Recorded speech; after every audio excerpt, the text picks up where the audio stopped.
Secret Service agents as he was then rushed off of this stage after we heard these popping sounds. And I want our camera to just veer here to the left. You can already see here, you see law enforcement officials right now, they're putting up this caution tape around this area. This is very much an active scene at this moment. You see law enforcement officials, they are taking notes. We're starting to see the presence of law enforcement officials increase as this area has now started to be cleared. Of course, you can see the amount of chairs that have been tossed and turned over. It just shows you how chaotic these moments were. I cannot stress this enough. To hear those popping sounds and then all of a sudden to just see people just dive for cover, people yelling, get down, cover your head. We did not know necessarily what those were. There are photos of the former president covering his ear. He did, as I mentioned before, after he was surrounded by Secret Service agents, he did get up, he raised his fist in the air. It was a sign to his supporters that were gathering here that he was okay. His supporters then cheered. But I can tell you there were several minutes after this where the crowd just didn't necessarily know what to do as the former president was rushed off of the stage. They didn't know whether or not they should quickly leave, rush out of here, whether or not they were safe, whether or not they could stay in place. The rally obviously officially ended after that. And then that's when we started to see people stream out of this area. Many members gathering here today, visibly shaken by what occurred. We are now seeing a helicopter that appears to be landing closer to where we are here at this rally. Just tense and chaotic moments that played out here in a situation that is still developing and unfolding with, as we still await details more what happened. Rachel Scott Forrest, thank you so much. I do want to ask you quickly before I let you go here. You've been to so many of these different Trump rallies over the years. Security is obviously incredibly tight. Tens of thousands of people go to these things. Can you just talk about what it's typically like when they search people as they go in? Yeah. Absolutely, Whit. So in order to get into a rally with the former president, you do have to go through a Secret Service check. So you walk through a metal detector similar to what you would walk through if you were at the airport, if you were about to board a flight. You are searched by Secret Service through a metal detector. Secret Service then goes through your bag as well to make sure that you do not have any items that are barred. Typically, people aren't even allowed to bring in large backpacks or large items as well, because this is an event with the former president. And members of the press are allowed to bring our laptops in. But I could tell you that Secret Service takes this very seriously. They do screen every single person that enters these rallies. And because of that, the lines often get very long as they are waiting to get people cleared in order to enter these rallies. Security is utmost important for the Secret Service. We have seen that at every single rally that we have gone into. We've seen people be turned away, maybe because they brought something that they weren't allowed to have, or maybe they had to leave something with Secret Service. They could not enter the rally. So they are diligently checking every member that enters these Trump rallies. Clearly, we do not know exactly what happened here today. We are still learning details, and of course, we'll bring those to you as we have it. But one thing I can tell you is there are definitely security precautions underway for anyone that wants to enter a rally or an event with the former president. Stand by for us. I do want to point out this photograph right here that we've been showing with former President Donald Trump pumping his fist. If you look closely, there does also appear to be some blood trickling down over his right ear. Again, we don't have confirmation on exactly what happened. We're waiting for more information from officials. But there is that photograph, and you see the former president's face right there as Secret Service escorted him off the stage, off the podium, into the back of a SUV, and then out of the area. And you see him, as the incident happened, reaching for his right ear. Let's bring in John Karl, our chief Washington correspondent, if we can get back to him. He's in Milwaukee, the site of the Republican National Convention. And John, I understand you were with Republican Party officials as this event unfolded. I was on the floor here of the convention where they're preparing. This is the site where Donald Trump is to officially become the Republican nominee next week. The convention set to start on Monday. I was actually with the chairman of the Republican Party, Michael Whatley, as this news happened of the shots ringing out, and he very quickly rushed off, took a phone call, very hurriedly rushed off the floor. Obviously, a shocking development. All right, John, thank you. I do want to go back to Rachel Scott, still on the scene, but I understand they're escorting the rest of the media and everyone out of the area. Rachel, what more can you tell us? Yes, and we will join you once again when we get out of this area. Right now, Secret Service has told everyone in this area that they do need to leave. We can only take what we can carry. Everything else sort of needs to be left behind. They're closing off this area that you're seeing. I'm gonna get off the air now and escort out, and I will get back on with you when I can, Whit. Rachel, thank you again for your reporting, and we're so glad that you and the rest of the team are safe. Again, this is that video. This is that moment. Former President Trump pumping his fist to the cheers of the crowd there in Butler, Pennsylvania. I do want to mention again, because this was all coming at an event in Pennsylvania that was supposed to come before the Republican National Convention.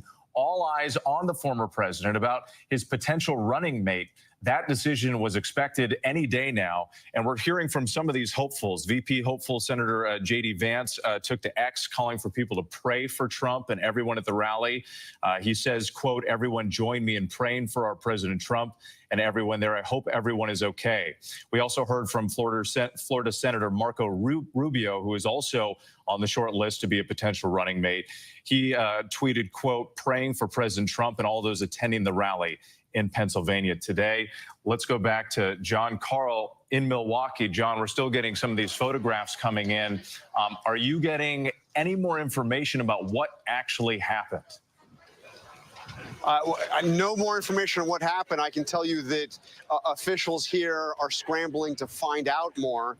You mentioned that this comes as Trump is preparing. I mean, the event there in Pennsylvania was to be the event leading into the convention. What was happening just moments before this news broke out was officials scrambling to try to gauge what former President Trump's timing would be into announcing his running mate, with a bit of a scramble that he might do it, in fact, at that event in Pennsylvania. Look, we've now heard, you mentioned hearing from J.D. Vance, hearing from Marco Rubio. We've also heard from Doug Burgum. So we've officially heard from all three of the people who were just with Donald Trump, waiting to hear his final decision about which one of them will be his running mate, all going to X to say that they are praying, for former President Trump and for everybody at the rally, but not knowing what actually has happened, not knowing, what has actually happened besides what we saw there in that incredibly horrifying video, hearing shots fired and former President Trump being brought down by Secret Service agents. All right, John, stand by for us. We are getting some reportable information here from our producer, Josh Margolin. He is saying that the Secret Service is assessing. They have not confirmed it was actual shots or any kind. Unclear where what appeared to be blood in that photograph is coming from. So if we show that photograph again, this was sort of the close-up of former President Trump as he was being escorted off the stage. There it is. Again, it appears to be blood, but we cannot say for sure exactly what happened, if that came from a shot fired, which we don't know, or if it came from when he was tackled to the ground. But we did see the former president reach for his right ear as the chaos unfolded at that event in Pennsylvania. Once again, this was supposed to come right before the announcement for his potential running mate pick. Many people were watching this event very closely to see what would happen. Would he give any hints? Would there be any teases about, who he might choose to be his running mate as we head towards Election Day? Again, all of that stopped abruptly by this chaotic moment at this rally in Pennsylvania. Let's bring in John Santucci, our investigative reporter. And John, you have very close contacts with the Trump family. What reaction are you getting from them? What are they saying about what happened tonight? Whit, it is absolute panic within Donald Trump's inner circle right now, frankly, Whit, because the lack of information. As you mentioned right there to our viewers, Donald Trump has spent much of the weekend talking to potential vice presidential picks. Much of his family is not with the former president right now. But I can tell you, from speaking to at least the president's eldest son, Donald Trump Jr., they do not know what has happened at Pennsylvania, and they are trying to find information. And that image, Whit, I can tell you multiple sources are telling me it is caused a great deal of panic. Obviously, as you mentioned, ABC News does not know exactly what happened at the rally, but that image of what appears to be blood running down the president's face has caused significant alarm. And look, we should note with that, look, Donald Trump, for many years when he was campaigning, I know in 2016, from his first campaign for the White House, always took extra precautions, like has talked so greatly about the Secret Service, feeling protected, having them around him. When he, of course, started his campaign before Secret Service protection, if we reported at the time, Donald Trump wore a bulletproof vest. He was very, very cautious about his safety. So I think just the fact right now that there is this panic right now in Trump world because of that lack of information. I think as we are telling our viewers, we are trying to figure out in real time. It seems as though the president's inner circle, much of which, again, I should stress, is not with him in Pennsylvania. They are over in Milwaukee or making their way to the site of the convention which, as you well know, happening beginning in less than 48 hours. And John, also, as you know, and you've talked about over the years, Donald Trump thrives on these massive rallies. This is a hallmark of his campaigns, and it's been that way for years. The more the merrier. I mean, he'll pack tens of thousands of people into a venue, and I've been to them before. You've been to many of them. Security is extremely tight. It is hard to imagine, something like this playing out at an event like that. Talk about some of the security precautions that you're aware of at events like this one. I went to every rally Donald Trump held in 2015 and 2016. I know Rachel is on the ground right now for ABC at this event, but I can tell you from any one of these rallies, Secret Service is intense. Everybody is going through a magnetometer. Think about when you go to the airport. Anybody that has a bag, your bag is inspected. If you have any liquids, they sometimes would make you pour them out, almost like boarding an airplane. That's what everybody at home should be thinking about right now with these rallies. It is so secure. And we must remember, too, Donald Trump is unique in the sense that he has had Secret Service protection since the late 2015, early 2016, even before he became the Republican nominee in that contest. Now, here in this situation, he has protection for two reasons. One, being the presumptive Republican nominee, but obviously as a former president, he has those protections too. So everything that you can imagine for the Secret Service right now is, one, evaluating how this could have happened, but also, let's be clear, we've been talking about how close we are to the election, but there is still such a significant amount of time to go. And you have to imagine now, both for campaigns led by Donald Trump and for President Joe Biden's campaign, look, these are events that both men have to be doing consistently for the next several weeks and months leading up to November. You have to imagine, as tight as security is at these events already, this is going to cause a massive reevaluation with.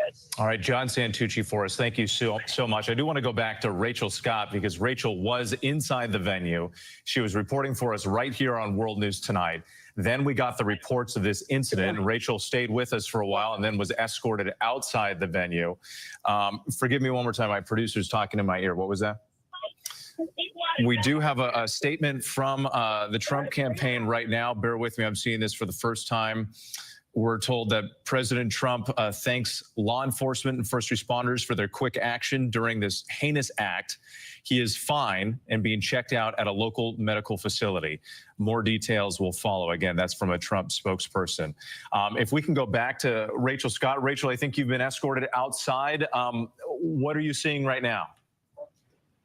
We're still in the process of actually making our way outside of this rally. At these rallies, there's so many people that oftentimes we don't get enough cell phone signal. And so now we have moved past one perimeter and one area. Now we are moving out to where we came in. We're passing by different areas where they were checking us in at this point. We're with a number of Trump supporters who are also trying to leave this area. Secret Service is trying to clear this scene so they can continue investigating exactly what happened during this rally. And so we are clearing out now. We're heading back to our vehicles among, I would probably say, at least 100 or so Trump supporters who are also making their way out. I will tell you just candidly, talking to Trump supporters as they were leaving, and people were waiting around asking what happened. People were checking on each other, asking if they were okay. You know, you did have people that dove to the floor, that shielded themselves, put their hands over their head, were trying to cover their loved ones when they heard those popping noises. And so people were visibly shaken up. So it's understandable that some of the people wanted to hang back a little bit just to gather themselves before they eventually moved out. So Secret Service now pushing all of these people back toward their vehicles right now to completely clear this area. And still just a very chaotic scene that is still playing out here just right where the former president's rally was. All right, Rachel, thank you. Let's go back to Jon Karl again in Milwaukee ahead of the Republican National Convention. But John, you also have a statement from the Secret Service here with just a little bit more detail about what may have happened. A little bit. This is a statement from the spokesperson for the Secret Service saying an incident occurred the evening of July 13th at a Trump rally in Pennsylvania. The Secret Service has implemented protective measures and the former president is safe. The former president is safe. This is now an active Secret Service investigation and further information will be released when it's available. So we have now the word from a Trump campaign spokesperson and from the Secret Service that Donald Trump is okay. But let me tell you, this is exactly the type of incident that has had the Secret Service worried for a long time. The threat environment, as we heard in an interview with the head of the Secret Service just a short while ago on This Week, the threat environment is as bad as it has been. Obviously, we hear it in the divisive rhetoric in this country, the deep divisions, but the threats, the actual threats, are as high as they have ever seen it. And at a time when the Secret Service is stretched thin. I mean, this has been an ongoing issue. There were investigations, congressional investigations that go back to the second half of the Obama administration, warning about the Secret Service and the challenges it is facing in terms of personnel, overtime, demands, the threat environment being as high as it is. So this is the kind of thing that frankly, security personnel, Secret Service has been worried about with every public event that happens in this campaign. Not just the Trump rallies, the events involving family, and the events involving the current president of the United States, President Biden. And John, and it's not just the Secret Service when it comes to these events. And you can see it as we're looking at some of this video play out. You have the Secret Service crowding around the former president, obviously like a human shield protecting him. But then you have law enforcement officers from different agencies. We see some in tactical gear that are always at these events ready to go and how they're responding. And it just really highlights the chaos of the moment as these officers with long guns on the stage are looking around, pointing the guns out into the crowd, not knowing what's going on. And to your point, you've reported on this. I mean, going back to January 6th and beyond, this idea that the threat level is so heightened right now in this country with the division and polarization that we're seeing politically. And we're still getting more information in. And we have heard now from the White House poll that President Biden has received an initial briefing on exactly what happened, or at least what they've learned about what happened there in Pennsylvania. But yes, you pointed out the Secret Service takes the lead in terms of protecting the president, protecting the president's family, in this case, the former president and the former president's family. But they have to coordinate with a whole range of law enforcement, and it's a very tricky. It's a very difficult environment. But those Secret Service agents, I've gotten to know them over my years in covering the White House, gotten to know them so well. They take very seriously their duty, and as you know, it's not a cliche. It is the ethic that drives their work. That they are there to take a bullet for the president. They are there to protect the president at all costs. They are there to do whatever they can. So when you see, now we don't know if there were shots fired, what it was, but their job is to get between the president and the danger. And that's what you saw take place on live television there in Pennsylvania. John, thank you. Let's go to the White House and bring back Mary Alice Parks. You mentioned that President Biden has been briefed on the incident. Mary Alice, what more can you tell us? Yeah, when I just got off the phone with a spokesperson for the National Security Council, of course, they are worried about this as a national security incident.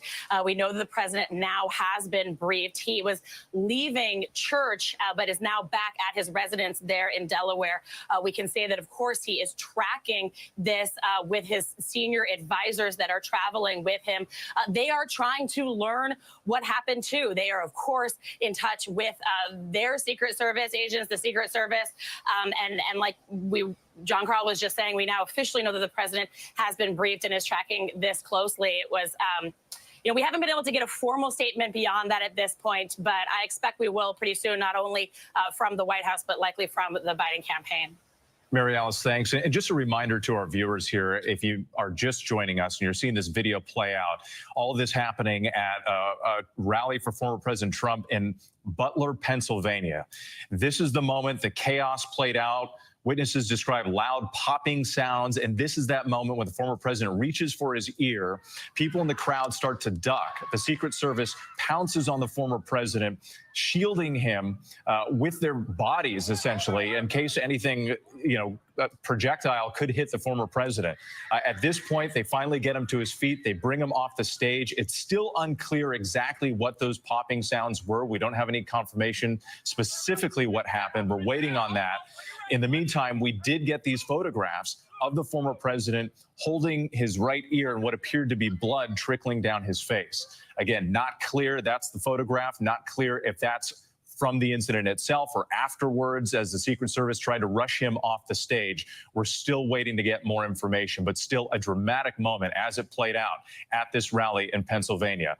Let's go back to Rachel Scott. Rachel was there when it happened. She was live on World News moments before. And then, Rachel, I know that you've been escorted out. Take us sort of where you've been taken at this venue and what you can see now. So right now, we're not far from where this rally took place. So stick with me here. I want to give you just sort of a lay of the land here. So right where those porta parties are, and you see the flag that's hanging there, that is where the rally occurred. You see these white tents. We talked a little about security. You asked me what the security precautions are when Trump supporters come to these rallies. They are checked. They go through their bags. They go through metal detectors. They are screened by Secret Service. Right now, you have members of Trump that were in this Trump rally that are leaving right along here that are being escorted sort of out of this area so that they can tighten this area off. I can tell you we were inside, we were live on the air with you, and Secret Service asked everyone to leave. So we had, as press, to leave everything that we could on the riser. We're now being pushed a little bit further out, but just stay with me here. We're just gonna keep walking. We had to leave our cameras inside, so our producer, Layli Ipsa, is filming as we're walking and being escorted out of this rally. So just stick with us here. Just chaotic, intense moments that played out here, and just the sense of panic that we heard, screams from people that were hearing these popping sounds and then ultimately got down for cover. Now this area is sort of being cleared out, but this was the way in which you had Trump supporters enter this rally before they were screened. I could tell you just hours ago, this was filled with long lines of people waiting to get in, people who are excited to see the former president. Right now you have people that are just confused, that are in a state of panic, that are wondering sort of what happened and what unfolded. I will also note it's an extremely hot day here in Pennsylvania. You had a number of people that felt like they were already being overheated, so much so that the seats toward the front of the rally were actually prioritized for those who felt like they needed to take a seat, or those who were elderly, or those who felt like the conditions were just getting too much for them. As we were on the air, you saw the scene as I took you through it. You saw those chairs being toppled over. That was a sign of just how much panic there was in the moment, with people just trying to get to the ground. But for now, here is what I can tell you. We've cleared out of this area. We know that Secret Service has roped it off. This has now just become a gathering point for people that were in the rally. As I mentioned to you before, there's so many people that are inside of these rallies that oftentimes the cell phone reception isn't really great. So we see a lot of people that are out here that are on the phones, probably connecting with their loved ones and families, letting them know that they're okay, letting them know they're probably leaving this area as well. But this is the current scene right now. We've been escorted out. We were told to leave everything there for now, and we were told that we'd be able to go back inside to gather the rest of our belongings once police have cleared the area. Rachel, first of all, we are so glad you and your team are okay. And your reporting has just been excellent throughout this entire campaign, and especially tonight as well. Tell us a little bit more about what happened in the crowd. You described this a moment earlier, but we have some new viewers likely joining our coverage. You said that after those popping sounds occurred, that it did appear that law enforcement rushed a specific area or person in the crowd? Yes. Yeah, so it was this sort of split screen that we saw play out with. First, initially, we heard this series of popping noises. Then we heard screams from the crowd, people shouting, "Get down, get down." We were on the press riser. We had just finished doing World News Tonight with you, Whit. We were live on the air. And just minutes after the former president took the stage, this is when all of this happened. He had only been on the stage for a matter of minutes. So you hear these popping noises. And then after that, what we hear were screams. We all looked, turned over our shoulders. Of course, we see Secret Service agents swarm the former president. They rush and shield him, essentially, using their bodies as shields to get the former president down. Also, then, if I'm standing on the riser, it was over my right shoulder. What we saw was then Secret Service agents and law enforcement officials swarm another area that was on the riser. And there we saw, I'm not sure if it was one person, I am not sure if it was multiple persons, but what we saw was Secret Service and law enforcement agents swarm that area in particular and then escort someone out of that area. So we have no idea necessarily what exactly happened during that time. We know that there were people that were just getting down during that moment, and there were screams. Then it took several minutes. First, we saw the former president being rushed out. Obviously, what we saw was the former president. You've seen those images. He stood up, he put his fists up, and it was a sign and signal that he was okay. The crowd then cheered. And then after the former president was rushed into his own vehicle and that vehicle was taken away, then we saw that separate area clear where Secret Service agents and law enforcement agents had surrounded possibly another individual, and that person was then taken away. It was only then did we start to see the crowd sort of clear. And there was this sort of moment where people didn't necessarily know what exactly to do, whether or not it was safe to leave. People were looking around asking if it was okay. We're hearing a helicopter right now. You can see it there that's taking off right now. And then we saw law enforcement officials. They came out. They started putting crime scene tape to rope off that area. Members of the press, we were sort of the last ones that were escorted out and told to leave. We were told to leave everything behind. But there were certainly these moments where people were just very confused, didn't know exactly what happened, and were rushing to just sort of exit the area as Secret Service and law enforcement officials were trying to block off the area where this occurred with. All right, Rachel Scott for us again with those remarkable moments as they played out, and these images as well, with the former president pumping his fist, what appears to be, again, we're not sure, can't confirm, but what appears to be blood dripping down his face, and the cheers of the crowd as Donald Trump got back up onto his feet and was then led away by the Secret Service. Let's bring in our Chief Justice correspondent, Pierre Thomas, who's been watching all of this. And Pierre, time and time again, you've been talking about the political threat level, the environment in this country for months. Again, still a lot of information that we're waiting to get here, Pierre. But talk about what your law enforcement sources are telling you. And we're also getting more information about the former president's condition. Indeed. I've talked to a number of sources, and the one thing that they're fairly comfortable saying is that they do not believe that former President Trump sustained any sort of life-threatening injury. They are being very careful about what they can release until they can get a more full accounting. Officials in Washington reaching out to the authorities there. We're told that the White House has been briefed. President Biden has been briefed. The Homeland Security Secretary is waiting additional information as well. So right now, law enforcement is converging, trying to get information because, as you said, with the threat environment right now is critically high. Law enforcement super worried about the potential of violence, and they're being careful right now because they don't have all the details. But that has been in the backdrop for days now. Security for the conventions will be super high, in part because of concerns about incidents like this, whatever this turns out to be. And Pierre, to your point, it's worth pointing out this response that we got from a Trump spokesperson too, because they said that President Trump, after thanking law enforcement and first responders, they said they called it a heinous act. But they did say that the former president is fine and being checked out at a local medical facility. Pierre Thomas, stand by for us. I want to go back to John Karl. John, I understand you're getting word from the governor of Pennsylvania.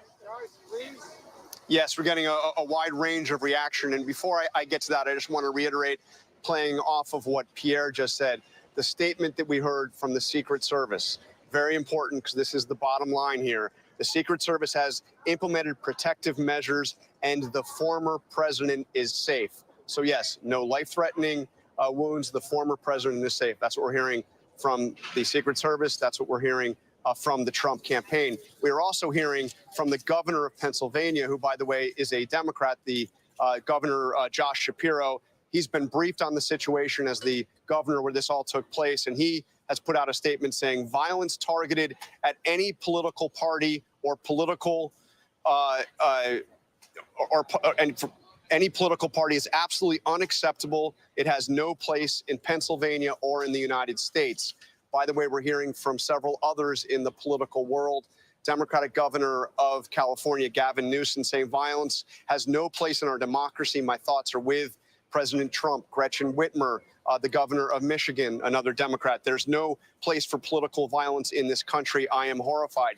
Bipartisan statements of concern for former President Trump and condemning whatever has happened here. Steve Scalise, this one's also interesting as you remember, Congressman Steve Scalise, the number 2 Republican in the House, himself was shot at a practice for a congressional baseball game 7 years ago, sustained very serious injuries, was really touch and go for some time.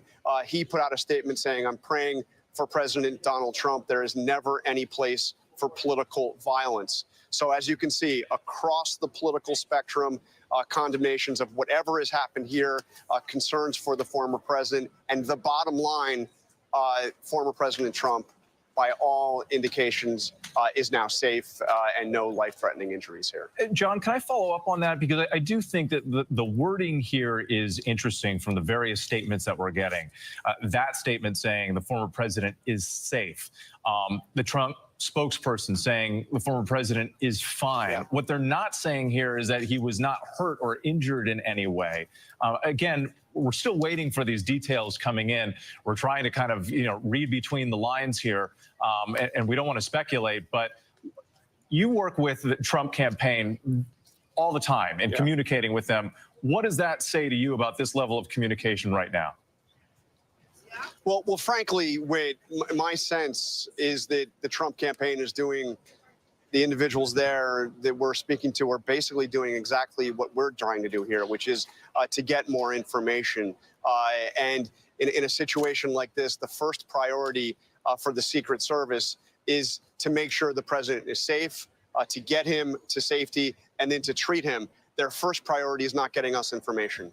So we've gotten the very basic information, which is that he is safe. They have implemented further protective measures, and that the injuries here are not life-threatening. But beyond that, we just don't know. And frankly, I think even those very close to Donald Trump at this point are trying to get further detail about exactly what happened and how he's doing.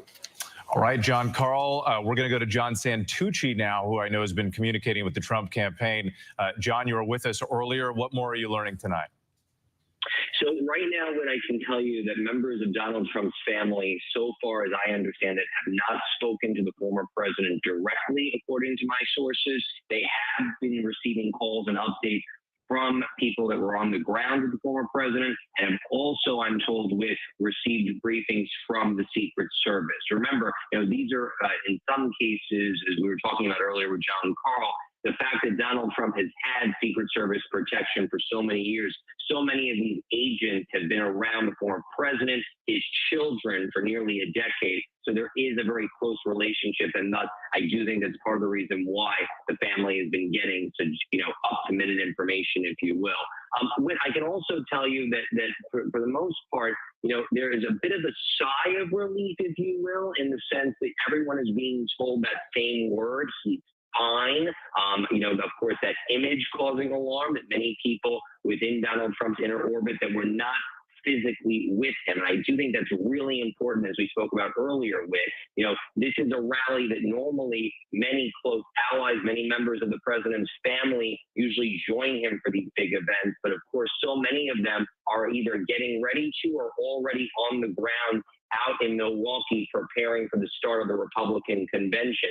I will just say a little bit, because I think it's important, and you and I talked about this earlier, as much as Donald Trump loves this rally, I have been told by sources for the last week, Donald Trump has been in one of the best moods of late. And it's in part because of all the speculation and attention that this rally was getting, because this was the rally with, as you know, we reported at one point, it was possible that Donald Trump was going to reveal his vice presidential pick. Now, of course, that didn't happen because of what happened on site, but I also can tell you that Donald Trump has said he wanted to keep this grand reveal to Monday when the convention was beginning. But nevertheless, I do just think it speaks to the president's state of mind going into this rally. We know from all of our years of covering Donald Trump, these are the events he loves the most. He thrives off of the crowds, the audiences. He'll often say he yelled at the fire commissioner to let more people in. But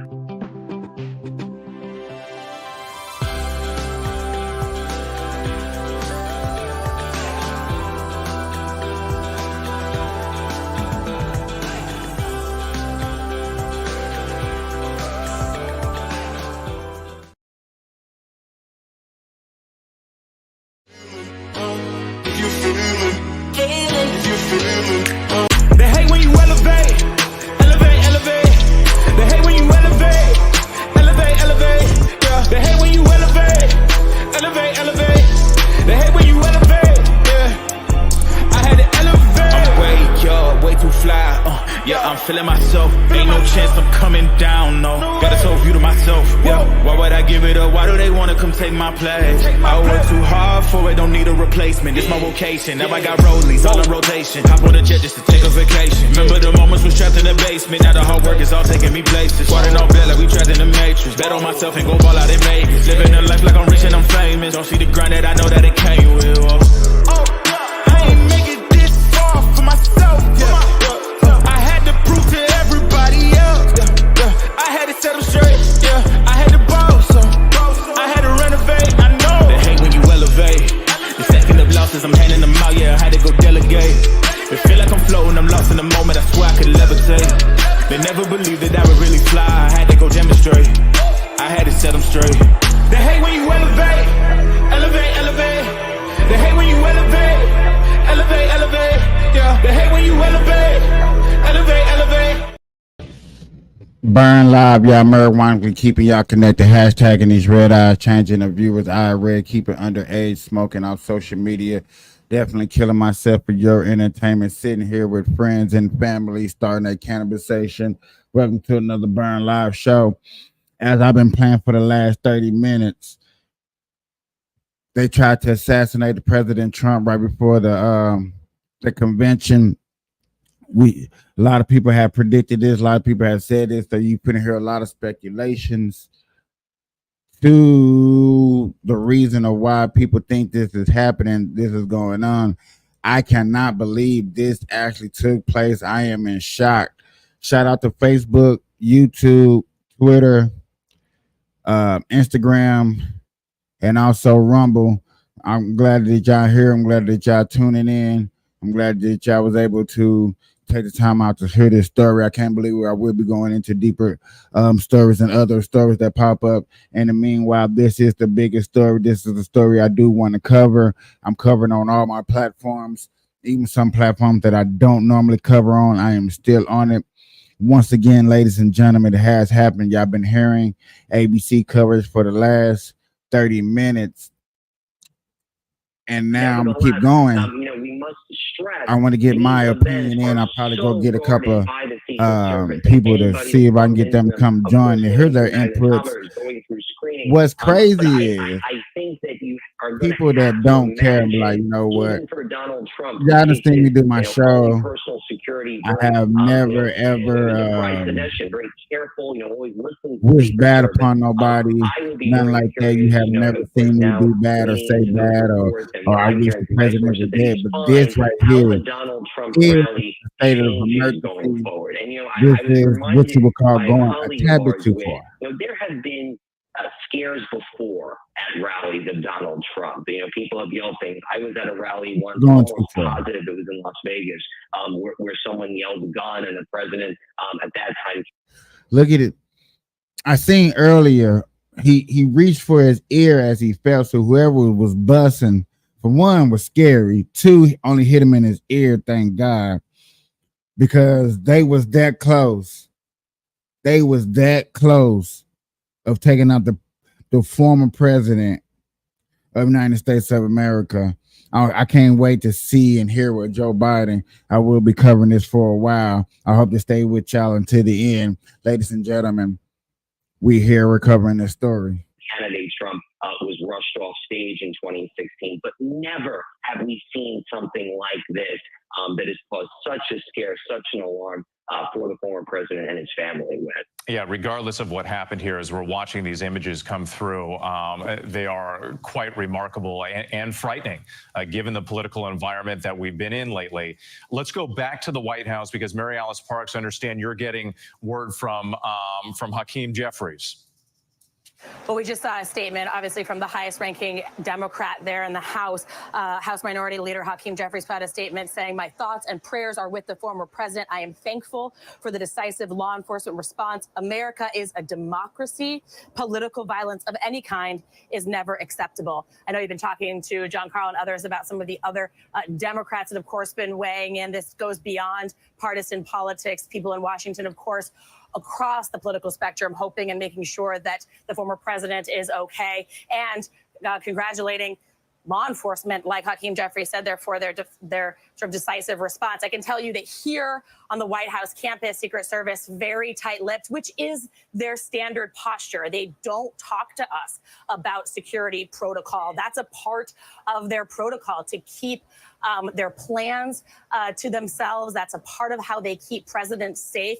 The White House campus is not on lockdown. There are still tours going on, as is often the case on the weekends. I can tell you they've pushed back the perimeter at the White House. There's not protesters or tourists walking on Pennsylvania Avenue, but that happens from time to time, and the Secret Service would not confirm that they did that in response to this incident. Ladies and gentlemen, this is breaking news. I see a lot of people are covering it. Traveling with the president in Delaware said that they noticed what seemed to them to be a lot of people is covering this. This is really went down. Be glad to be alive. Ain't no telling where them bullets flew to. Absolutely a heightened and remember, I don't know if people knew, but yeah, they was really trying to stop President Trump for even getting they are being very tight-lipped about what happened. Secret Service is like unclear exactly what the guilty. They was like, yeah, man, he doesn't need none of this. When an incident like this happens, he doesn't need protection. And we just kept saying everybody that got two eyes that was looking kept saying that Trump kept leading, Trump kept winning, Trump kept doing everything that he needed to do to become the next president of the United States of America. I think we do I got somebody's footage. I'm gonna pause this right here, and I'm just strolling up and down Twitter real quick, because you know Twitter's gonna be popping. Sorry I couldn't go live on Twitter. All of a sudden they just banned me on X, talking about I needed some special thing, which, with this right here, coverage like this, I think this was, in my ideal, a very bad timing. Plus last night with my electric going out, I wasn't able to really go live like I really wanted to. My show got interrupted. For people that was watching me last night and live, I do apologize, but this is looking like them catching somebody who they assume. We're going to assume this was the shooter. We're not sure. Yeah, and again, I'm just assuming because this is just footage of people picking it up. Yes, this is one reason right here why I'm not going live on X. I do apologize. Yeah, a lot of people are covering this 9-second video. Covering this 9-second video of them carrying away somebody. Because, whatever the bullets came out from, whoever was close to him was able to, like, hey, the guy was shooting right here, pointed out. And then you did it in front of a crowd of people. I can't wait till we get the names and find out who did it and what for. As you see, everybody's covering it. Everybody's posting that they took out the Trump. If you don't think that people is not finna truly rally around Trump now, for those people that wasn't and had their own reasons of why not. And then for people out there, because there are people out there, I'm not going to say everybody's perfect, but there are people out there that's really saying like, yeah, they don't have no problems with this happening. They really don't have no problems with this going down like that. And I'm like, okay, everybody has a title to their own opinion. But then you think if the tables was turned, if this was Joe, they've been like, oh yeah, man, Trump has something to do with it.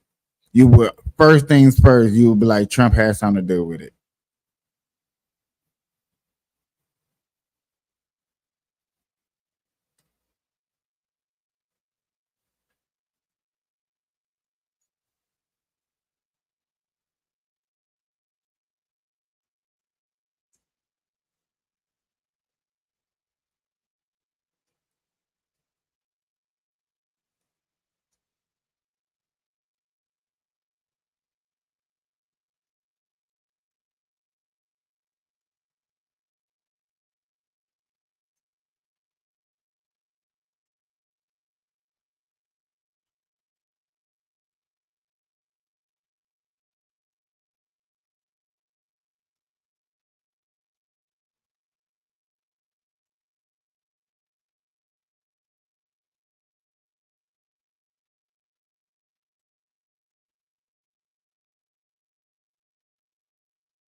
Condemning political violence. The governor of Michigan, Democrats very quickly to condemn this act of violence, to distance this from their political party in any way. There is no suggestion that there would be a connection, but they are very clearly trying to, out of the gate, say that there is no place for political violence in our politics at this moment of such high tension.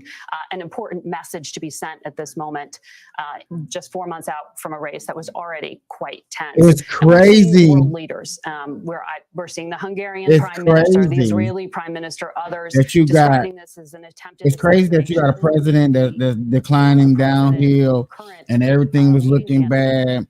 You got Democrats that's holding back money. You got lawmakers, Democratic lawmakers talking about they're not supporting them. He does a rally and he gets shot at.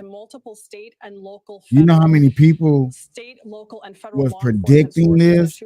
I can go to so many podcasters right now and be like, man, they knew it was coming. They were just waiting on it. Everybody, Tucker Carlson told them, be careful, Trump, be careful. So many different interviews. He done had interviews with so many people saying, be careful. You got to watch what you're doing. The more and more you win in this polling, somebody's going to take you out. What is the next thing? Every movement that the candidate makes. So, like, the question is, ladies and gentlemen, right now that it happened and it was not as successful, what is the next move? Are you going to keep trying till you are successful?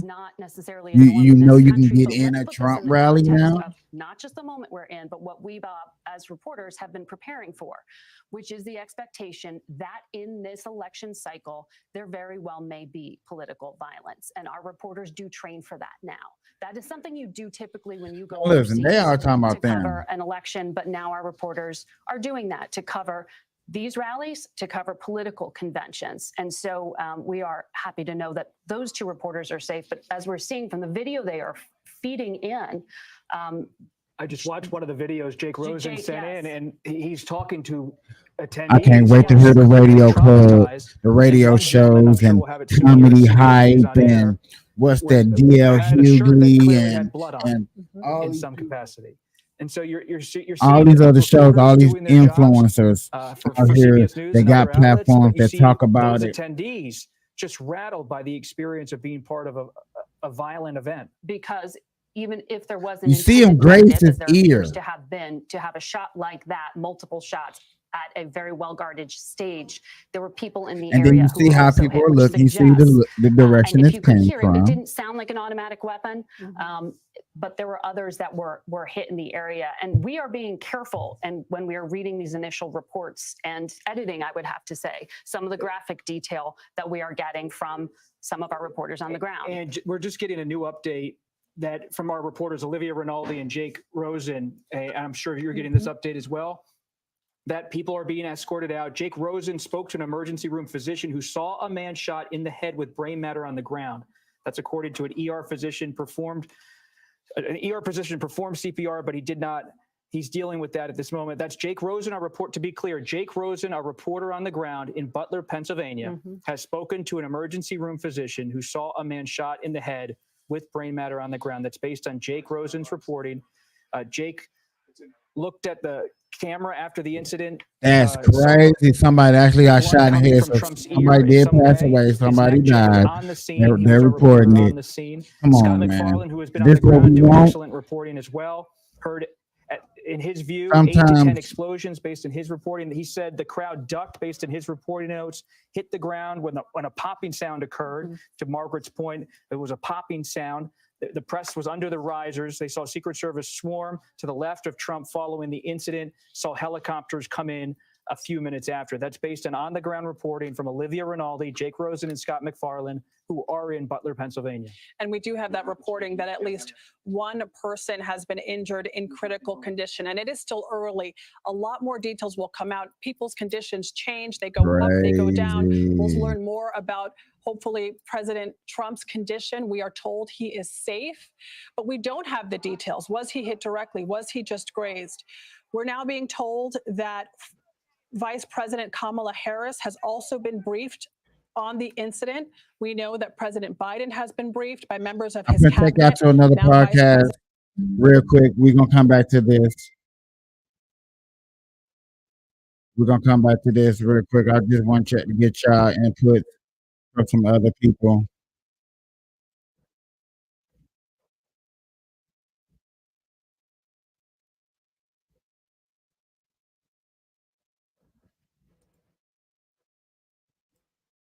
To America if they actually succeeded? Do you know where we would be today if they actually succeeded? Go to it. That guy who, you hear Joy Reid say stuff like that. Listen to me. I don't care what it is. This guy can't be president. I don't care if Biden can't talk. I don't care if Biden can do this. He can't be president. I'm telling you, he can't be president. They just can't. And imagine this is being pumped into young American people. He can't be president. He's the worst. You know what? I'm going to do it. I'll be the hero. I'll be the hero. That's all it takes. All these guys think they're going to be heroes to somebody. And then boom, like this, half an inch away from a civil war. Then you know what takes place? Then what takes place is where America's at right now, in my opinion. Guys, we're right now in New York, okay? I'm not in Florida right now. We're in New York. And I cannot tell you how many people I'm walking around talking. Tom's with me. Vinny's with me.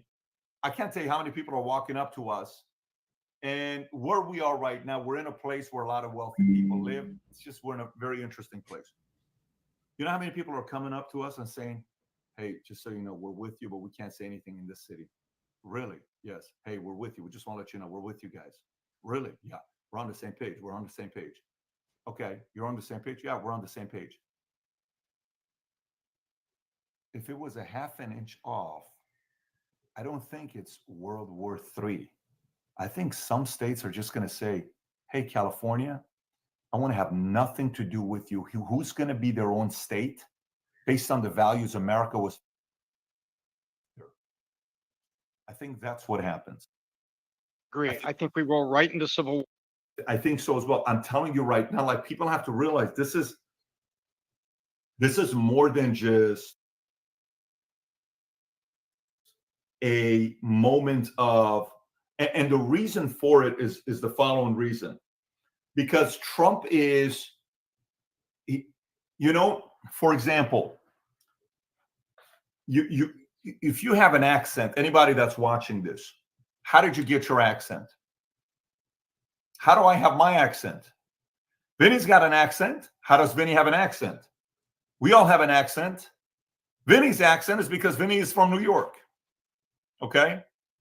If you're from Texas, you got a Southern accent. If you're an immigrant that came here when you were older, you have an accent. What do you want? Middle Eastern accent is because I'm from the Middle East. That's how we speak. There's an accent, right? So you're going to pick up the accent of the people you're around. All right. If you follow Trump and you love him, it's because you're like him. If you follow Obama or you like him, it's because there's similarities there, especially Obama, because he was larger than life personality. Biden doesn't have a fan base. The best way to gauge anything is no one in America sells more merch than Donald Trump. He'll sell shoes, he'll sell shirts, he'll sell hats. Nobody sells more merch than him. Obama sold merch. He was able to move merch. Reagan sold merch. Nobody goes back and buys a Jimmy Carter t-shirt. You don't see it, but you'll see Reagan, Bush, 1984. How often have you seen that? You'll see it everywhere. You'll see John F. Kennedy shirts, right? You'll see Obama shirts. You'll see Trump shirts. Because these types of personalities have a loyal cult-like following that they're like, this is my guy. Obama, Reagan, Kennedy, Trump. It's a loyal following, right? Okay. You take somebody like that out, no, you just cause mayhem. So I think if we get closer to what's going on right now, and by the way, flip the script. Some of you are watching this. If you're a pro-Trump guy and that was your guy to vote for, how are you feeling? Now imagine if you're somebody that can't stand Trump, how are they feeling? What do you think they're saying behind closed doors? Now, this is what I ran into so far with a couple of my friends and family. Is this segment right here. I have a lot more people around me that dislike Trump than like Trump, because I spreaded it out on my news feed and I got a personal message back. And that's what was funny to me. That would be shocking to me is the personal messages when I put out something that is social, that is for everybody to read. I don't care if you put your comment in. I'm kind of hoping you put a comment, we get a discussion started. But when you personally message me about something I put out publicly, then I know that this right here affected some people, good and bad. This period, I don't care how you look at it, this right here affected somebody. Now, I can understand a good 40% of people out there that's like, you know what, I still don't care. Don't give a flying saucer rat's ass. He ain't paying my bill. He not nothing. But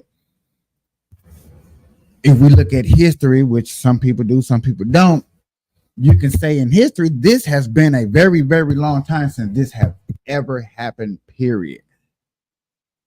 And for somebody that was well hated in United States of America, for somebody to sit up here and say that, yes, I went on Tucker Carlson show, I went on a PBD podcast, I went on CNN, I went on the Fox network, I went on these networks, and every time I went on a network, somebody said,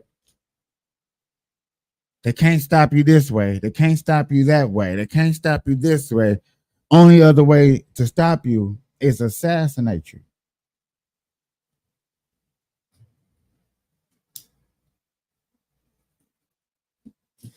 Now, I got somebody actually came to me and said, you go to get assassinated, you go get assassinated, you go get popped. I had to think about that. I was like, I think there's been more than one attempt on people to get assassinated out here. I understand like who you think. Now, not trying to go down a rabbit hole, but yet again, I think in certain situations, a rabbit hole needs to go. Now, ladies and gentlemen, I'm gonna touch the screen down and give you my ugly face moment. A lot of y'all would think when we say assassinating the president,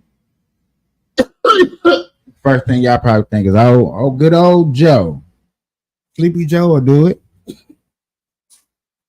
Yeah, he the one that he kind of ain't got enough juice to do it.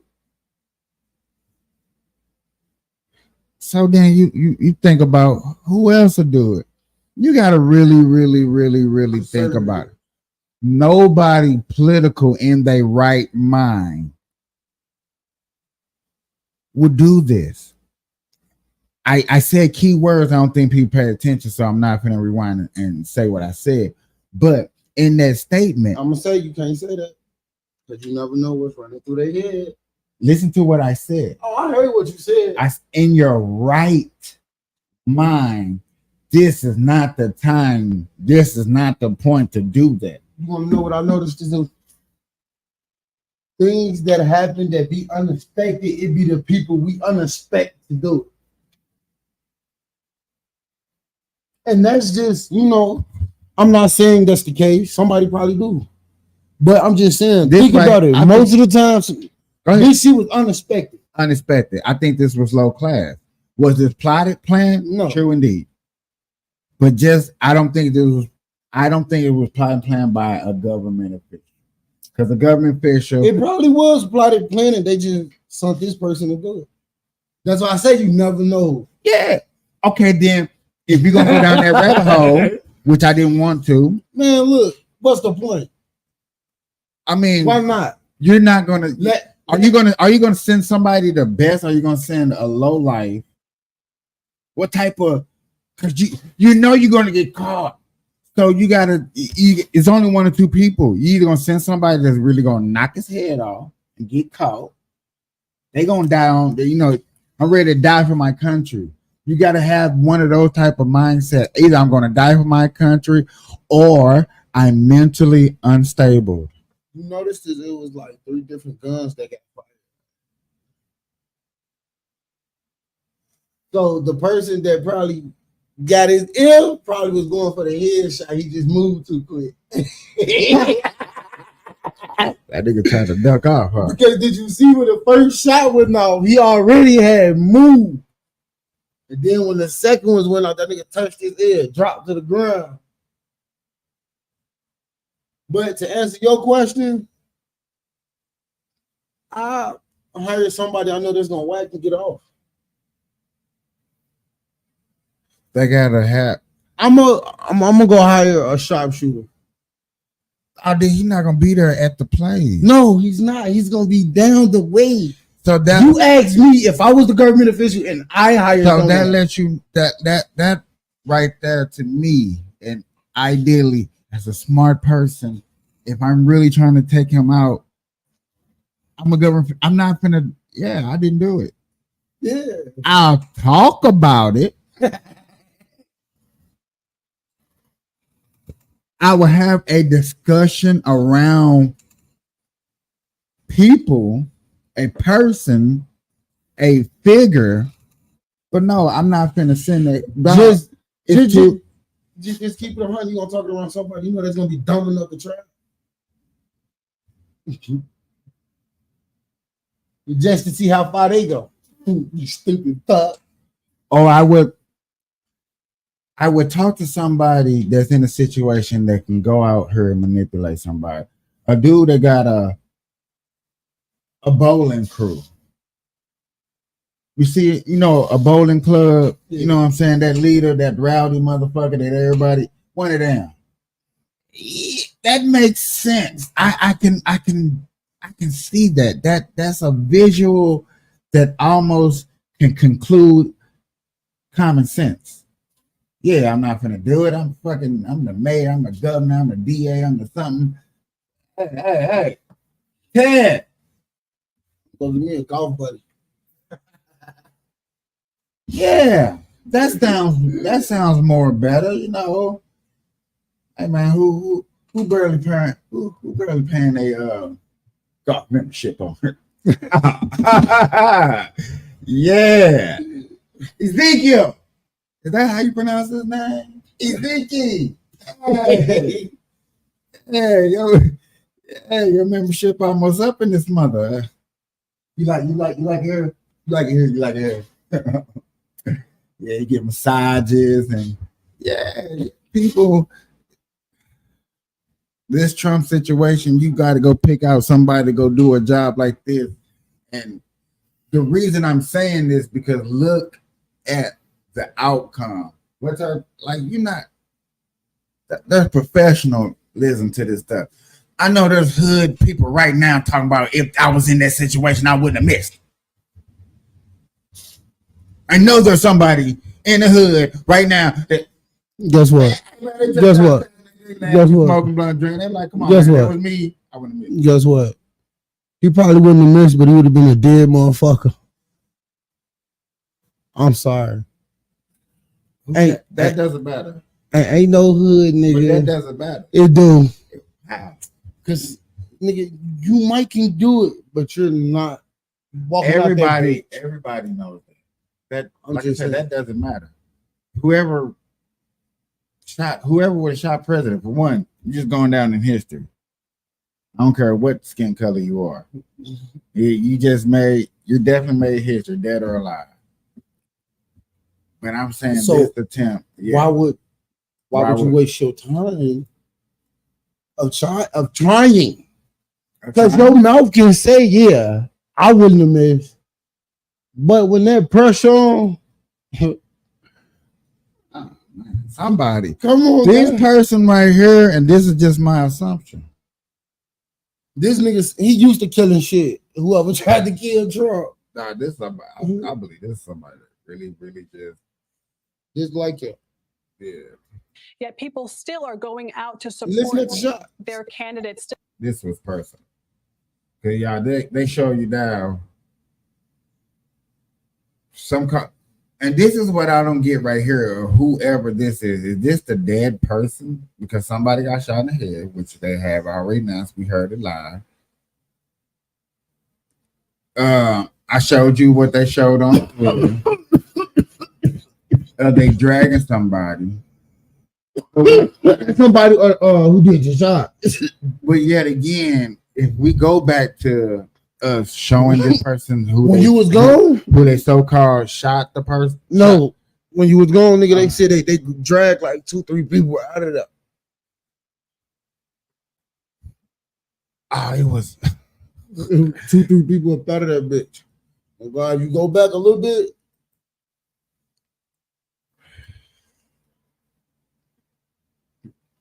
I don't know now, y'all.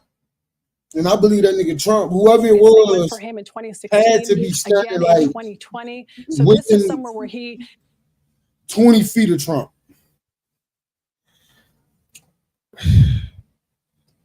It was a group. That's Nigga, did you hear the shots? Yeah. One dude ain't finna let out 3 guns. And if he do, he a cold motherfucker. I like to say, yeah. In broad daylight and nobody pinpointing or nobody attack him. I will be covering this for a very long time. I probably do. This probably be one of my Look at the long news. episodes. They still standing up. They don't even give a fuck. That shots going out. They gone. No, look. Wait. President Trump This is after. countless rallies like this. And there's our Scott McFarlane under the bleachers as he told us he was. And Man, who shot at my president? Let's run and go get him. I'm trying to be, hey, this is hero number one right here. This is hero 101. Action. I'm finna solve it. I'd have been trying my best. No gun, no nothing. I'm like, give me that zip tie over there. Give me that speaker cord. Untangle this. We don't need this. Where'd she come from? And she's scared. She wasn't just there when that camera went around about 2-3 times, bro. This is going to be on the front page of a lot of Trump supporter magazines, and this is it. If I knew how to screenshot or whatever on my computer, this is it. But what's so fucked up is if somebody really wanted to get Trump, he could have got that. Because his security was late as fuck getting to him. Nigga, when that first shot went off, nigga, if I was just football tackling shit out of that, nigga, shots going off, y'all don't hear that? Hey, don't say it if they went after the shooter first. I'm going to go get what writes my check, and that's the president. I signed up, and when I signed that contract, it might not say it like this, but nigga, I will die for you. I do get it. I understand. Man, I'm not arguing, but I'm not I arguing get what that you point. though. But at the angle, at the time, just He had like, I'm just saying, where were you closest to? Who were you closest to? Were you closest to the shooter or were you closest to the president? Because I don't know, because I'm gonna be honest with you. It took them a good 30 seconds to get on that stage. Nigga, do you know how many shots was rung out before that? realistically, yeah, 5 seconds. Yeah, that sounds. Yeah, that's not realistically. That's not realistically. That's what you want to happen. 30 seconds, okay, yeah. No, only reason I say 30 seconds because if I'm not mistaken, before this gentleman right here came on stage, she was already on his ass. He was already on his ass, and he was the closest one to him. He literally standing at the bottom of the stairs.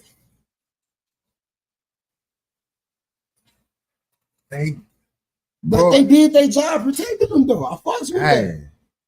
Even though he had to drop before somebody got there. I just really hope. This is what I hope, because this will just kill it. Kill his campaign. If this was done by him personally. Guess what? This ain't gonna kill that nigga campaign. If it was done personally by him, nah. Man, stop. Nah. And that's what that's what they're gonna tell him. Nah. You know what they're gonna tell the shooter? Nah. We locked you up. You didn't do it. All we want you to do is say that Trump put you up too. We're gonna release you. Oh God. Bro, God. How Trump put himself in that situation? When nigga, if you pay attention, yeah, who in the right man would put themselves in danger? Like and Trump already know he got, and he took one to the ear. Wait, and Trump already know he damn near got this election in his pocket. That's just speaking from numbers. Let's just be realistic right there. That's speaking from numbers. I'm gonna pause it right here because these are so-called analysts. You know, this right here, you know, this is her normal job, ladies and gentlemen. These two right here, this is a little bit unscripted, even though I watch one of my favorite TV shows of all time, top 5. It's called The Newsroom, HBO. 3 seasons. Favorite TV show. And I remember watching it as I began doing my podcast. And that was sort of what I wanted to blueprint my podcast after. I only wanted to cover things that was important to me that I wanted to expose to the world. You know what I'm saying? And that's what I kind of stood those basic grounds. If it wasn't important to me, it was no sense in me covering it. Because what difference did I feel like it was going to make for the future, the past, the present, or any people that I feel like it was important? And that's the principles I kind of stood on. Now, being in times, understanding that different things, even though we covered the Diddy, I felt like the Diddy thing was important because it had to do with kid trafficking, and it did get into political statutes of that. So that, yet again, I feel like right now, this right here, this sad. This don't look good no more. This don't look good at all. What don't? Top. Now, this is Now consistent he getting with shot. information we're getting from federal 'Cause- sources saying that the gunman possibly fired from an elevated position. Let's take a look at this video. It appears that we're seeing someone on a roof there. Potentially, this is someone who was outside the security perimeter. I'm going to bring in our reporter, Right, Olivia that's what I was Rinaldi. expecting. Olivia, what can you tell us? We've been getting some of your video in the newsroom here. You can't What tell did if you that's a see? person What or did you not. hear? Yeah, well, we seen. I can't tell nothing. Thank you, motherfucker. Just making up accusations. I hate people like that, bro. Go back, yeah. We might see a better view of him. You move or something, bro. That still don't look like a body. It look like something is there. I don't know if they're trying to say this Yeah, that's what they're trying to say. right here is a person. But then my question, Which way is he facing? where's this camera coming from? It appears that we're seeing someone. Across I do see people. So people are looking in this area. We don't know that because they So basically, y'all just got this. Somebody turning this footage. Like, here's some footage. I don't care. We're looking. We're trying to say that the shot came ringing in this, I'm gonna say, widening area that we can't see because people want to hold their phone up this way instead of hold their phone right. So you could have got a whip instead of like what you said. Okay, Now, you really think somebody will be that stupid? To still be there after shots rang out? Yeah. If I'm camouflage, yeah, because therefore I kind of got to hide for a second. Really? Nigga, if the shot get rung out, they know you up there. On a roof Why, there. Potentially, this is someone who was outside the security perimeter. I'm going to bring in our reporter, Olivia Rinaldi. Olivia, There could be a what lot can of you people tell out us? We've been there getting some of your video in the newsroom Okay. here. What did you Okay. see? A What lot of did you people could have hear? been out there. Adriana, it was a terrifying moment.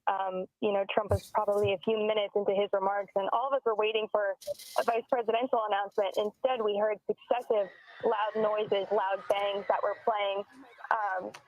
It sounded like shots. We immediately took cover. I pulled out my phone and I started recording. They said, nigga, You he could hear my wasn't voice even there on pretty the shaky. stage for minutes. You could start to hear Secret Service also through Trump's. You were scared. Whoever that was, you didn't let him get, because you would think you would let him get settled in. Kung Fu Bull get his first. I would have did it like that. I'm sorry. But microphone. now look. Trying to get him down on the ground. We were down for How's probably, that? it felt like a life. That makes me think. You remember his ear, and you remember I was like, I wonder which way was they facing when he got hit. Was Trump facing forward? Because it's like, if I'm not mistaken, he was like kind of in a slant when he dropped. I can be wrong. Ladies and gentlemen, this.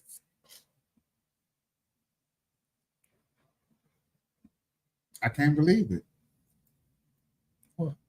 Right, it really, like 30 seconds or so. they really tried. And then I popped my head up and I could see Donald Trump surrounded by security and Secret Service and pumping his fist. And he wouldn't. They were trying to get him off the stage, and he was resisting them a little bit and putting his fist up in the air. After that happened, they cleared him. We could hear the motorcade Oh, so that's what took them so long to get him off the stage. He was resisting, huh? We had all gotten down. We saw Scott McFarland next to us, and a couple of pieces of equipment also fell down with him as we got down on the ground. Chaos ensued after that. I was looking at the bleachers to the left of where Trump was, and you could see people cleared out of there. You could see some blood on the bleachers as well. And I watched police unfold yellow crime scene tape. Not to be bragging, see, and this is the idea that some people will have about Trump, and they be like, "Man, Trump is the type of person that he want to stay on stage. He trying to point him out. He trying to look for him." And that sounds like a Trump. Yeah, man, don't come get me. You go get that shot at me. I got a rally to go. Look, he right there. Hey, you know he would. So that's but she just answered my question. She said the shooter was supposed to have been on the left. Until they can prove to me that's the fucking shooter or that's even a person. No, I just think they just pointing out there. It was shocking and it was scary. Reporters that I talked to, I mean, we're at these rallies multiple times a week. I was just at one in Doral, Florida. It's the unimaginable, but it's something we prepare for, and it's something that's how Trump look if he ever would have probably got drunk. Oh yeah, fix my hair. Fix my hair. That happened here today. Yes, I did hear him tell them to move out the way real quick, so he showed the people that he's still alive. Look at my guy back here, still sitting and chilling. Everybody's still sitting and chilling. It's something you can And they prepare for, stand. never really be ready for. How they Olivia really Rinaldi, supposed thanks to- for the report from the crowd. Margaret, Oh, shit. This My is bad, the time, Trump. as you were Yeah, saying, where no. the threat has never been higher. Exactly, and on many fronts, foreign and domestic. But I wanted to underscore and come back to when I said this wasn't unexpected, was I going meant because against of Trump, that threat environment. I would But I use wanted the to go fact that they to carried him on specific stage. language that was in a report our Pat Milton put out earlier today. She obtained the joint Right threat now, assessment dog. that was in preparation Yo, for the what can RNC that's what that's I'm just about waiting to get on, underway dog. in I'm waiting on Milwaukee, Joe that to come large to the Republican podium. gathering. And at that time, law Unfortunately, enforcement he said has no credible to see the president. specific threats were identified at the time in the assessment, but there If was you a don't come warning out that and the say RNC something, could be viewed boy. as an attractive target due to the symbolic nature of the political convention. So they were That's what putting you out a got to say, general over to warning to be on alert in Milwaukee, where a lot of those Secret Service agents are concentrated right now. The Secret Service that was with Some the people listen 45th to, president that's and why. Republican nominees, who we're looking at ushering him off stage. In that photo, you can see him with his arms around those officers encircling him. They are with him at all times, his detail. But I'm just underscoring here that the FBI, Secret Service, DHS, the Milwaukee Police Department, Southeastern Wisconsin Threat Analysis Center, all of them right now out in Wisconsin are on high alert because of this political violence, domestic violent extremism, which means somebody radicalized here at home, and the terror threat.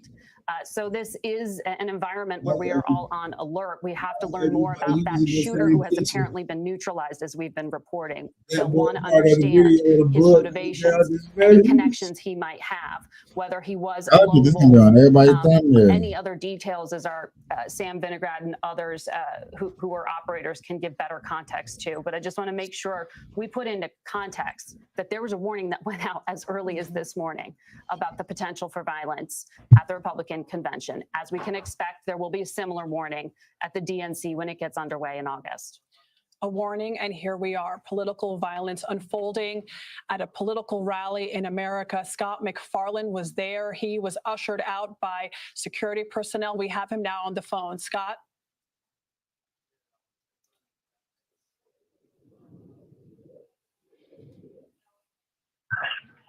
Scott, if you can hear me, go ahead.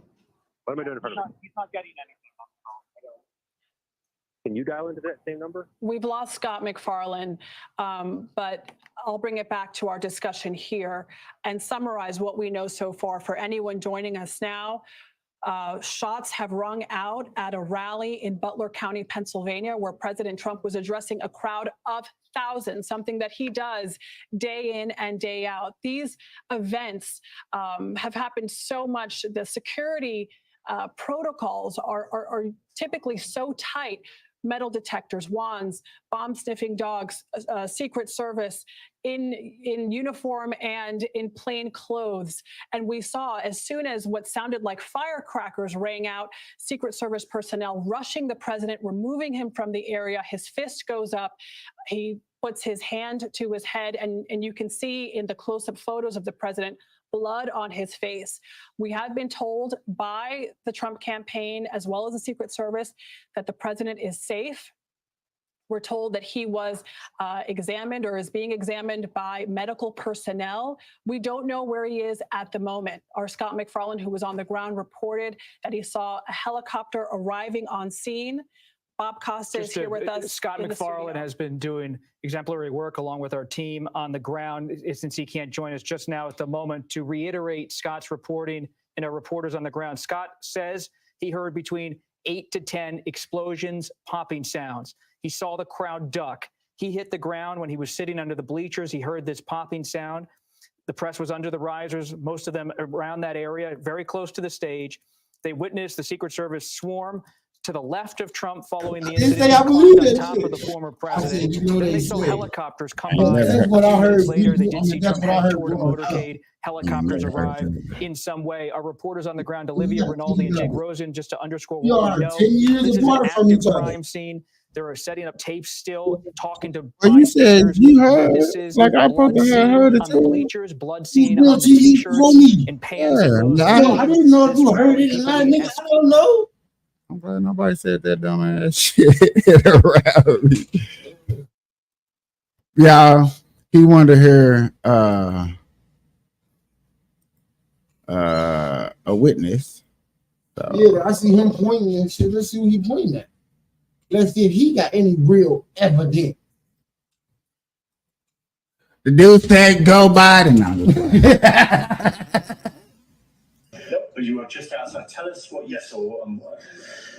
So we had a party here all day. You can see behind us at the Brinkles Farming Greenhouse here. We had a party, and we all decided, hey, you know, when we hear Trump up there, we're going to walk up through the field, stand by the trees out there under the shade, and watch and listen to the rally. Right? We couldn't see them, but we could hear them. So we walked up, and probably 5 to 7 minutes of Trump speaking. I'm estimating here. I have no idea, you know. But we noticed a guy crawling, bear crawling up the roof of the building beside us, 50 feet away from us. So we're standing there, you know, we're pointing at the guy crawling up the roof. And he had a gun, right? He had a rifle. We could clearly see him with a rifle. Absolutely. We're pointing at him. The police are down there running around on the ground. We're like, hey, man, there's a guy on the roof with a rifle. And the police were like, oh, what? You know, like they didn't know what was going on. You know, we're like, hey, right here on the roof. We can see him from right here. We see him. You know, he's crawling. And next thing you know, I'm thinking to myself, I'm like, why is Trump still speaking? Why have they not pulled him off the stage? I'm standing there pointing at him for, 2 or 3 minutes. Secret Service is looking at us from the top of the barn. I'm pointing at that roof, just standing there like this. And next thing you know, 5 shots rang out. So you're certain that the shots came from that guy on the roof? 100%. 100%. And he was up there for a couple of minutes. He was up there. Or not there for a couple of minutes. Absolutely. At least 3 to 4. What video did he say he had? Give a fuck. Because listen, this is why I said this. The first video we watched, they didn't know if that was a person or not, right? Right? Am I right or am I right? Okay.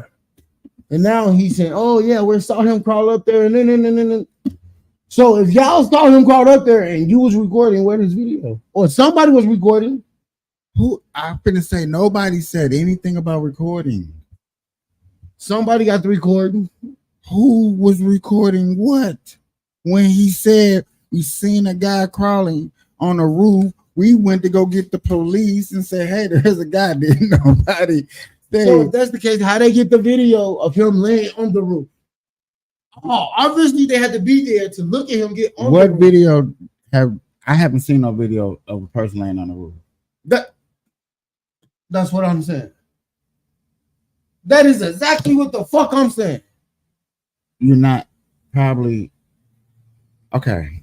Am I to understand that you want to see a video of this person laying on the roof? Now, Yes or no? to prove me wrong, yes. Okay. Because I feel like that wasn't nobody, bro. Because if y'all got that, ain't nowhere in here. All y'all that was standing out there that was recording didn't get him climbing on the roof. Where's that part of the video? Who was recorded? Go back to this video up there. Which one? I gotta see which one it was. No. You took it down already. I only got these two up here. The one when dude was supposed to be on the roof. Where they show a picture of it look like a field off the phone. The field phone? No. Yeah. That's the only thing where they said where they think they seen somebody. On that roof? I didn't hear nothing about I didn't see no roof. I just seen land. Just trees.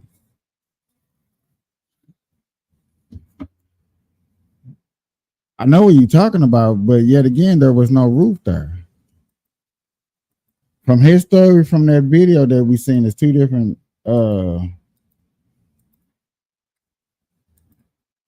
pictures, two different scenarios. No, he talking about the same thing we were talking about.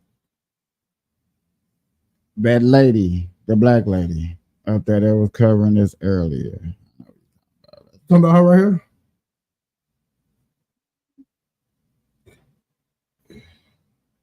Well, now that's your live, but it took me to your live now. But you see the video I clicked on though.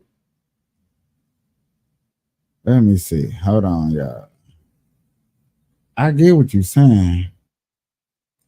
And I'm saying go back to your live. And I'm saying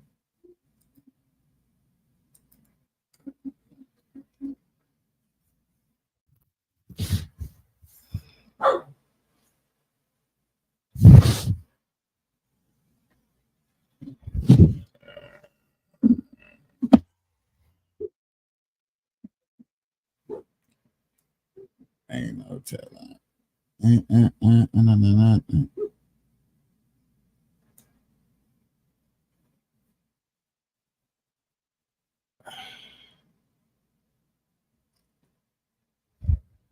I know what you're talking about, though.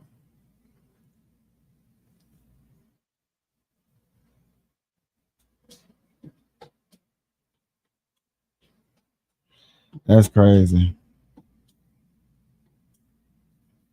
When they saw that thing on the roof and we was like, that don't look like a person. Yeah. Yeah. That's what I'm saying. Show me a video. A person was on the roof and that'll prove me wrong and I'll shut the fuck up. But what is your argument, though? Wasn't nobody up there. Wasn't nobody up where? On that roof. Because that dude was on the roof. They pointed 2-3 minutes at the roof. And the police is still on the roof. But he called it a bomb. They call it a bomb? Barn. Like somewhere for animals to go in.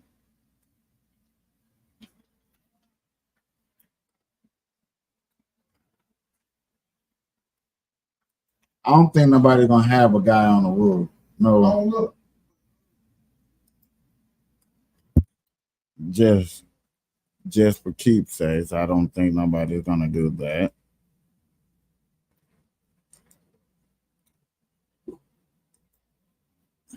Did you see, I mean, obviously everyone, when the shooting started, everyone was very panicked. Did you see what happened to him at all? Oh yeah, they blew his head off. Okay, sorry. Secret Service blew his head off. Okay, just be careful. As y'all just heard, Secret Service blew his head off. Assassinated the guy. Well, we don't quite know who's watching, but you're pretty sure they shot the guy? Absolutely, 100%. Okay. Yep. You saw that happen? Yep. Okay. Yep. And did you see them go up to him afterwards, or? They crawled up on the roof. They had their guns pointed at him, make sure he was dead. He was dead, and that was it. It was over. That's incredibly shocking. The guy was on the roof right there. You can see the white roof right there. Did you get a look at him? Could you? I no, other than he was in muted colors, tan type clothing. We saw the rifle flinging around as he was trying to crawl. I mean, we saw the rifle, 100%. Do you know about guns? Do you know what kind of weapon it was? Oh, absolutely know about guns, for sure. Yeah, I mean, it's a rifle of some sort. I wouldn't know, I wasn't close enough to read the label on it, but, sure. But it was a rifle of some sort. Yeah, absolutely. He said the Secret Service blew his head off. What? The dude that shot at Trump, Secret Service blew his head off. When? When? What you mean when? You're not going to see that. That's not going When? So I'm saying, I want to know when they just blew that shot because at first he said they were just standing there looking at it. Oh, absolutely He know said about the guns, for sure. police. No, he said, I promise you, go back, like, He said the police like the was standing. beginning, and that nigga said Secret Service. Okay. And why he said Secret Service? And next thing you know, I'm thinking to myself, why is Trump still speaking? Why have they not pulled him off the stage? I'm standing there pointing at him for 2 or 3 minutes. Secret Service is looking at us from the top of the barn. I'm pointing at From the that top of the barn. just standing there like this. And next thing you know, 5 shots rang out. So you're certain that the shots came from that guy on the roof? 100%. 100%. And he was up there for a couple of minutes. He was up there. You were up there for a couple of minutes. Absolutely. At least 3 to 4 minutes. And you were telling the police and the Secret Service? We were telling the police. We were pointing at them for the Secret Service, who were looking at us from the top of the barn. They were looking. Okay. So yet again, we was telling the police we was trying to get the Secret Service attention. He on said the barn. they was looking at them from the top of the barn. So come if they saw the nigga on the roof. How you know? Why they didn't see the nigga on the roof? This is my thing. Even though he's saying that, that's not 100% sure that he knows that they seen him. That's what I'm saying. So to me, one part of your story can be just a tad. It's a lie. I'm gonna take your whole story a lie. What part you think he a lie? Everything. You ain't see no motherfucking body on that roof. Yeah, 5 shots probably did ring out from that area, but it wasn't from that roof. So he didn't see. No, he did. It's too many people out there, bro, to record that shit. You know what? To record. You know what? You know what? This is the part that I'm I'm gonna trying do to what add. I'm gonna do what I always do. Just What is- sit back and just wait to see if it comes out. Come on, what? That somebody record that man getting on that roof. Nobody did it. So why is y'all study talking about a roof that y'all can't prove somebody actually was there? So nobody got eyeballs? Your eyes are lying to you, baby. That's why I don't go off that shit no more. So you got eyes? Yeah, I got eyes. So your eyes lie to you? Of course. Okay. Your eyes will make you think you seeing what they do. Binoculars. Did they see it? Probably not, because the roof, the way the slope went, he was behind where they could see. But why is there not Secret Service on all of these roofs here? I mean, this is not a big place. Did you see? I mean, obviously, everyone when the shooting started, everyone was very panicked. Did you see what happened to him at all? Oh yeah, they blew his head off. Okay, sorry. Secret Service blew his head off. Okay, just be careful because we don't quite know who's watching, but you're pretty sure they shot the guy. Absolutely, 100%. Okay. Yep. You saw that happen? Yep. Okay. Yep. And did you see them go up to him afterwards, or? They crawled up on the roof. They had their guns pointed at him, make sure he was dead. He was dead, and that was it. It was over. That's incredibly shocking. The guy was on the roof right there. You can see the white roof. Y'all Right can't there. even tell it. I know, other than he was in. Who is y'all? Damn. This man or the news company? Because this is The fuck. He a lying sack of shit. you 100% know he lying. That's funny. His story not adding up to me. His story really not adding up to me. So at the time, My audience can't hear.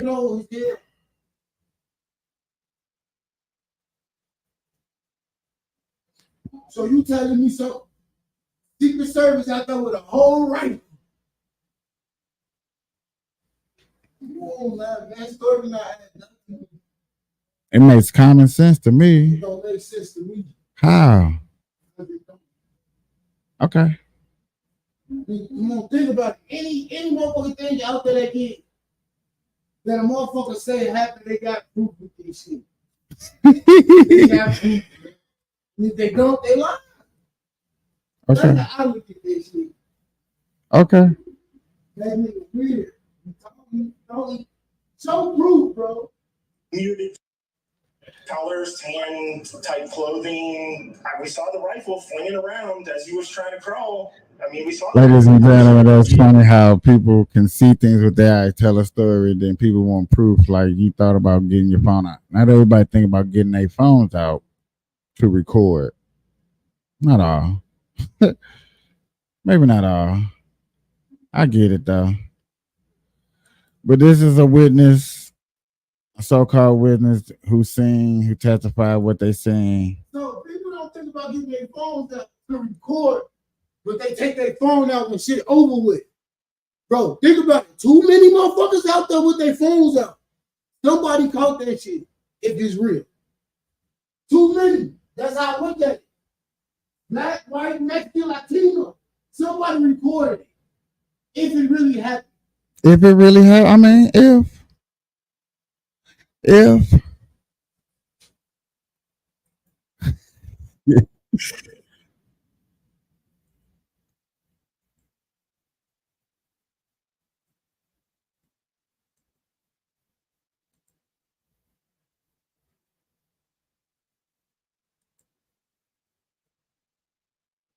For the moment on hold in the wake of this incident. And you heard, President Biden condemn the negatives where the political world, at least the Republican part of the political world, is gathering for this convention that is set to kick off officially at 2 o'clock on Monday. But also over on the Democratic side, we are told, Whit, that the Biden campaign has paused all outbound communications, and they're working to pull down all of their political ads, effectively putting this intensely fought, heavily funded, very negative presidential campaign, at least for the moment, on hold in the wake of this incident. And you heard, President Biden condemn what happened. I thought it was interesting to hear him refer a couple of times to President Trump, somebody he has clashed with as mightily as any two political figures in our history have clashed, calling him Donald and saying he tried to get a hold of Donald and he hopes to speak to him, and saying that we all have to condemn what happens. And that is what is happening. We are seeing statements from political leaders across the political spectrum, not just condemning what is an apparent or being investigated as an apparent political assassination attempt, but calling for calm and saying that political violence of any kind, certainly not like this, has no place in American politics. One of those briefed on this and putting out a statement is the Speaker of the House, third in line of presidential succession, Mike Johnson, who says he's been briefed by law enforcement and says this horrific act of political violence at a political campaign rally has no place.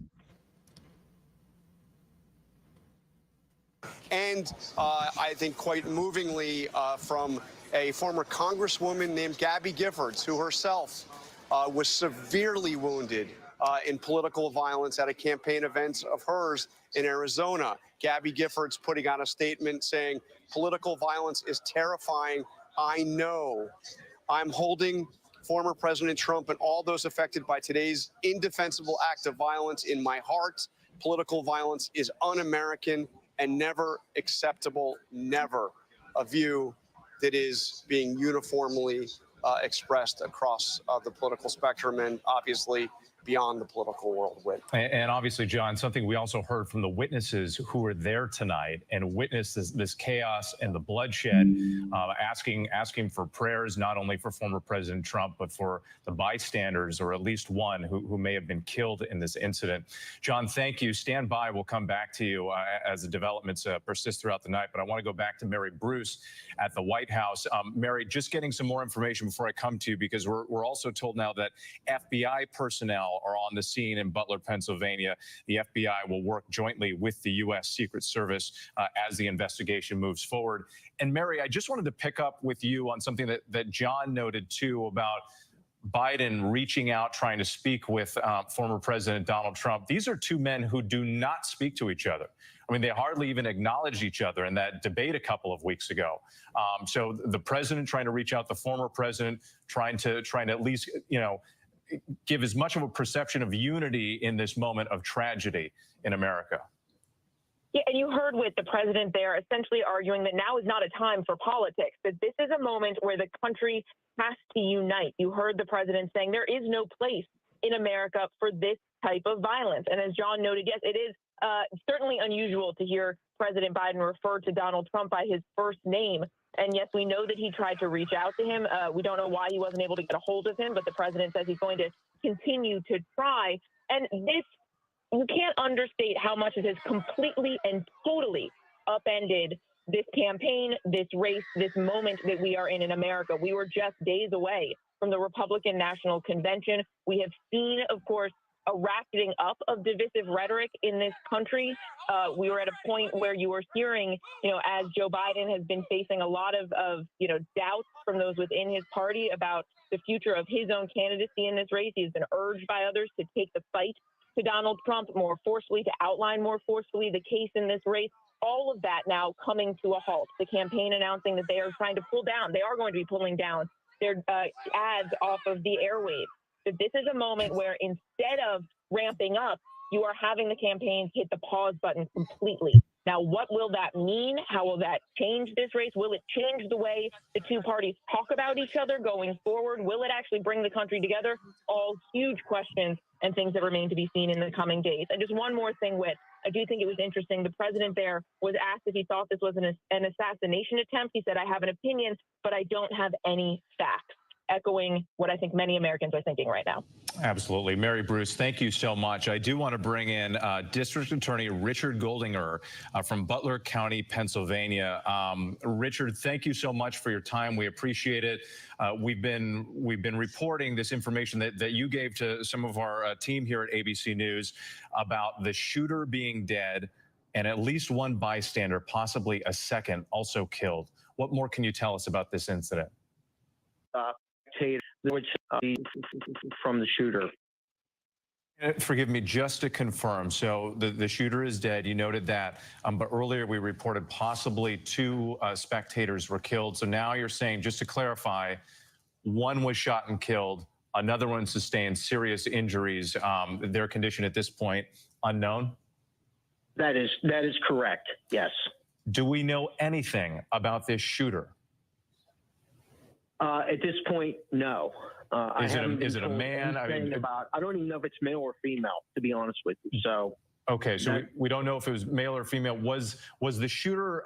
Is it believed that the shooter was actually in the venue, or fired the shots from outside? I can confirm the shooter was not within the venue. The shooter was on the roof of a building that was adjacent to the venue, and so they would not have had to go through the security process of entering the rally and be subject to the search and everything. Forgive me, I was just getting some information in my ear as you were speaking. So the shooter not in the venue, on the roof adjacent to the venue. So is it believed then that some of these other shots that we heard witnesses describe, that was law enforcement returning fire? Was it law enforcement who took the shooter out? That I can't confirm. That's a yes? No, I can't confirm that. Okay, so it's not clear how the shooter died. Correct. At this point, we don't know. I don't know. How about that? I don't know at this point. Fair enough. I understand. And forgive me. I know it's a fluid situation and information is coming in piece by piece. Extremely. Yes. Richard, just your take in general. This is obviously a tragic moment in this country. I mean, not only do we have this act of political violence, we have bystanders, people out there just exercising their right to support a candidate, potentially shot and killed. What are you feeling at this time? Oh, I mean, it's terrible. I mean, first of all, I'm embarrassed for my community that this happened here. I am disgusted and sad that somebody actually lost their life as a result of this. And, I mean, unfortunately, it appears to be just almost a microcosm, but the state of our country, where we are right now and how divided we are, and somebody would resort to something like this to, well, I don't know the motives, but potentially affect a presidential election. And it's really sad. Yeah, I mean, we need to, I agree with President Biden. We need to come together. We need to unite because of this. And I hope that maybe, something bad like this happening, good can come of it after the fact. Yes, let's all hope that could be the case, and perhaps this country could have a moment of unity in what has been a very divisive time, and only getting painful by the minute here as we get more details about what happened. I do want to ask you about the bystanders. Do we know any information about them, where they were seated during this event? I don't have that information at this point. I'm going to guess that they were probably seated behind President Trump, based on the whole thing. But I don't know. I shouldn't even speculate. Understood. Again, Richard Goldinger, we truly appreciate you taking the time this evening, and we're wishing the very best. Our hearts go out to you and your entire community as you try to build back from this tragedy. Thank you again. I want to go to, let's go back to Martha Raddatz in Washington. Martha, I know that you've been talking to not only law enforcement sources, political sources, but also folks in the military who were describing what they heard with those gunshots. We got some more information from the district attorney there. The suspect who was shot and killed, and we're not sure how, we're careful to point that out, was on a rooftop adjacent to the venue. What does that tell you, and what's the reaction you're getting from your sources? Well, it certainly was a ways away from President Trump. And that in the beginning, when I started talking to people who were familiar with weapons and who heard that gunfire on the tape, said they were certain it was probably a ways away from the actual venue outside the security zone. And it sounds like that has proven to be true. There were several shots you could hear, and they were very distinct, at least 2 or 3, possibly more shots. And we don't know yet whether we were hearing not just the shooter, but those who then took out the shooter. But when I look at this video, and we've all looked at it over and over, and you see President Trump get up and put that fist in the air. We've now heard from his family. We now have heard that former President Trump is okay. But this is an incredibly sobering moment for former President Trump, for his family, and for the country. There is always a possibility something can go wrong. He is surrounded by security doing the best job they possibly can, the Secret Service, but these things can happen. And when he goes out there again, he is going to be thinking of this, whether he keeps that fist in the air, whether you can't keep him down. This is something that has got to be in the back of your mind. Back in 2016, just 4 days before the election back there, he was taken off the stage by Secret Service when someone shouted gun. There wasn't a gun. He was okay. Nothing happened. But even that, I mean, you can see that moment of fear in someone's eyes, and they have a right to be afraid in something like this. I also think what we're going to have to see in the coming days, and we talk about this divided country, we talk about this heinous act, is who this shooter is, what the motive actually was, where they come from, why they did this. This will be pivotal in how the country reacts, how former President Trump's supporters act. This is something we really have to keep our eyes on in the coming days. And not to mention the serious questions about security. I know you and many of us have been to these Trump rallies before, and you go through so much security to get inside the venue and the metal detectors, and they check your bags and everything. There are prohibited items, things you cannot bring inside. But to get this information from the DA now that the suspect was on top of a roof adjacent to the venue, that raises serious questions about whether something, a potential threat, was overlooked. Well, I think, again, you cannot protect someone from everybody. There are ways to get to people. I think on the venue itself, obviously, and we've all been there, and they go through the magnetometer. But if you are a long way away and you have a weapon, I know certainly they have probably snipers positioned in certain places, but I've been to events too and think, oh, wow, look at that building over there. Someone could get up there. I hope they have somebody there. They are not in every single spot at every single rally. And that's what people take advantage of. I mean, I think the Secret Service would be the first to say we do our absolute best. We lock down what we can, but people keep trying and they keep trying to get in. But we will learn more on that too. Any kind of investigation going forward, which will take weeks, months, probably years, how this happened. Yes, this is just the very beginning. Martha Raddatz, thank you so much. I do want to go back to another witness here, Stephen Lasco, who was at the Trump rally. Stephen, if you can hear me, I understand you were only about 100 feet away from the former president. Describe what you saw and what you heard. About 100 feet away from him, could see his face. He was right there talking, having a good time. And, you heard one shot, two shot. It sounded like, bang, nothing crazy. And then you heard maybe 3 or 4 more. And that's when everyone got quiet, started panicking. Trump dropped right to the floor. I guess Secret Service jumped on top of him and shielded him. But, as soon as everyone in the crowd figured out what was going on, we all ducked, and my buddies just jumped on top of me, piled on top of me. And we had no idea what was going on. You're in total shock. You're shook, and, you can't feel your. Nah. They try to take out your boy. It's just mind blowing. And there are a lot of people out there that wish this really would have happened. That's crazy.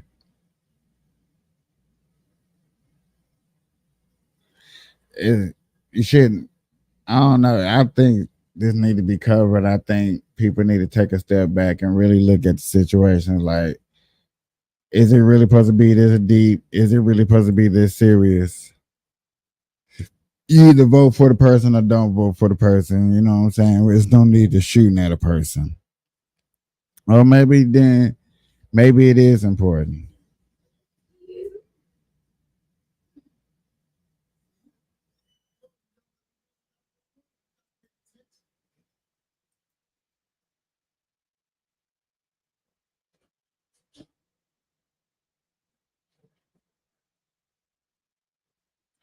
I was just reading something. Hold on. Your legs, but we were trying to decide if we wanted to get up and run, and we had really no idea what to do. And next thing you know, you see bullets, or you hear bullets flying, and I believe a bullet hit the hydraulic lift that was holding up the speakers, and that thing almost collapsed. There was hydraulic fluid and water spitting everywhere all over the crowd. And then before you know it, everyone just gets up and starts running. But And Trump Stephen, did stand. Oh, forgive me. I'm sorry. There's a little bit of a delay, but on that note about everybody getting up and running, we're actually showing video that you shot on your cell phone. And this is the moment with people running out of the venue. Describe what that was like, and when were you actually able to get out? It was pretty stressful. I'm looking around trying to make sure all my buddies who came with me were with me. And, it took probably a good 10 minutes to get out of there, to get out of the whole area. And, before you know it, there's ATVs and UTVs flying and ambulances and all that kind of stuff. And we're trying to figure out how to get out of there and get home. But we made it. And when we walked out to the road, they had, police blocking everything off. And we actually found out where the building was that the shooter was shooting from. They had it all taped off. I guess it was like an agricultural warehouse, something like that. So, it was pretty scary. It's It's like you're in the movies. Stephen, forgive me again. I'm sorry. There's a little bit of a delay with the connection, but did you say that you were able to see the building that the shooter was allegedly perched on top of here? You said it was taped off by law enforcement. What did it look like? It was like a kind of like an airplane hangar, maybe, you know, like a warehouse for agricultural equipment, I guess. ARC, AGC, something like that on the side. But once we were out, maybe 30, 40 minutes after, you know, they were taping it off, investigating it. They had the dogs going and all that stuff. You know, there was traffic jams everywhere. It was kind of hard to. How far away was that area from where the former president was standing? Maybe 300, 400 yards, maybe less, honestly. And Stephen, when you hear that people who were there in the crowd with you, other bystanders, at least one, maybe more, were killed, how does that make you feel? Honestly, still kind of numb to it. You know, it's hard to process all this. You know, your heart rate is through the roof, but you know, best wishes for their family, and you know, they were supporting the country that they love. And in the meantime, it's definitely sad, and you know, it's heartbreaking, honestly. And Stephen, we've been hearing from people on both sides of the aisle, Republicans, Democrats, you know, independent candidate, RFK Jr., and all with the same sentiment, condemning political violence, saying there's no place in this country for something like this. And I just wonder, from your perspective too, you're out there, you're exercising your right to support a candidate. You know, what message do you have for people out there? Because the country is at this political boiling point. There's so much division and anger and hatred right now from one side and the other. What would you like to tell people?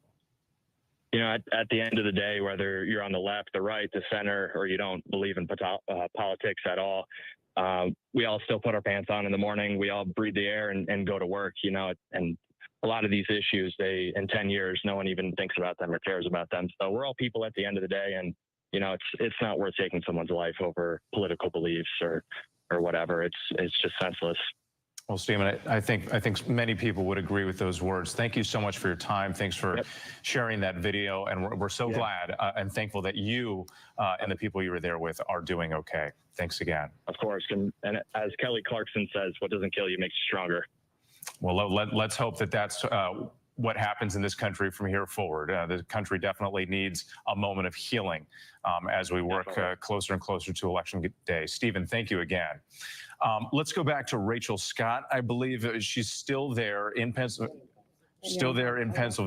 She was at this event, and Rachel, you've been speaking with witnesses. And who are you with right now? Yeah, I'm with a woman named Erin. You were in the very first row in the middle seat, you told me. What did you see? What did you witness? I was in the first row, and I was in the middle. I was directly in front of President Trump. So I saw him come on the stage, and it was maybe about 3 or 4 minutes. Everybody, all the photographers saw him come in. They all cleared away. He started speaking, and then we heard pound, pound, pop, pop, pop. In everybody's mind, it was like 4th of July. Somebody must have been still doing firecrackers. Then I saw the 4 Secret Service jump up and immediately push him to the ground.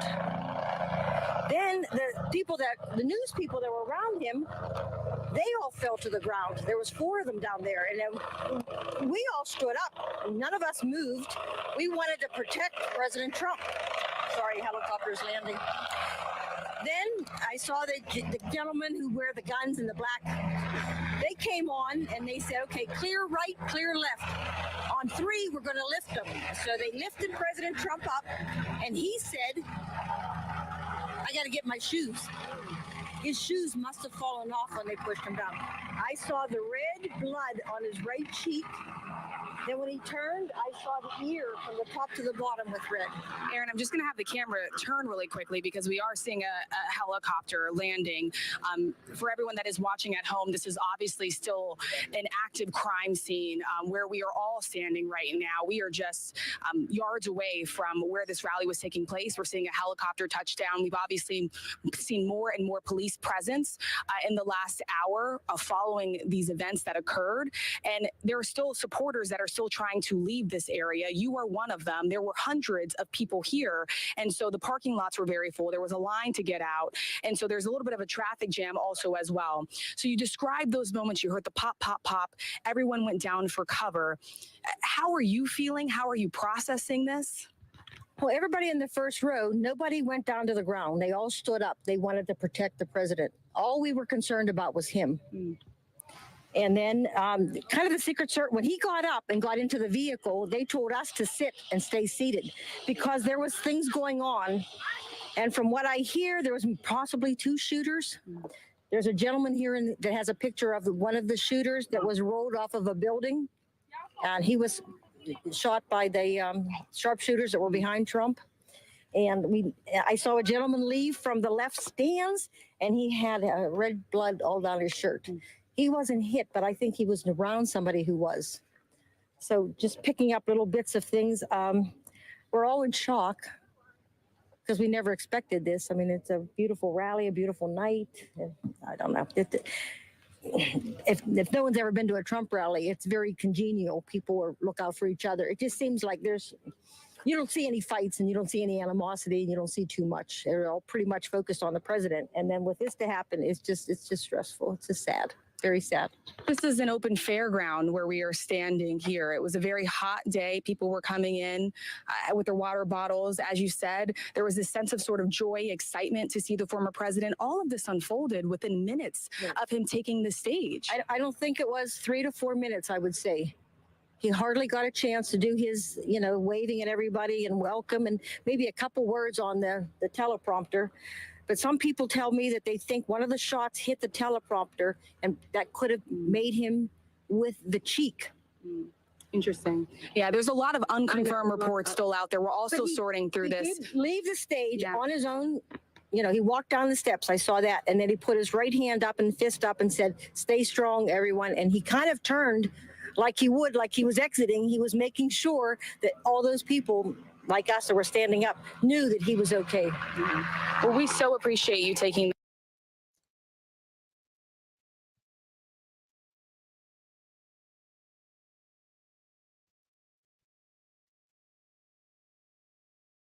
They're really trying to take out Trump, whoever, trying to have the audacity to sit up here and shoot at this man. Like this man, people views went up, my views went up. People, come on, man. You made it harder for Joe Biden to win. Now, whoever did that, if you was a Joe Biden fan and you really wanted Joe Biden to win, this attempt at Trump didn't help at all. None at all. This is what I be trying to show people and tell people, like, man,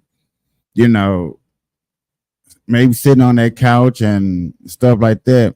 Sorry for last night. We got a storm, so it knocked out my electric.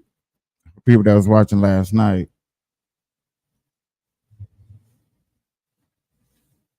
Which is crazy. Yeah, we still can't hear you, homie. Nope, we can't hear you. None of that. This is crazy.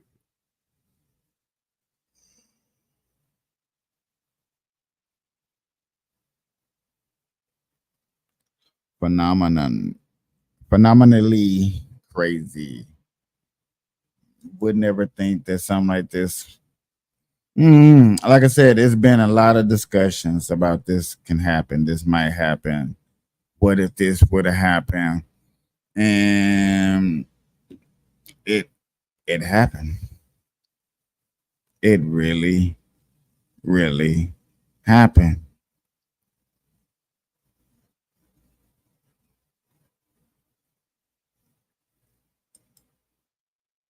Play y'all real quick. Briefed by all the agencies in the federal government as to the situation, based on what we know now. I have tried to get a hold of Donald. He's with his doctors. Apparently he's doing well. I plan on talking to them shortly, I hope. when I get back to the telephone. Look, there's no place in America for this kind of violence. It's sick. It's sick. It's one of the reasons why we have to unite this country. We cannot allow for this to be happening. We cannot be like this. We cannot condone this. And so I want to thank the Secret Service and all the agencies, including the state agencies, that have been engaged in making sure that people who, and we have more detail to come relative to other people maybe injured in the audience. I don't have all that detail. We'll make that available to you. I may be able to come back a little later tonight, but we'll put out a statement if I'm not able to if it's not convenient for you all. But the bottom line is that the Trump rally was a rally that he should have been able to be conducted peacefully without any problem. But the idea that there's political violence or violence in America like this is just unheard of. It's just not appropriate. Everybody must condemn it. Everybody. I'll keep you informed, and if I'm able to speak to Donald, I'll let you know that as well. So far, it appears he's doing well, number one. Number two, that they're thoroughly investigating what happened to anyone else in the audience. We have some reports, but not final reports. And every agency in the federal government, I'm going back to my phone to speak with the federal agencies that are being put together again to give me an updated briefing. Has anything happened? They learned any more in the last couple hours.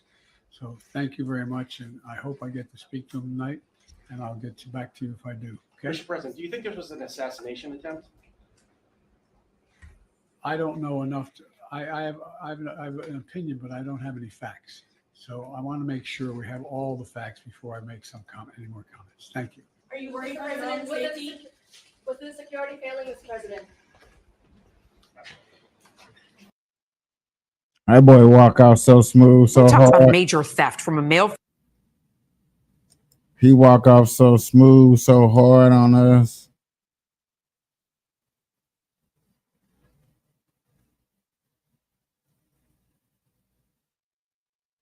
Oh shit! All-Star softball game going on, y'all.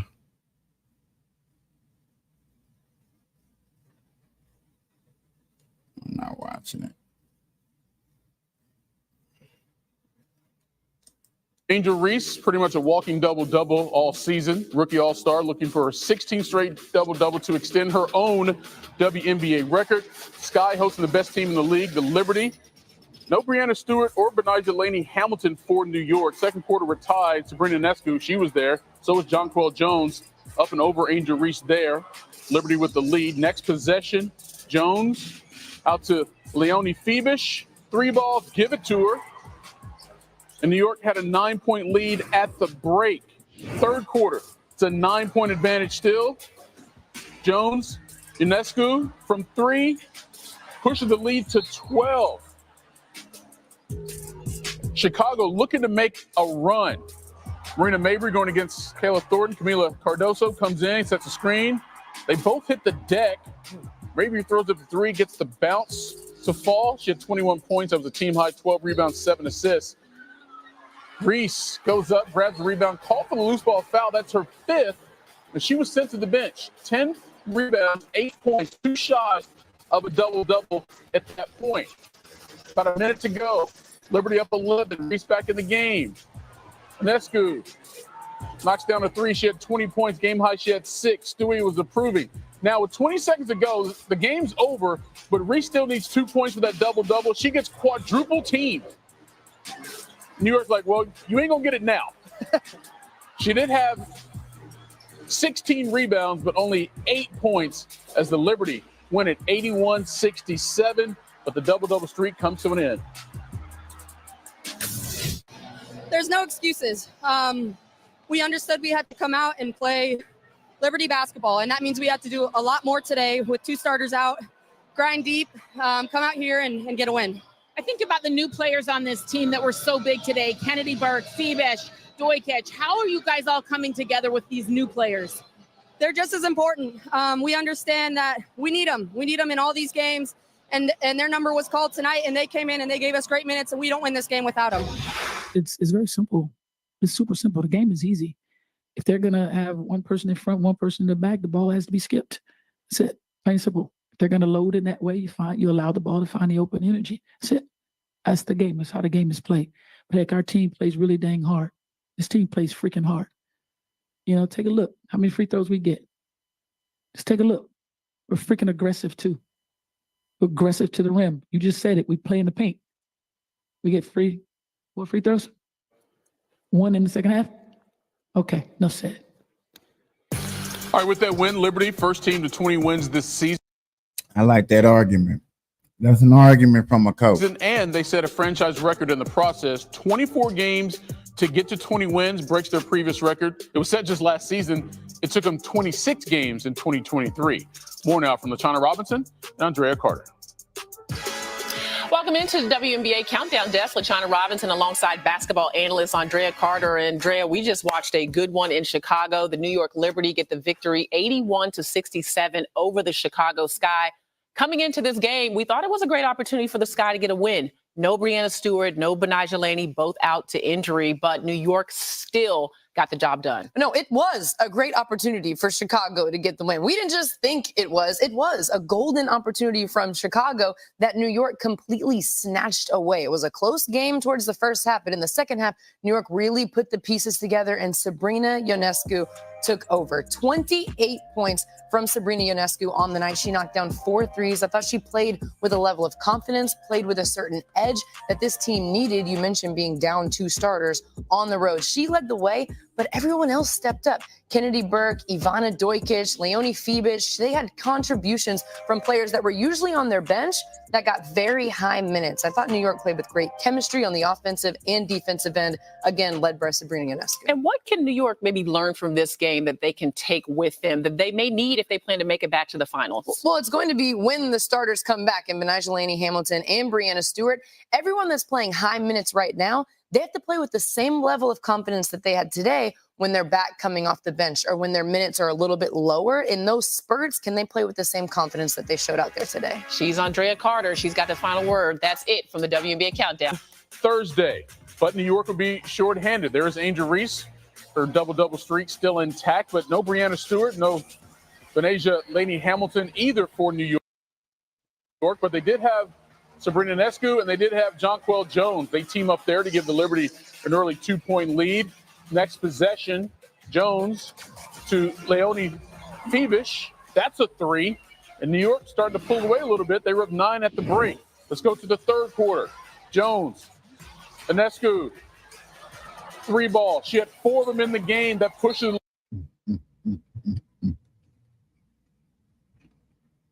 lead to double digits. Late third quarter, Chicago trying to do something. Marina Mabrey going against Kayla Thornton. Camila Cardoso comes in and sets the screen. Cardoso and Thornton both hit the deck, but Mabrey knocks down the 3. She had 21 points, team high, 12 rebounds, 7 assists. They cut it to 7, but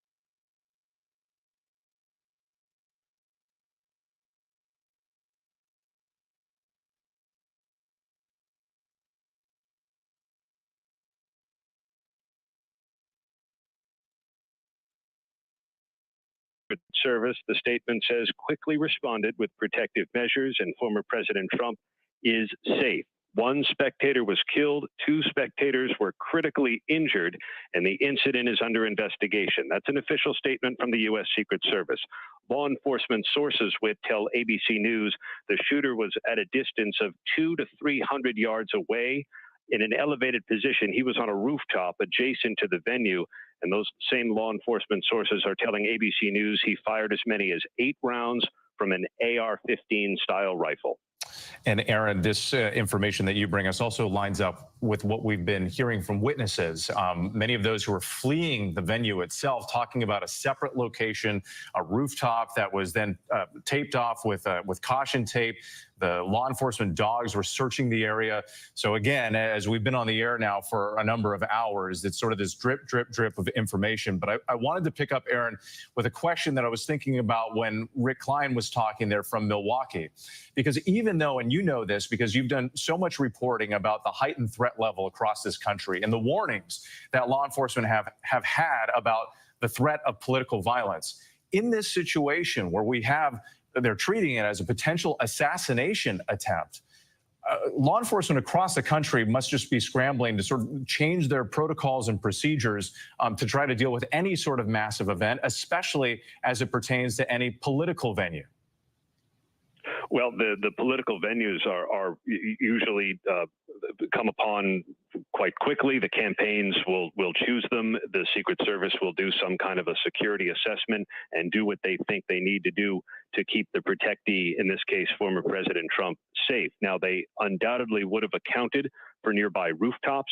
We'll wait to see whether this individual, this shooter who is now dead, was in position beforehand, or whether may have tried to access the rooftop while in full view of others, and how police and the Secret Service may have reacted to that. But this is certainly going to have an impact on how police and the Secret Service go about securing these venues in the future, especially at a time when the threat environment in the country is so complicated. All the more so by the rather heated political environment we're in now, just months before the next presidential election. And Aaron, another thing that you've reported on in the past, and I think it's worth noting here, because we don't know the motive behind this attack. We don't know who this shooter was. So that information is still to come.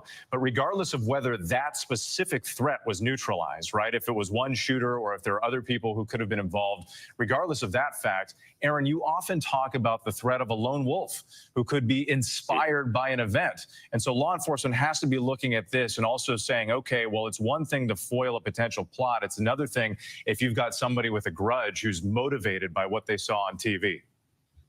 And I think any law enforcement official would tell you those are notoriously difficult to detect and to stop, because there is almost no warning. And how many of these security bulletins, intelligence bulletins do we see where a lone actor is identified as the most significant threat, somebody who is willing to use violence, and in this case, we believe an AR-15 style rifle, and willing to do so without any apparent warning. So right now, the authorities no doubt know who the shooter is. They've undoubtedly identified the person by now and are going through social media, talking to witnesses, acquaintances, relatives, friends, anyone they can find to give them a sense of what the motive might have been. But the stark reality is that a lone actor who is willing to use a gun is very, very difficult to detect and to stop. Aaron Katersky, thank you so much. As we come up on the top of the hour here at 9 p.m. in the East, I'm Whit Johnson in New York. And if you're just joining us, we are following all of these major developments after the shooting at a campaign rally. Former President Trump in Butler, Pennsylvania, was slightly wounded in the right ear, but we're told by his campaign, by his family, that he's doing fine. Authorities say the shots were fired from a rooftop adjacent to the venue, some 200 to 300 yards away.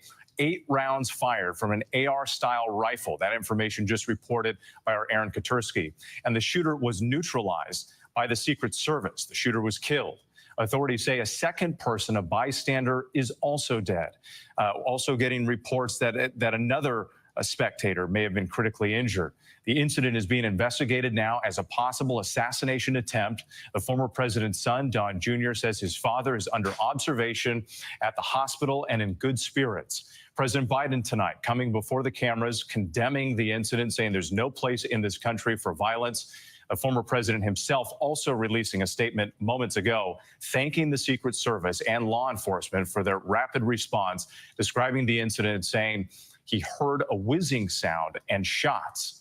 And President Biden, as we also noted there, coming before the cameras, he was condemning the violence, saying all federal agencies are now engaged. He also tried to reach out to the former president personally to speak with him tonight.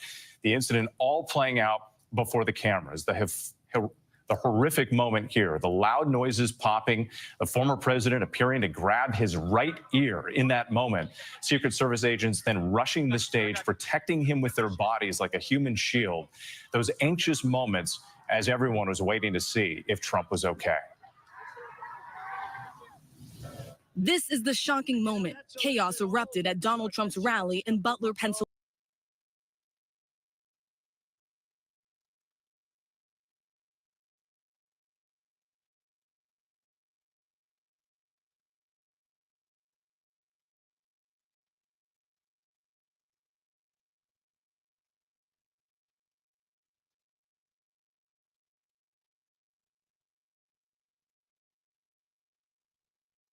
Left foments, and they have the audacity to project their hatred and their violence on everybody else in this country. And I'm just absolutely outraged at the left.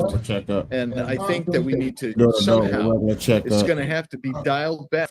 I said this language from Benny Thompson, a piece of legislation that he introduced in April of this year to remove the Secret Service protection of Donald J. That's what his resolution did. And then there's one of his staffers, or someone who purports to be one of his staffers, claims to on her social media site today that she has worked for Benny Thompson since April of 2023. Says that's what your hate speech got you, and please get some shooting lessons so you don't miss next time. That's the type of rhetoric that the left foments. And they have the audacity to project their hatred and their violence on everybody else in this country. And I'm just absolutely outraged at the left. And I think that we need to somehow, it's going to have to be dialed back. But I mean, the reality is you have a member of Congress who wanted to take away Secret Service protection of Donald Trump. Now I see what they see. That's so dangerous. Come That's here. so incredibly dangerous, and actually quite it actually is inflammatory as well, and provides some kind of almost license, because people say, well, yeah, see, they don't even care, but we do care, and we want everybody to stop it with the violence. You know, I'm okay with great debate, vigorous debate. But some of the stuff I hear, this race, you're a racist, you're a Nazi, the things they said about Donald Trump, and they say about those who support him. Exactly, 100% in line with what you're saying there, sir. It seems like everything from the left, whether it is, it comes to the rhetoric or them voting against the SAVE Act. I mean, 198 Democrats for you in Arizona there on the border. I mean, everything, it seems like they're just trying to take down the country one point at a time. But, at the end of the day, we know who's going to be the nominee for our Republican Party next week. Him being on the roof. That's correct. And President Trump, he's going to be the nominee. He's going to go forward. He's raising his fist. People are there and they see this guy.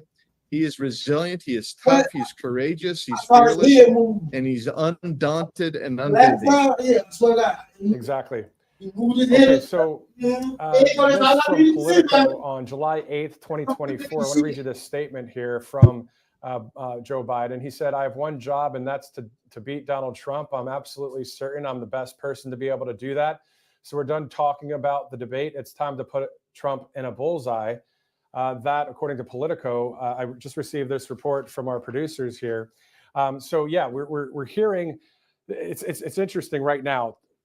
In the moment, live right now, sir, where I'm hearing from, Kash Patel or Sebastian Gorka or Pastor Mark Burns, who's in touch with the president, and then yourself, and I'm hearing a chorus of, "Hey, let's keep it. Let's still do peace through strength. Now's not the time to go after it in the sense of, verbally or whatever." With anger, but then I'm hearing on the other side of it too. No, this is what's going on. This is the reality of it. So, what do you think? I'm gonna be playing different people so y'all can hear different discussions. I am going to show y'all what the news camera people were trying to show us earlier. I went back on Twitter And this shows better of the shooter on top of the roof of what everybody was talking I about. think they hit him because the guy he looks dead. Yeah, you see the guy right here on the Lá em cima, roof. né? Aqui, ó. You can see the guy there. I think they hit him because the guy he looks dead. So this is yet again after everybody had their back turned, wasn't really paying attention to somebody sitting on the roof. Whoever else probably got their steps on the roof was looking and like, that guy's on the roof chilling. He ain't got no gun. But yet again, that guy with the orange said he was pointing, he was seeing everything. So different people, different angles, have different of what they seen and stuff like that. As you definitely finna see Twitter go crazy over this. Yet again, this is the other guy we played earlier. So we had a party here all day. You can see behind us at the Brinkles Farming Greenhouse here. We had a party, and we all decided, hey, when we hear Trump up there, we're going to walk up through the field, stand by the trees out there under the shade, and listen to the rally. Right? We couldn't see him, but we could hear him. So we walked up, and probably 5 to 7 minutes of Trump speaking. I'm estimating here. I have no idea, but we noticed a guy crawling, bear crawling up the roof of the building beside us, 50 feet away from us. So we're standing there, and we're pointing at the guy crawling up the roof. And he had a gun, right? He had a rifle. We could clearly see him with a rifle. Absolutely. We're pointing at him. The police are down there running around on the ground. We're like, hey, man, there's a guy on the roof with a rifle. And the police were like, huh, what? Like they didn't know what was going on. We're like, hey, right here on the roof. We can see him from right here. We see him. He's crawling. And next thing you know, I'm thinking to myself, why is Trump still speaking? Why have they not pulled him off the stage? I'm standing there pointing at him for, 2 or 3 minutes. Secret Service is looking at us from the top of the barn. I'm pointing at that roof, just standing there like this. And next thing you know, 5 shots ring out. So you're certain that the shots came from that guy on the roof? 100%. 100%. And he was up there for a couple of minutes. He was up there. You saw him up there for a couple of minutes. Absolutely. At least 3 to 4 minutes. And you were telling the police and the Secret Service? We were telling the police. We were pointing at them for the Secret Service, who were looking at us from the top of the barn. They were looking at us the whole time when we were standing by that tree. Could they see binoculars? Secret Service, the police people getting the body up off the ground. Actually getting on that same roof that he's claiming. Yeah, so this is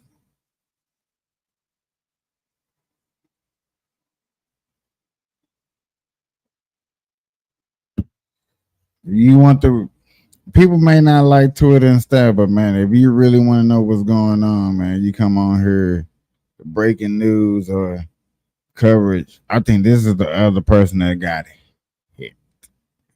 People want to say it was more than one person. We're just now. trying to figure out what happened. But yeah, I had to show y'all that, give y'all coverage, so y'all can't say that. Oh man, I don't believe you. There's my proof.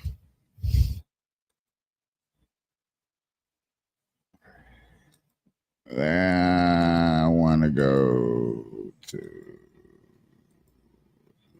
Yep. I got so many windows up. Trump's rally in Butler, Pennsylvania. If you want to really see something that said, take a look at what happened.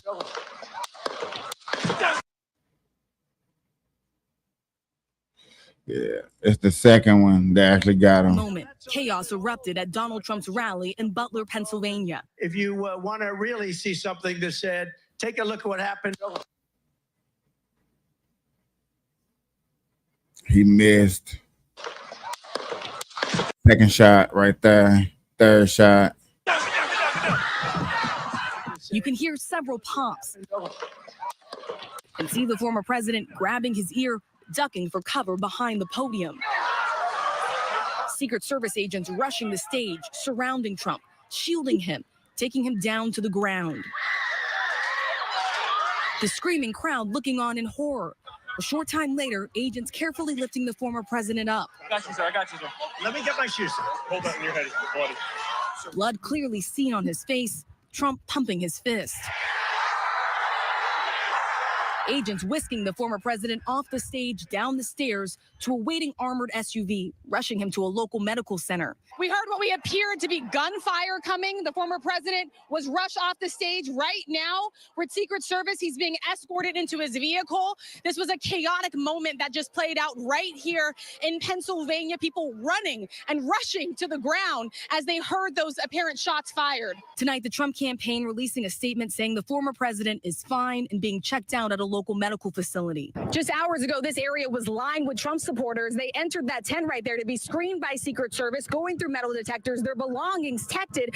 Now, this is the space where you have Trump supporters that are leaving, panicked and confused, as Secret Service agents rush us out of this area and back to our cars. Tonight, the crowd still in disbelief. Tell me what you saw and what you heard. You said that you heard the popping sounds and you got down? Sounds. At first you think like maybe firecrackers, but it continued, and then somebody yelled, "Get down."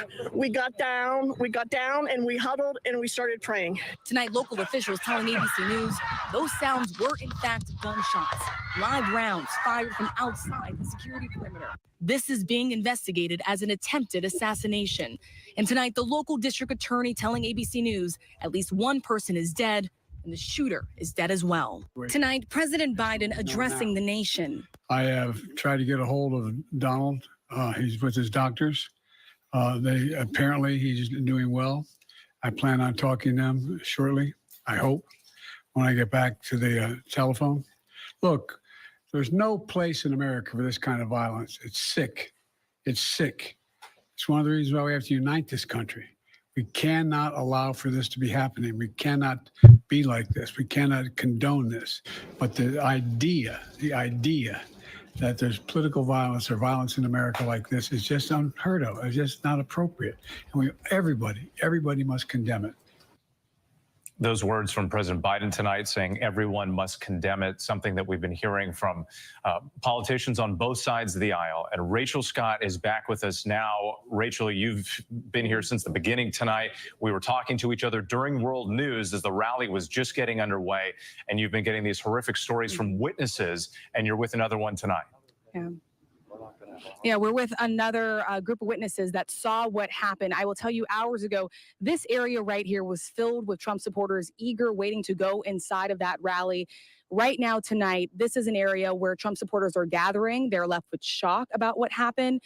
Tell me what you saw inside.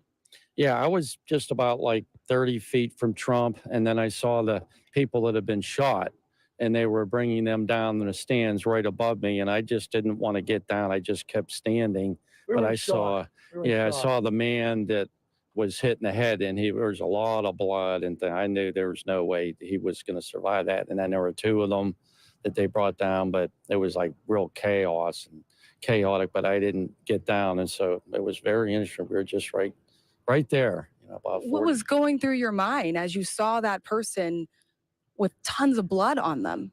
Yeah, at first I was thinking, I thought different thoughts, like maybe this was the shooter and then he committed suicide, or maybe someone shot him. That's what my first thoughts were. I didn't think about just like someone that was in the stands. Yeah, that's what I thought. And now knowing that this is someone that was in the stands, how are you processing this?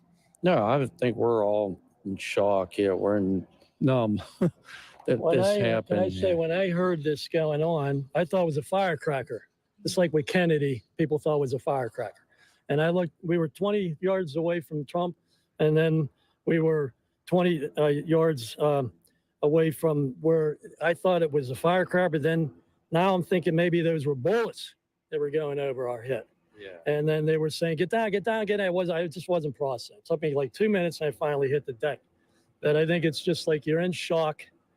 And how did the guy get the gun in there? How did he get the gun? Yeah. Well, let me ask you this, because is this your first Trump rally? No. No. So I've covered a number of Trump rallies. I've been to almost every single Trump rally this cycle. You've been to a number as well. You're fully aware of the security precautions. Trump supporters, as they're making their way in, they have to go through magnetometers. Your bags are searched, your pockets are searched as well. And so any area where you're around the former president, there is a sense of safety. And so to have this occur, what was going through your mind as you heard gunfire, get down, get down? I think first I was in shock, but I do think I'm drawn to some of this I tried out for the Secret Service. I passed everything, but then they said, take your glasses off. That was the end of it. So my whole life would have been changed, but I couldn't see. But I guess I like to be where the action is in some ways. So, but I mean, not this, obviously this is just horrible, just horrifying. But Trump survived. That's good. It would have been horrible news, worse news if he had been killed. So that's good. At least we had that. But yeah, we're all in shock yet. It's really something. I just got done saying every generation thinks, well, we're past that. We're not going to have any more assassination attempts, and then you have something else, and maybe that's really hard to stop. I thought it was firecrackers. Yeah, you thought it was firecrackers. Yeah, I mean, so many people did. Initially, when that first happened, there was a lot of confusion for everyone that was inside of that fairground near. We heard the pop, pop, pop, pop, pop sounds. We heard shouts of gunfire, but we did not know for sure. We were just all told to get down.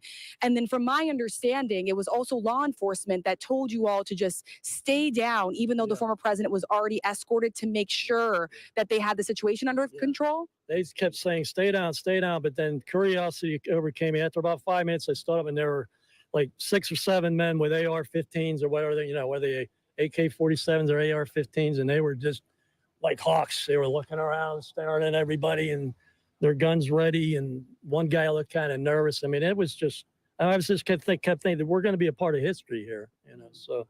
Yeah. But it's just it's horrible. When I got it was shot because there was so much blood and things. So, he was right above me, so I thought, oh, there's no way he survived that. But, yeah, what a day.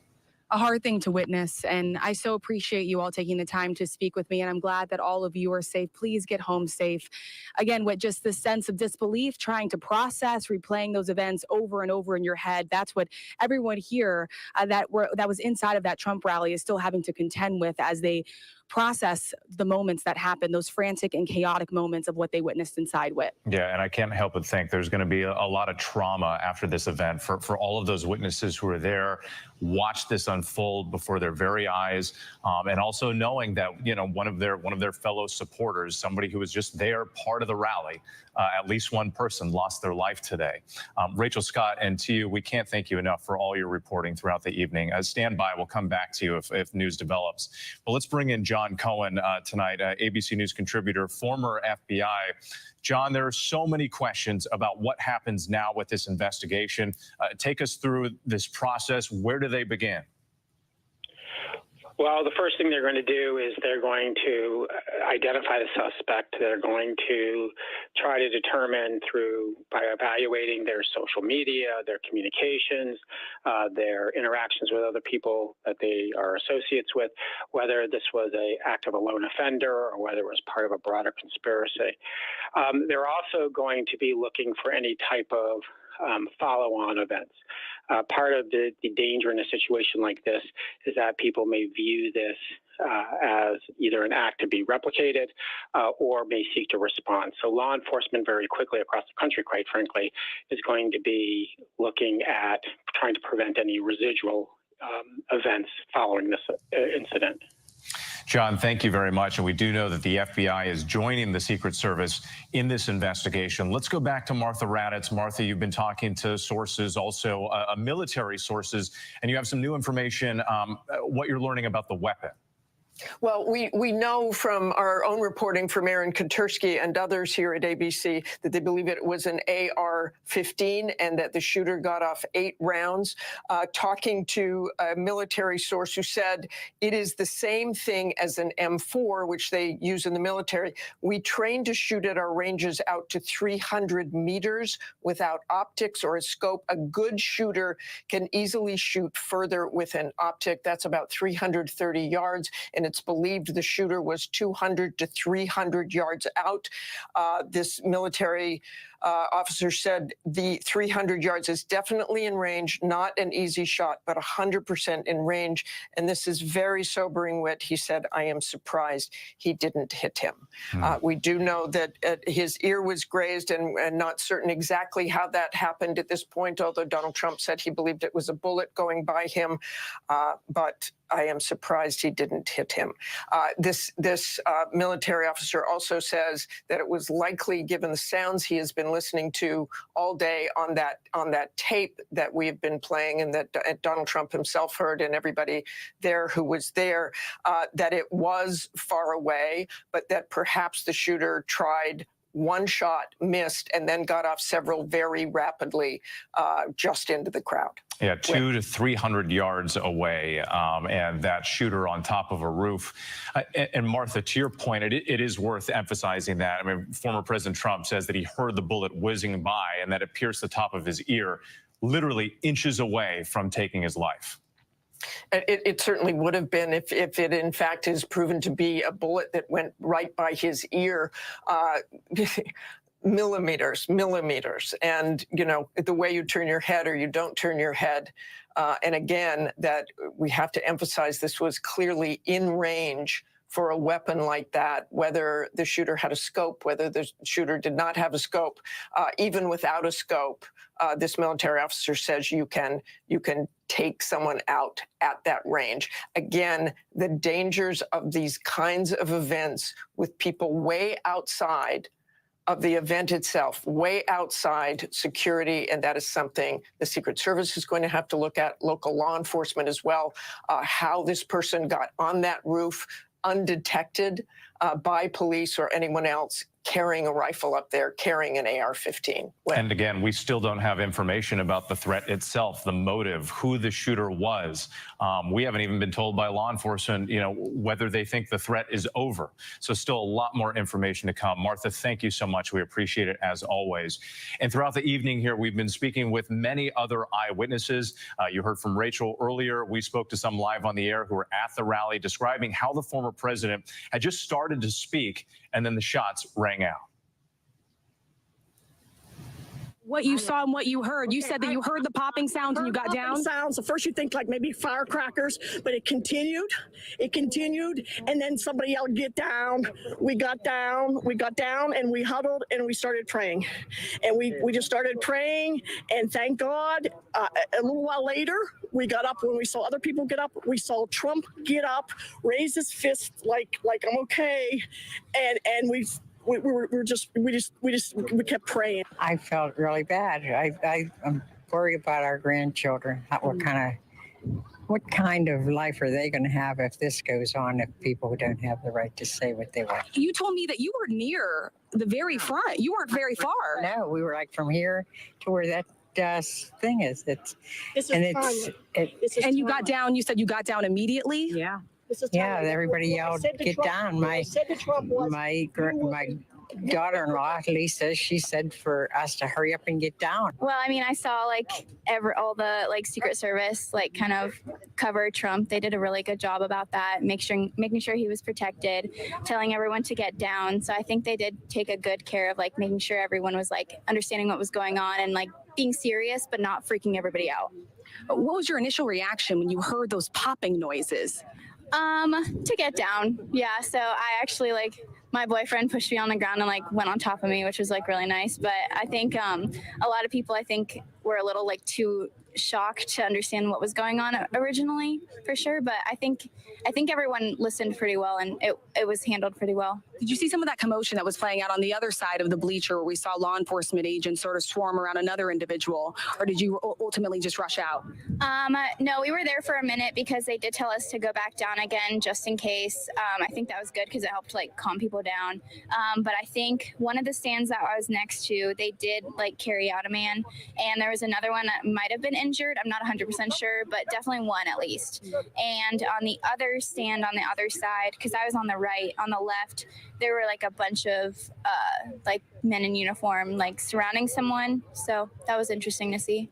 You said that you were very impressed by the speed in which Secret Service was able to get on that stage within seconds of all of us hearing those popping sounds. Yeah, absolutely. They did a great job. I definitely felt protected in the situation. The sniper was on it, watching on guard.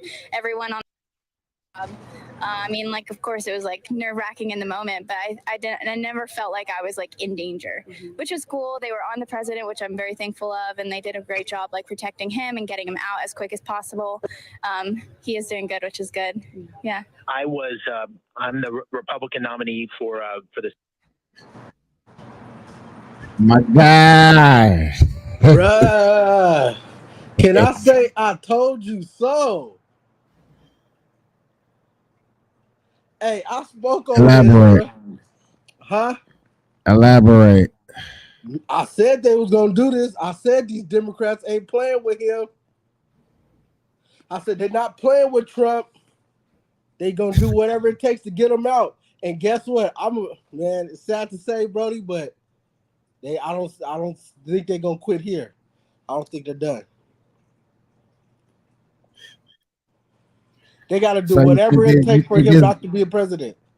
You think this government or you think this personal? This is government. Government. America government. Crooked America government. Government. And see, my argument earlier is like government, you think you would go get somebody to know what he doing. Like it wouldn't have been all of that. He'd have been one hit or quitter. Bye. Stop playing with me. He missed, bruh. He missed, but he sure tried. He tried to tear Trump's head off. He missed by just a little bit. That nigga wasn't expecting that wind to blow. He wasn't expecting the wind to blow like that, and that bullet missed. But he was aiming for Trump's head, bruh. They were going to assassinate him today.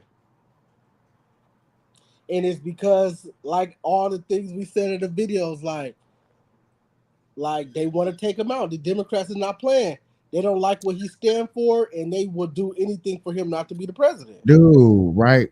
But I don't like him so much to where I'm willing to start a mini civil war. That's correct. It comes down to the Civil War, what I was speaking on. It's because you got to understand, Capiche, this is the part you probably not really getting, bro, about this shit. Malcolm X talked about it. These motherfuckers is all corrupt. When Trump came into office, he was fucking up their money. He was exposing them, bro. And it's not about Democrats or Republicans. He's exposing. That's why he used the word drain a swamp. He said he want to get rid of all the corruption. And when he did that, he don't realize that these people that he's going against, the swamp, they're more powerful than him. They run America. They damn near run the whole world. They powerful. They've been in Congress. They've been in Senate. They run America. I do believe he understood when he was fighting these guys. That's what he was going up against. He did know that, and he did know that. And he did know that. He does know that. That's why when he got shot, he putting his fist up like y'all can't kill me because I know who I'm going. He knows exactly who his enemy is. And he tells you it's the American government is his enemy. It's the American government. And since he's been doing a great job at being a president, right? Me and my uncle were just talking about it. Doing a great job as president, giving people money, helping people out, giving niggas food stamps, just whatever, creating jobs. He's doing positive things for America. They don't like that because it comes out of their pocket. So just think like at a billionaire status. Say you're a billionaire, and here comes this president saying, oh, we're going to pretty much cut all your funds. I'm a billionaire. I got enough money to have somebody try to smoke you, bro. Like, you're not going to take away no funds. So what? I've been stealing money from Americans. So what? I've been locking up black people. So what? I've been polluting the country. So what? I've been, doing illegal shit, sex trafficking, all this bullshit. We don't need you to come in here exposing what we're doing. We've been doing it like this, and we're going to keep it like this. So that's why they've been doing everything in their power to impeach him, right? First, they didn't want him to win the election. They cheat him out of the election. Then they try to impeach him. How many times? Twice, 3 times. And then after that, fuck it. Let's hit him with these charges. Fuck. We gave him the charges and the charges ain't even working. And I said the next thing after that is an assassination attempt. And guess what happened after the assassination attempt, Capiche? A real assassination. And we ain't gonna talk about it no more. Because once we knock them over, once they knock them down, no, we ain't gonna talk about it no more. It's gonna act like, oh, rest in peace, Trump. Oh, okay, everybody said that's fucked up. But they're gonna go back to what they've been doing. It's like the story continued, the marathon continued. We knocked him over and it's over. Once they knock him down, it's over, bro. Hold on right there.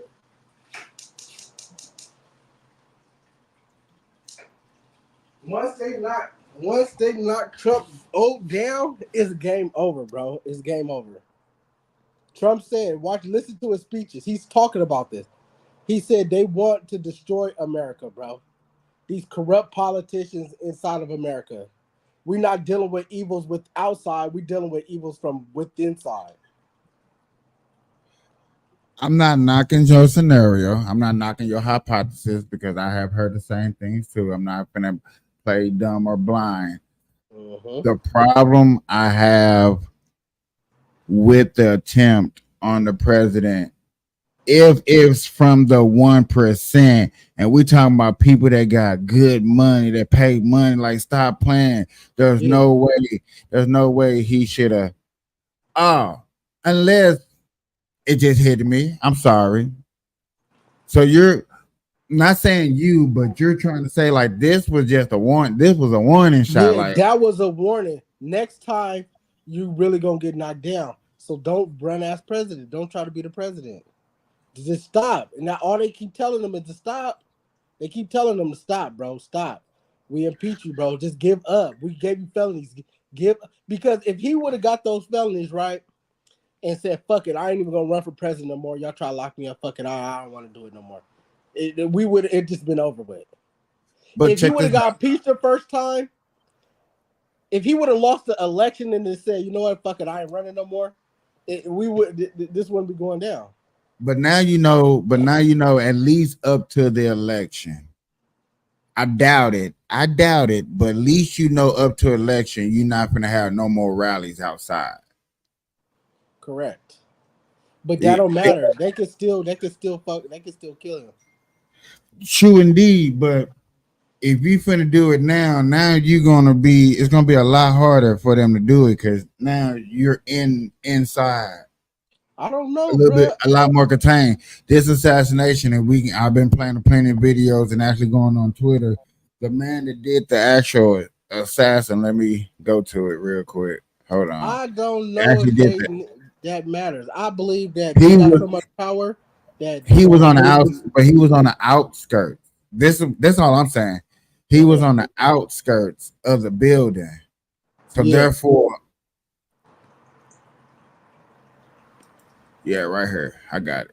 I got so many things up right now. It's crazy. They say he was on another roof of another building. Yeah. Yeah. See, this is him on the roof. You know what I'm saying? This is after the fact. But see, I'm saying this is yet again outside the rally. Is that a white man? Okay. This is them coming to get the body. I kept these pictures around. I know some telling me to keep this around for some reason. But yeah. So, just saying, if this guy, assuming that he was paid by a big boy, there's no way you should have missed. They said 200 yards estimate he was out. A real good assassin, man. Come on, man. They 300, 500 yards. You know what I'm saying? Stop playing. I mean, he got close. He hit that nigga in the ear, dog. Damn near knocked his ear off. Hey, I think this was personal. What do you mean personal? Yeah, they don't like this nigga. This ain't the first time American and killed off a president. Yeah, I understand. I get you. In this day and age, you try to get somebody to try to kill a president. This is the guy that was the witness. It's who witnessed the story. 7 minutes estimating here. I have no idea, but we noticed a guy crawling, bear crawling up the roof of the building beside us, 50 feet away from us. So we're standing there, and we're pointing at the guy crawling up the roof. And he had a gun, right? He had a rifle. Right. We could clearly see him with a rifle. Absolutely. We're pointing at him. The police are down there running around on the ground. We're like, hey, man, there's a guy on the roof with a rifle. And the police were like, huh? See, this story right here,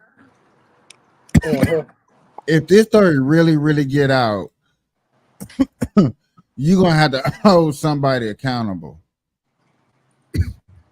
Now, this was, a lot of people have covered this. I've been strolling on different people's podcasts. So a lot of people put this out.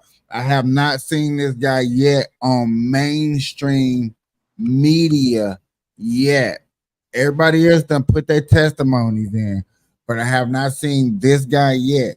If he breaks out and get on mainstream media, you gotta hold somebody accountable. Cause yet again, this guy is literally up here saying that I was pointing out the problem and the suspect, and he's gonna say to the police and to the Secret Service. Like they didn't know what was going on. We're like, hey, right here on the roof, we can see him from right here. We see him. He's crawling. And next thing you know, I'm thinking to myself, why is Trump still speaking? Why have they not pulled him off the stage? I'm standing there pointing at him for 2 or 3 minutes. Secret Service is The piece, I'm gonna keep it real with you. Go ahead. Man, they got so much power, they have Secret Service knock him down, bro. Okay, that makes sense. I'm not, yet again, that's one of those logical makes sense. I paid him off. He's gonna do his time in a good federal penitentiary. He ain't gotta have to worry about nothing. Your people's out, you served your country type. That makes sense to me. I'm not gonna argue on that. Yeah. Let me ask you this, Brad. But what I'm saying for this act right here, this person, for him to be that guy paid by that percentage, that 1% people, I don't know. It's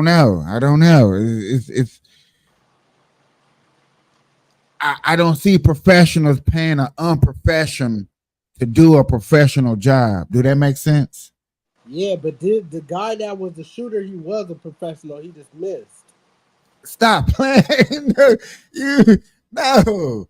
Now, that's hard to do. That's a big pill to swallow. That's just like saying a doctor messes up on surgery and he's been doing this all his life. It happened all the time. It happens all the time. Bullshit. Yeah, you can miss, nigga. It was windy. It was a long shot. He missed. He hit him, but he missed. That could have been a ricochet. That was no ricochet. That was a bullet to the head. You can say that, but yet again, I watched the videos and I want to say he shot multiple times. He almost. I watched that shit. I was watching that shit. He almost shot Trump a few times. He shot, bam. Trump started holding his ear. He shot again, bam. Trump went to the floor. He was trying to hit him. Yet again, I'm not up here trying to deny that speculations. What I'm saying is I don't think that guy who did it, my opinion, I don't think he was paid off. I don't think he was one of those. I think he was an actual voter who seen Trump getting too far and actually took a attempt. And stuff like that has happened too. And it ain't always about paying off, because trust me, I believe if it was paid off, it's gonna be one pop. Stop playing. I'm not gonna pay an average Joe to do a professional hit. He wasn't an average Joe. He was a professional. He just missed. How you know he was a professional? I mean, how close he got to that nigga head with a sniper rifle. Like, the average person can't do that. The average person wouldn't even do that. The average person, the average American is not going on no roof trying to snipe Donald Trump. You got to be a Bruh, cold motherfucker to do that. there are some average people that are that good at shooting that can get that pissed off and want to take him once they figure out that he's going to win. It's some people that's really scared of this. What's that thing? So you think it was an individual over like the government? Huh? So you think it was like an individual person over?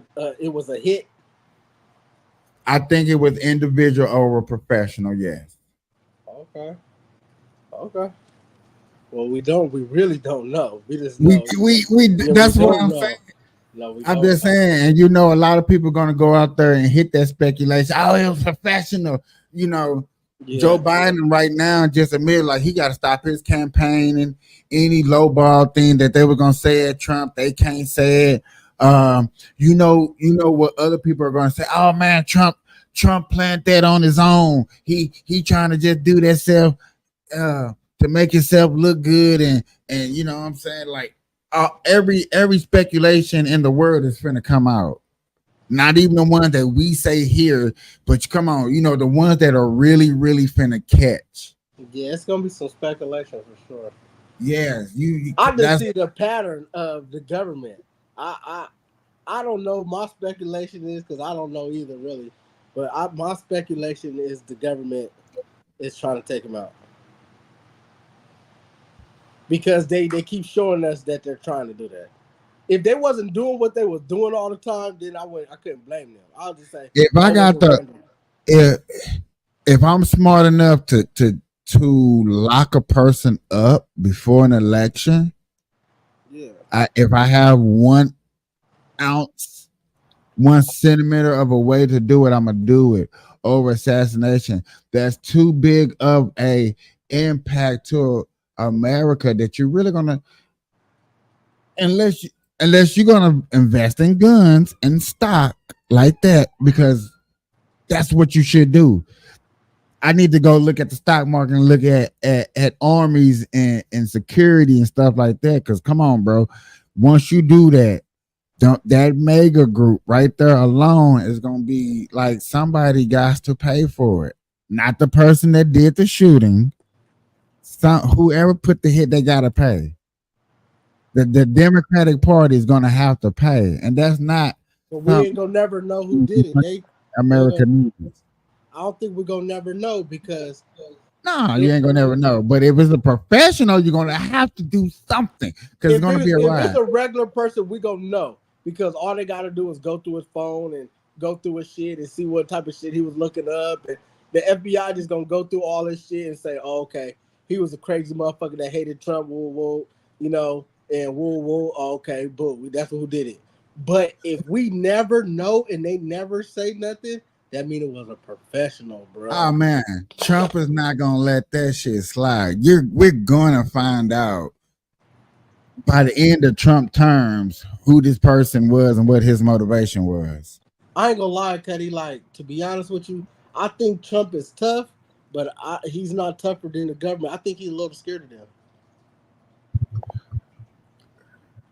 I mean, there's nothing wrong with fear. I'm saying anybody will be scared of if the government was coming after you, right? Imagine the CIA, the DEA, the FBI coming after you. Everybody's gonna be scared. Yeah, that's what I'm saying. There's nothing wrong with being scared. I'm not knocking that. Yeah. His intimidation is there, and he's a little afraid. And after this, you know what I'm saying? He really scared. Okay, like I said, first thing first, outdoors out. No more outdoors. Indoors. Do you think he's gonna keep trying to be the president, or he gonna give up? Yes. He cannot stop. He too far in. There's nobody up there to replace Trump. And then it's like, okay, the thing is, if Trump said right now, okay, I'm out, I'm gonna replace somebody, boom, that person is gonna be nothing but a puppet of Trump. I'm saying Joe Biden just gonna win. Huh? Joe Biden just gonna win. If Donald Trump say he out, Joe Biden's gonna be the winner. Stop playing. Stop playing. You got too many people that are gonna listen to Trump. All Trump had to do was announce somebody else, and it's a wrap. No, I don't work like that, bro. Because Trump is popular, but he can't just say, "Oh, instead of me, vote for this person." No, everybody don't like that person. They How like Trump. How you think Santos got in office? I mean, you could get an endorsement, but I don't mean everybody gonna like this new person. We like the Trump. We don't like fucking DeSantis.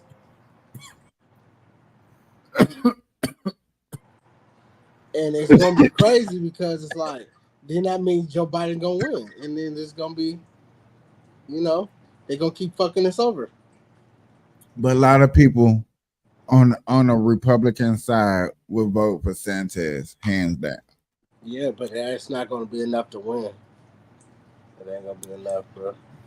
It's rather Donald Trump or Joe Biden at this point, and they busting shots at Donald Trump's head, nigga.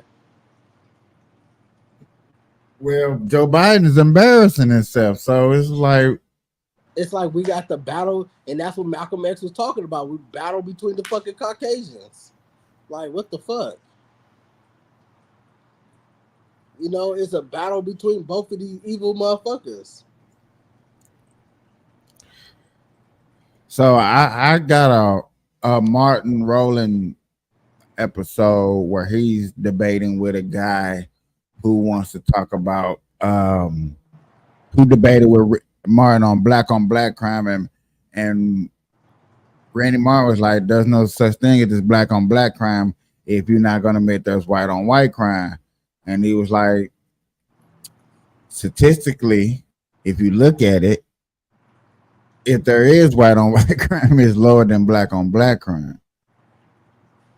But yet again, why are we too afraid to say that there is such a thing, and then we want to go, oh my God, why are we not looking at white on white crime? Because white on white crime doesn't affect black on black crime that actually happens, that terrifies the neighborhood every day. Bro, that's cap, because we just seen some white on white crime today when they try to pop Donald Trump in the motherfucking head. That's okay. You don't know if there was a white man. Now, here we go. Speculating. I'm saying it was the government. I don't know if it was a white guy that did it, but I'm saying it's a white guy. It's the government. So that's the motherfucking white dudes. What about the Arabs, the black people? Them They people don't up run in America. They don't run no government in America. They don't run America. No Arabs run nothing in America, bro. Are you sure? Name How we get out? Where we get our gas from? Where we getting our oil from? Nigga, we all different places. No. Please look that up. But real that don't quick. mean they running shit. I mean, that means they got to say so. Those are what you call lobbyists, and those are what you call people that pay their interest for certain people to vote a certain way so they can run certain things. Yes. Yeah, but they don't run America. Like, America is a crazy country. America is one of the most powerful countries in the world, man. America is just not just no hoe. America, nigga, is not just getting ran over. You gotta understand.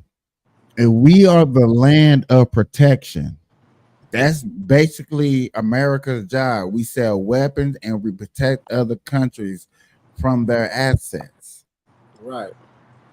We do other presidents, you know what I'm saying? Other presidents were supposed to do so-called trades with other countries. So to make America still strong in economics and computers and technologies and stuff like that. That's basically a president's job, to make sure, other countries don't fuck with us and that we handle our business. That's it. Now, if we got other countries that are super advanced, which is true, me and you both can agree, there's plenty of countries that got super things that are well advanced that can help us make our safety rates that are better paid for and so forth and so forth on. Right. And you know what I'm saying? And it's crazy that we don't have these in. And that's where, yes, I do agree with Trump. Yeah, we got to drain the swamp, because if there's so much of this nice technology out there and is offered to be coming over here. Why is it taking it so long to come over here? Why do we got to keep asking different states and laws and stalls to better improve our nation?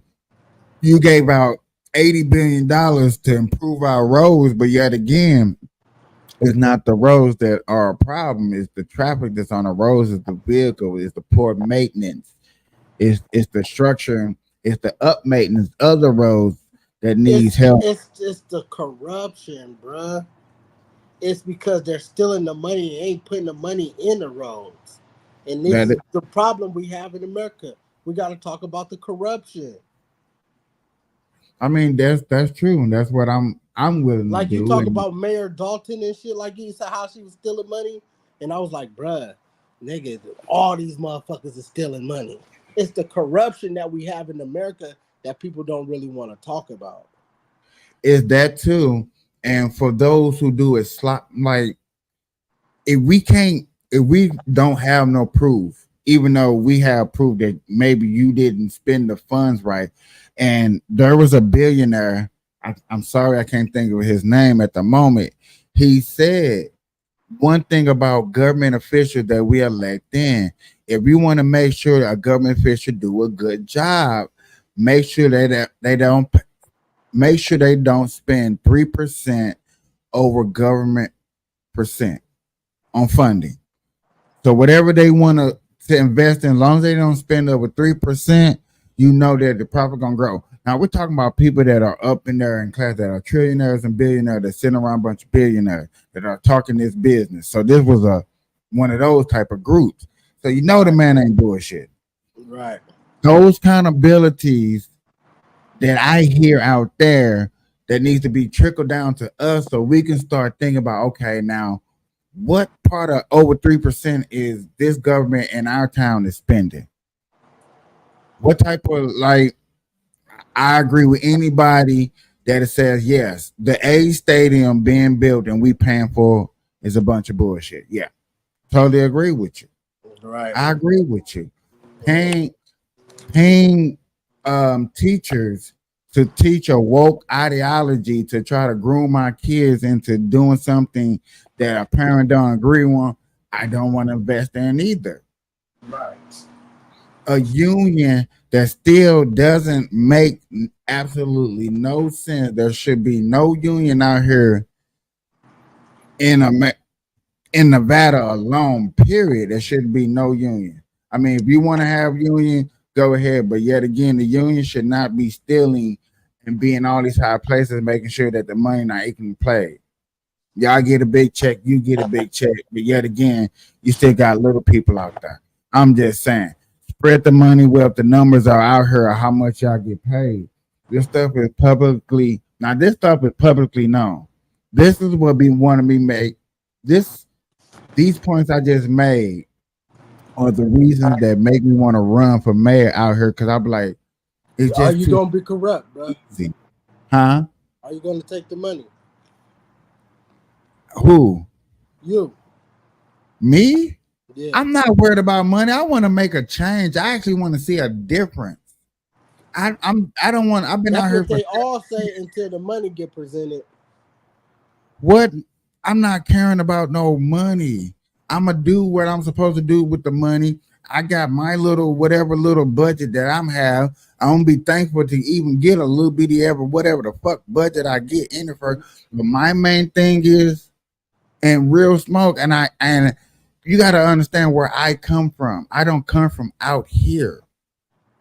I come from looking at situations. I do understand that once I get in there, yes, it's gonna be a hard fight. I might have to fight against the so-called evilness and those people that at a higher point are like, man, you can't do that.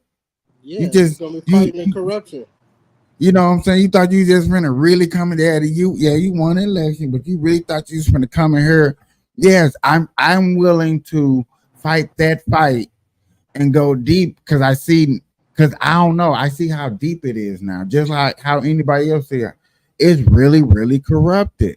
It's really gonna take some brave-hearted people who got balls and cojones, who like fuck you. I don't give a fuck. This is my town. I run this, and this is what it's gonna take. If you take me out, you take me out. At least I stood on my principles and what I knew and what I seen. Yeah, but most people, I ain't gonna lie, the money takes over all that. Most people. Not There's no everybody. way. I get that, and I'm really thinking about like, damn, there's not really too much money that you can really give me in my position that's gonna make me switch. Yeah, All they of a can sudden- offer you $100 million, bro. They're not gonna see. That's what I'm saying. And the government of Nevada, stuff like that, or mayor, this little section right up here, I'm not gonna get no bullshit like that. Yeah, I'm telling That you. sound, oh man, that's y'all not. I'm not even finna fall for no dumb bullshit. I'm like, y'all not even finna give me that for real. Y'all No, finna they, put that in no, a they bank really, account. they really give it to you. Dog. How many times you seen the movie? We seen the movie. Where do Look it how go? rich Nancy Pelosi is. Where do it go? Where do it go? Where the money? To a bank account. We finna give you. Come on, man. Quit playing with me. Yeah, go to a bank account. It go to your bank account. This the same thing what Caveman talk about, where he say he's priceless, and I do understand that point of view where he's saying, and this is where I'm saying, when you get in this point of position, you can't lie to me. You're not finna offer me no bullshit. I'm saying, what if they offer you a real $100 million? $100 million? You're not finna. I'm still not gonna believe it. I'm like, no. You talking to serious people, and they really I'm talking got to serious people, and I'm like, no bull. I'm like, no bullshit. I'm like, no bullshit. Y'all not gonna give me no $100 million. Y'all gonna put it in a bank account, and I will really say this. Y'all gonna put it in a bank account. Y'all gonna give me access to this money. There's no way. Come on, bro. Yeah, but that's your Because money. other than that, I'm finna put my name in some like stop Right. playing with me. What I'm saying is they will give you that bread, bro. Like you talked about them lobbyists, they will give you that money, bro. Now, if they came with me, now you know what sounds a little bit more reasonable. Been like 10 mil, like man, her 10 mil. They got bread. They give you 100. They ain't gonna give me no 100 mil.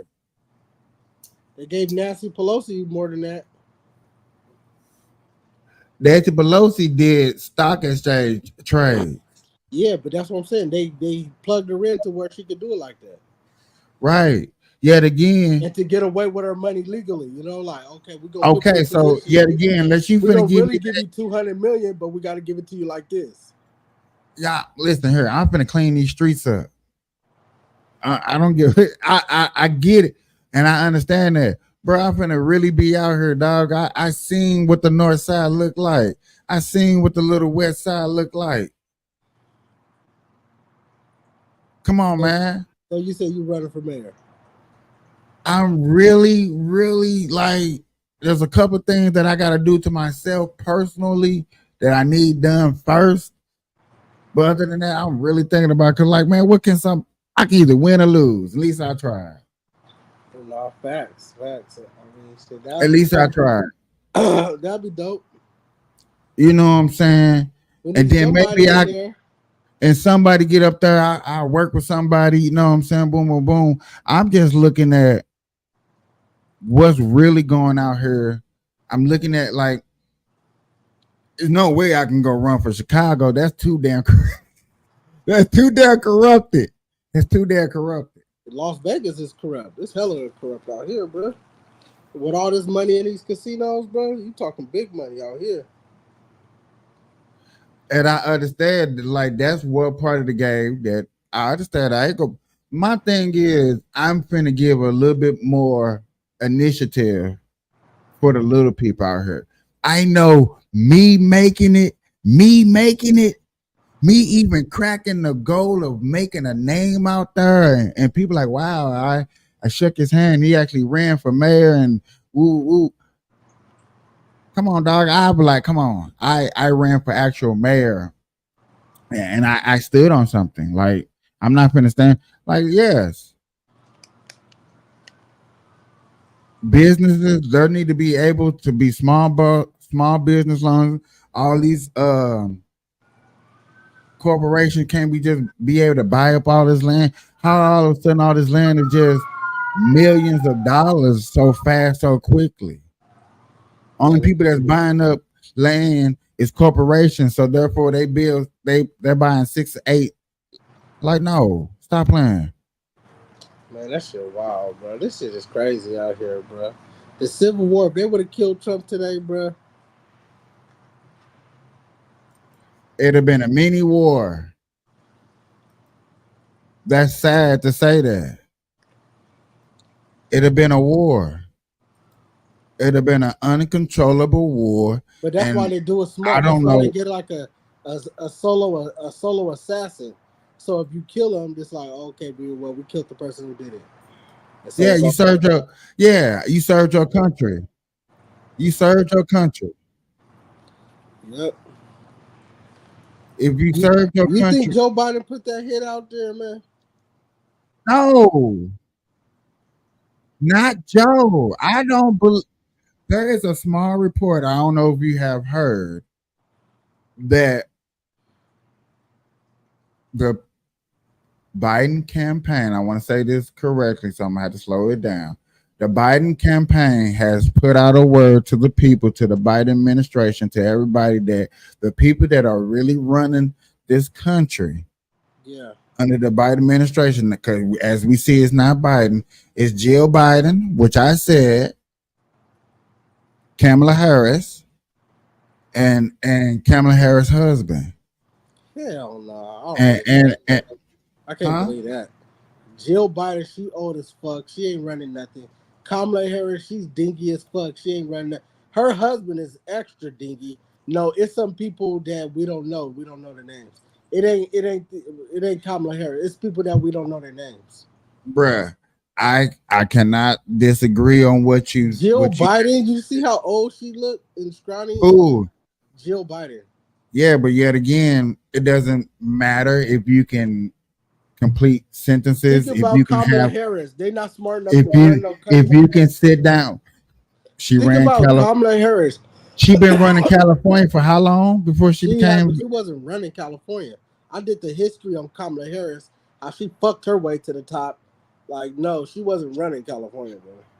So what was she doing? She was a prosecutor. She got a prosecutor in San Francisco.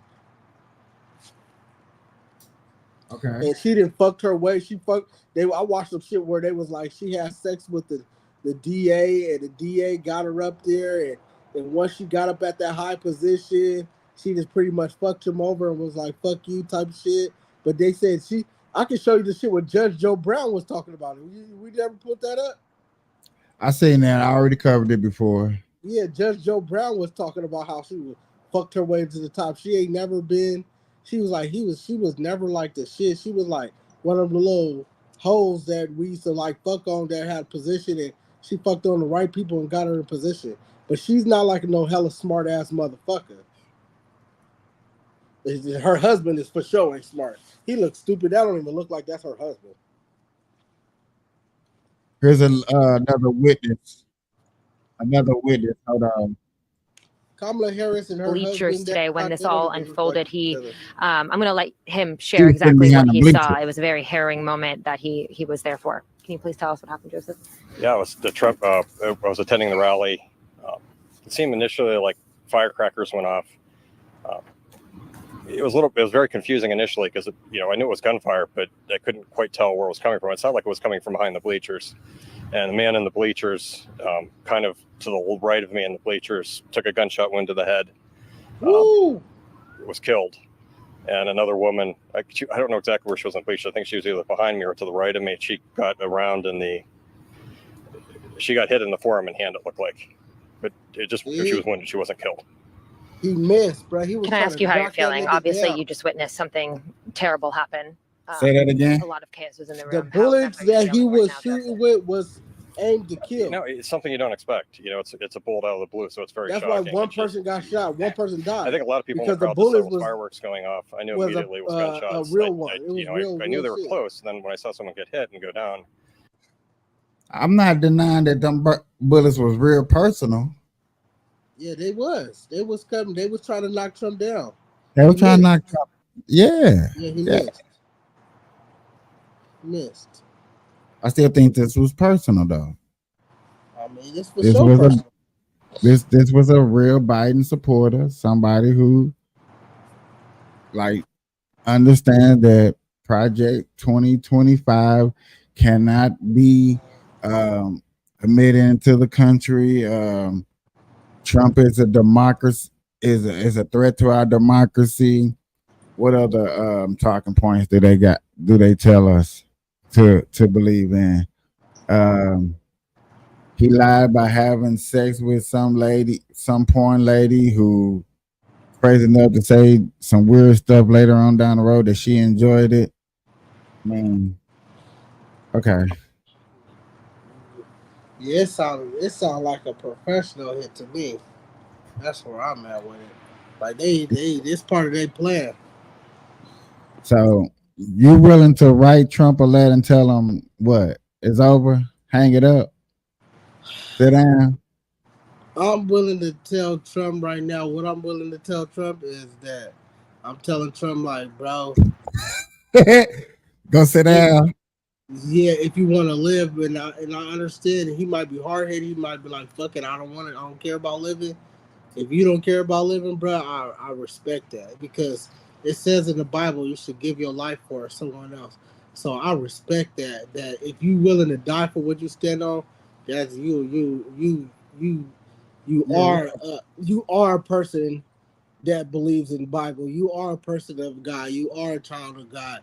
If you are willing to die for what you believe in and protect somebody else, then you are walking an image of Jesus. So I could tell that Trump really is in tune with the Most High, most definitely. Because if you willing to die for this shit, then bro, you really a real one, bro. Straight up. And that's why I always liked the Trump, and that's why I told you I voted for him twice. Because I already knew that in the beginning. I said something about him, how he was talking. I watched his speech. I said he's real.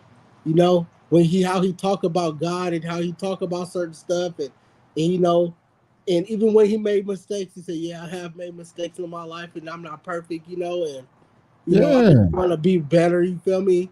And I want to fight for our country, and I see what is going down, and I'm willing to put my life, nigga. That's what Jesus did, bro. And I gotta say, Donald Trump is like Jesus, but I'm saying that he following the image of he's a child of God, bro. A child of God, bro. You know what I'm saying? Because ain't no greater sacrifice than sacrificing your life, bro. You feel me? No money, no jail time, none of all that shit is bullshit. Nigga, if you willing to sacrifice your life for some shit, that's what you really believe in that shit, And that's what, like I said, that's what Jesus did. He died on the cross for everybody else's sins, So Donald Trump for sure is not God or not Jesus, but like I said, you are a child of God for sure. Man, this is definitely gonna be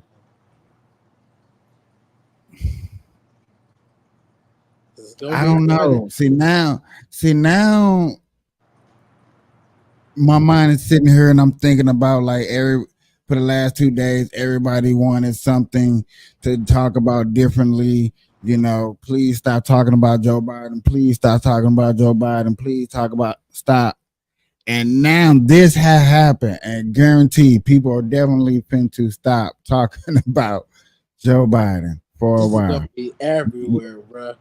Yeah, you got your wish. It's back on. I can't wait to hear what Trump got to say. His speech after, like he gonna have something to say. Like, yeah, you motherfucker. He gonna have. I seen on Instagram they had him looking dressed like Tupac and shit. Talk about they owe me like Pac and shit. Reincarnation. See, you see all the good memes. I'm seeing all the bad memes. I'm like, man, Facebook is eating Trump alive. Man, I see some shit where that nigga, they had him just like Tupac, and they had two bitches as a rider in the background talking about some, we slide on the enemies, nigga. They can't hold us down. They had Trump running. They got one of them, him running Do I got that? They had them running like boys in the hood up an alley. Oh wow. Yeah, I'm like, bro, I got a lot of Trump haters on my Facebook page. And I enjoy seeing it because we came with facts of the reason why, and they just come with emotions. And I'm like, okay, whatever. But what do y'all got to say now that this happened? Nothing good. They just kept it flying. Some people don't care. They like, well, it's whatever, you know. Yeah. Oh, true. Yeah. And for people that don't care, I get it. You know, I understand. You shouldn't wish death upon nobody, though. You know.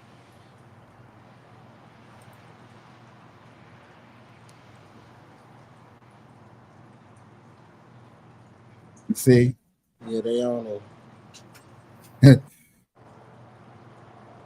Told you, boy. They finna let it be known who they don't like. How are they gonna show anymore?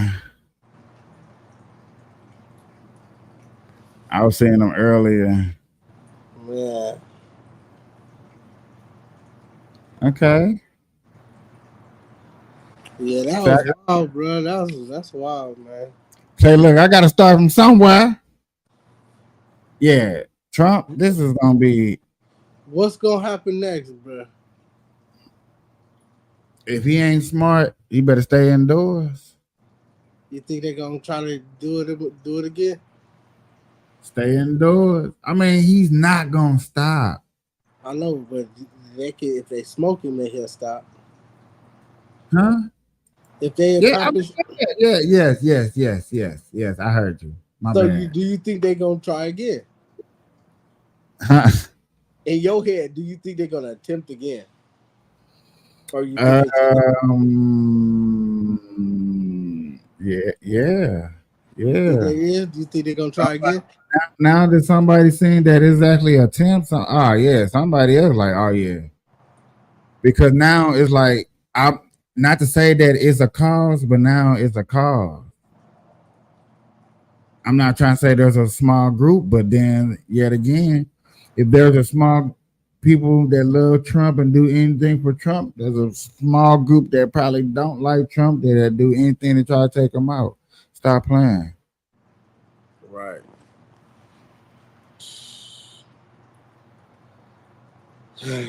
Man, oh man, this is America, and this is why I'm telling you about this damn patriotic shit, bro. This country is not what you think it is.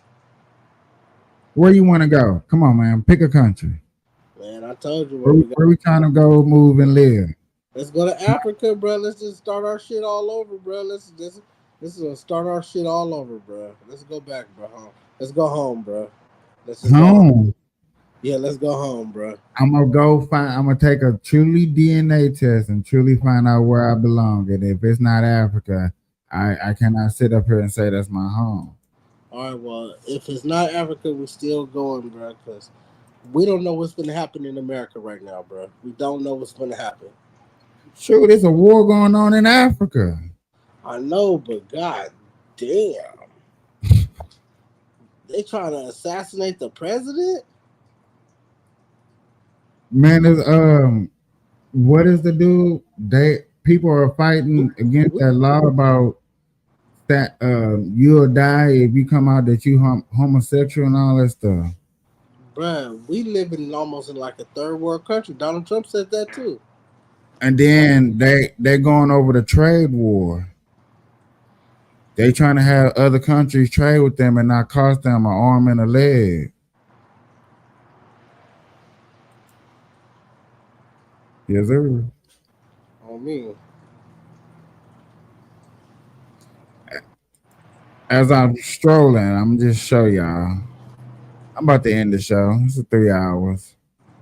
Let's end it on this. I got something I want you to play. Well, I'm gonna play the news real quick. Just so I can step off. PTSD from some people that were there that saw some horrific things. Congressman, we actually have the video of the Secret Service counter sniper. It's happening just over President Trump's head. Yeah, let's take that full in the upper left, if you don't mind, or take it a little bit bigger. See, I ain't seen this. I told you, dog, if I'm thinking about staying on live just all night. And yeah, I'm staying live. Even if you leave and come back, I'm gbe here live. Because there's always gonna be some new footage. I'm gonna be over here playing the Xbox. I'm gonna stay live because it's always something new. I'll be right back. Now. And we're gonna cover your video for being who you are, vocal, MAGA. You know what I'm talking about. Does Donald have a lot to fear from his own government, from our own government tonight? Well, we'll see. I mean, have they been purposely not protecting him? That's the big question, right? But yeah, he has a lot to fear in general because of the way that the left, including the Biden administration, has demonized him. Okay, and the liberal press, the mainstream media, which is basically nothing more than the communications branch of the Democrat Party, all the stuff that they've done, the way they've said, "You're right, I'm MAGA. I'm outspoken. I get death threats. I get death threats all the time, and I'm not the only one. But this is because they cannot win an election fairly, so they have to come out and they have to call us Nazis. They have to call President Trump Hitler. They have to try to demonize us, and they are inspiring these psychotic idiots like this person that took a shot at the president to do this kind of stuff. It's unbelievable. Well, we don't know who it is. Absolutely. Yeah, we don't know who it was, but we No, it is unbelievable. We don't know who the shooter is yet. Forgive me, Congressman, but I am actually talking about, look, when he uses that kind of rhetoric, I wonder about what, quite frankly, the deep state, the permanent government, whatever you want to call it, how I've had this thought and I've actually expressed it publicly, so I don't think I'm on thin ice here, what they would possibly be instructed to do without being explicitly told to do something.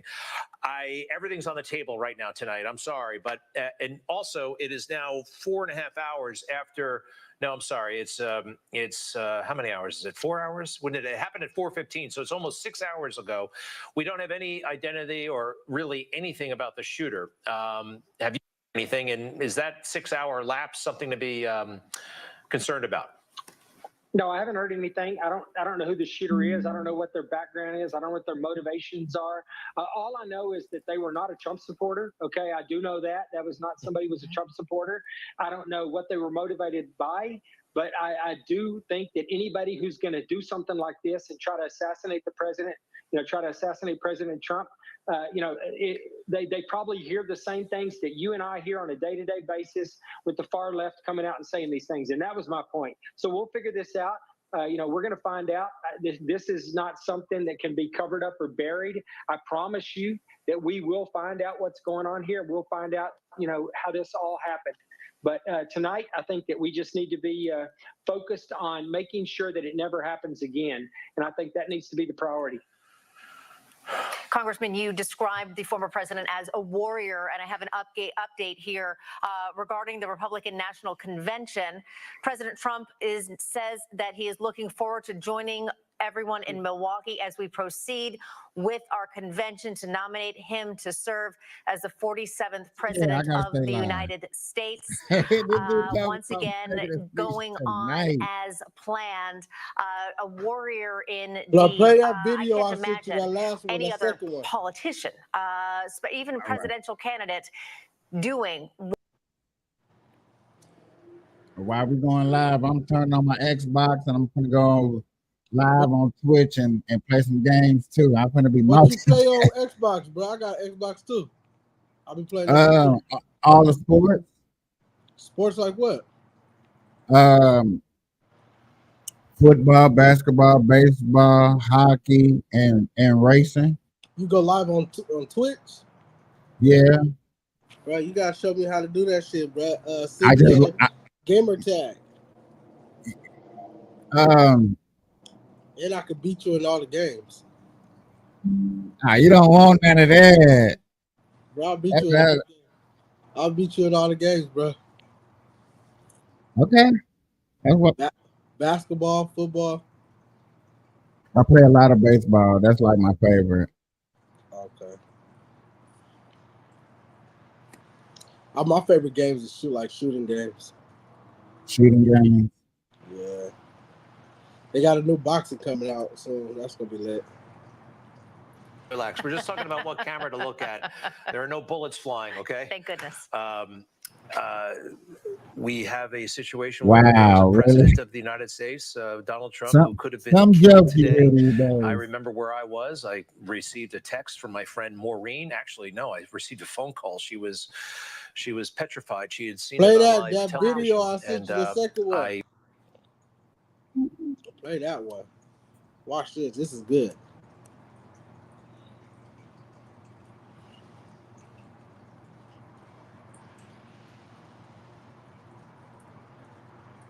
You don't be playing like Fortnite? No. That's what my roommate playing back there, kid night.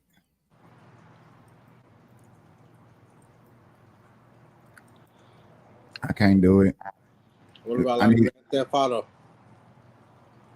I used to when it first came out. I'm waiting on a new one. Then I'll get back into it. Uh-huh.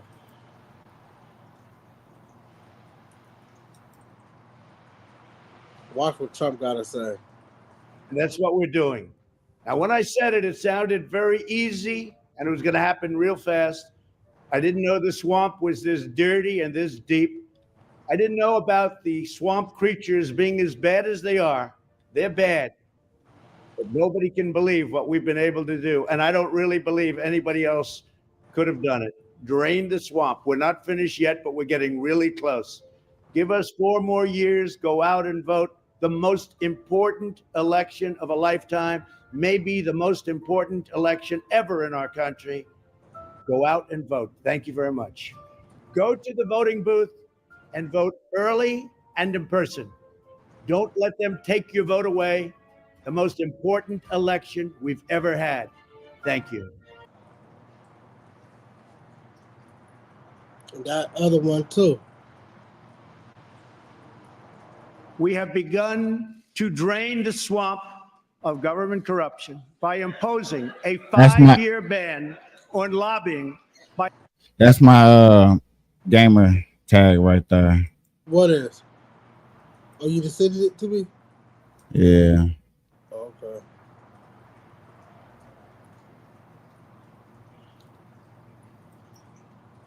So you playing 2K? Where I was actually gonna race, play some F1 23. F1?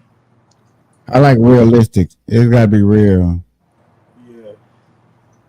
You said 2K basketball? Yeah. I played that a little bit. I ain't played in a while. I'm a little rusty now. Yeah, that's what I've been beating everybody in is 2K. In terms of how this event played out and what this individual was able to do. Well, what I can tell you for a fact, that image that we have up on the screen right now is being circulated by law enforcement. They have that image from Getty. They are circulating it. The operating assumption is that it was likely the shooter. This information And that image is video being we passed just watched around about through, him talk about draining the various law swamp. enforcement agencies. That video we just watched about him talking about draining the swamp. This is why they trying to shoot him, bro. That video we just watched, I think it was even that second one or that first one I sent you. This is why the bullets is flying right now. He been talking about this, bro.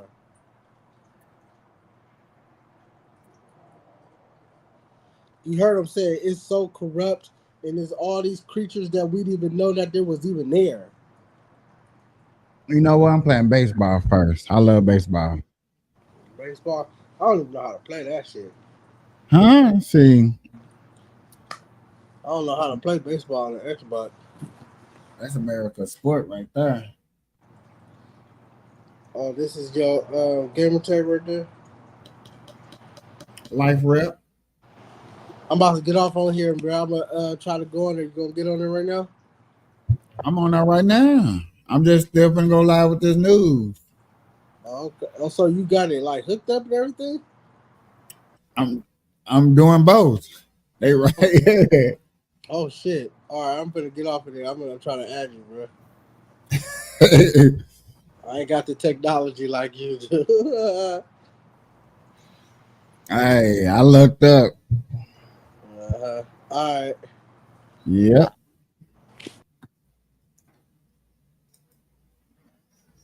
Enforcement has.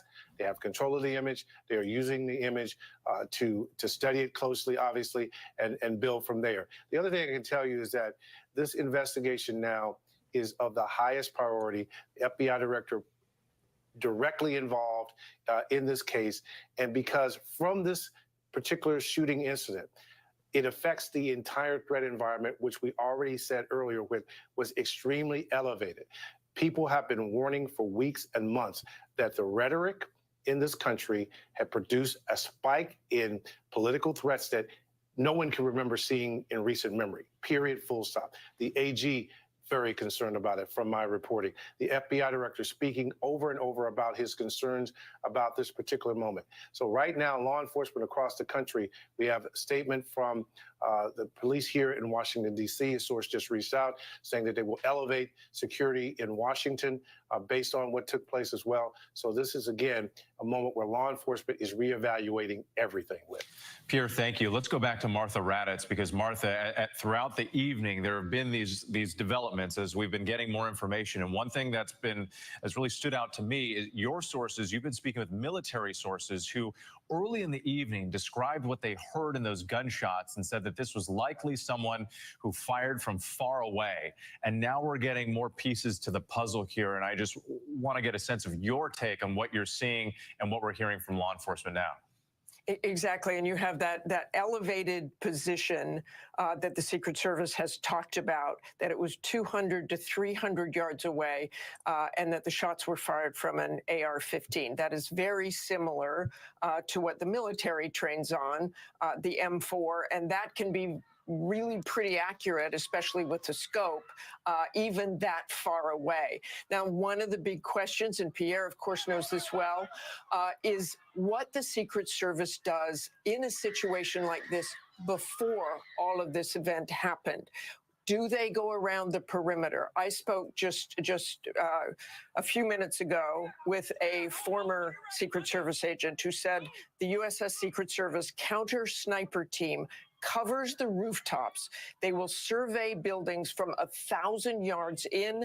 They will position based on the stage setup. There will be response teams, Secret Service and local police that will respond based on counter sniper calls to clear rooftops or to open windows. This agent said the perimeter on outdoor events varies. Clearly, there were rooftops around 200 or 300 yards away. That will certainly be a question that they look into in this investigation about why those particular rooftops were not spotted or cleared, or what exactly happened. A sniper did take out that shooter. Likely a Secret Service sniper taking out that shooter, but not before we had, as the Secret Service said, 1 spectator killed and 2 left in critical condition. And Martha, I want to hold this image on the screen right now for our viewers, because, as we've been getting this report now that there was a counter sniper who took out the shooter, I don't have information on this photo, but it appears that this would be law enforcement taking up those positions. But Martha is still raising this massive question of how a rooftop within that perimeter that you described, may have been missed. Well, I think it is almost impossible to cover everything with. It's something the Secret Service deals with all the time, and they bring in local law enforcement to that picture specifically that says police on the vest, and Secret Service that is clearly from the counter sniper team, someone from that team, whether that's the person who took out the shooter. We don't have that information, but it certainly could have been. And that person, that counter sniper person, was probably spanning around that perimeter. Again, this former agent saying this is just something they always do. They scan as much as possible, and heard those shots fired, heard multiple shots fired and people hitting the ground, and I'm sure that sniper went into action. Yeah, as many as 8 rounds from that AR-style rifle. Martha, thank you so much for your reporting on this. Let's bring in Don Mahalik from former Secret Service, who's a contributor now, has been speaking with us. Donald, I just want to get your sense of this information that we're getting now about the shooter on a rooftop taken out by a counter sniper.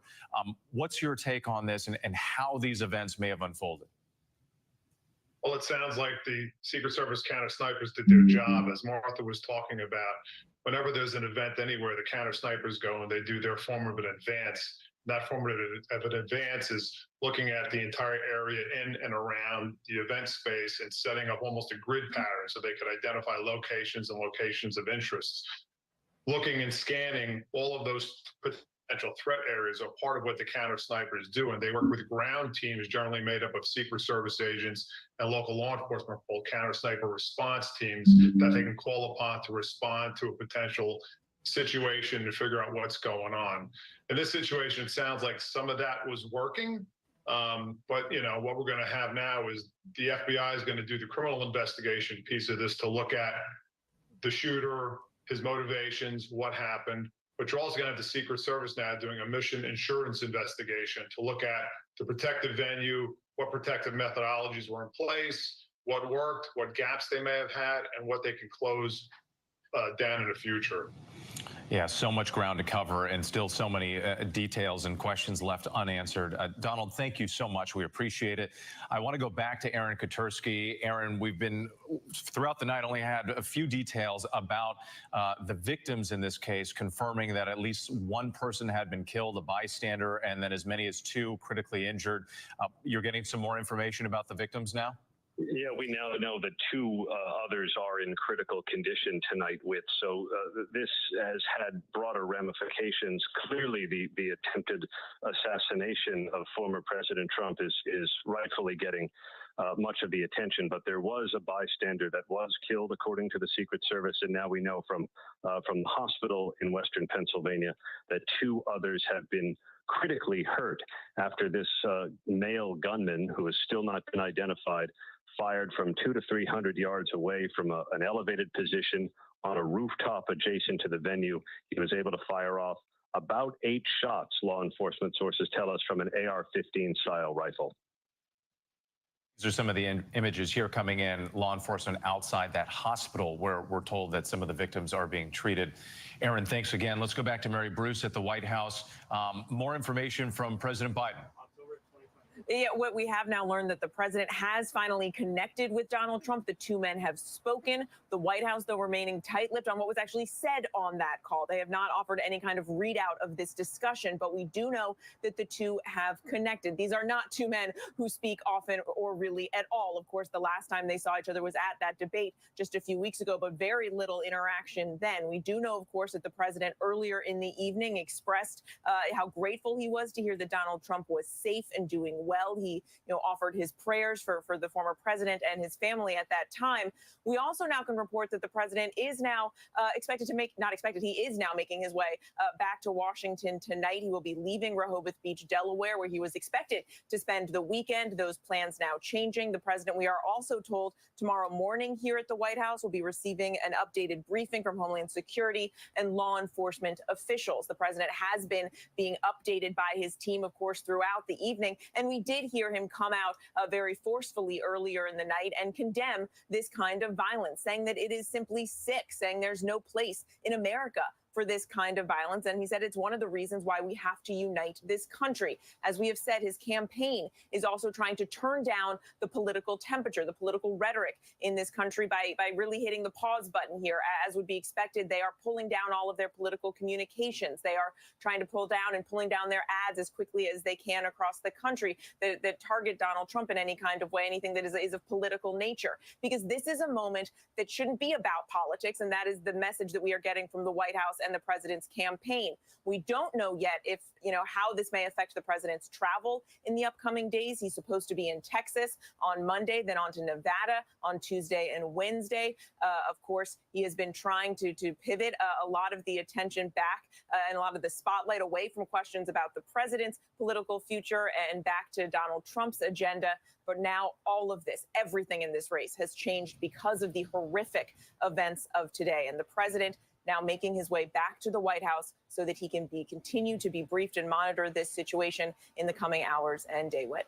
Everything has changed. There's no question about that. Mary Bruce, thank you so much. I do want to bring in Nathan Reibner, who was one of the spectators in the audience today at that rally in Pennsylvania. Nathan, forgive me. I know you've been waiting on the phone for a while as we've been getting this new reporting, but if you can just walk us through what you witnessed firsthand. First, I want to wish my condolences on the victims. It is mind-shattering to go to a Trump rally and encounter and endure what has happened. I was seated in the left bleacher section of the rally. I was maybe 20 feet away from one of the victims. It was. At first, the noises we heard, it sounded like a firecracker, the little things you throw at the ground, usually around July 4th. But then once I saw the dozens of people around me started dropping, you could tell things were very different. I looked at the stage, Secret Service rushed the president. People were terrified. It was, I know it's been about probably close to 4 hours since the shooting, but and Ryan, I'm at a little bit of a loss of words.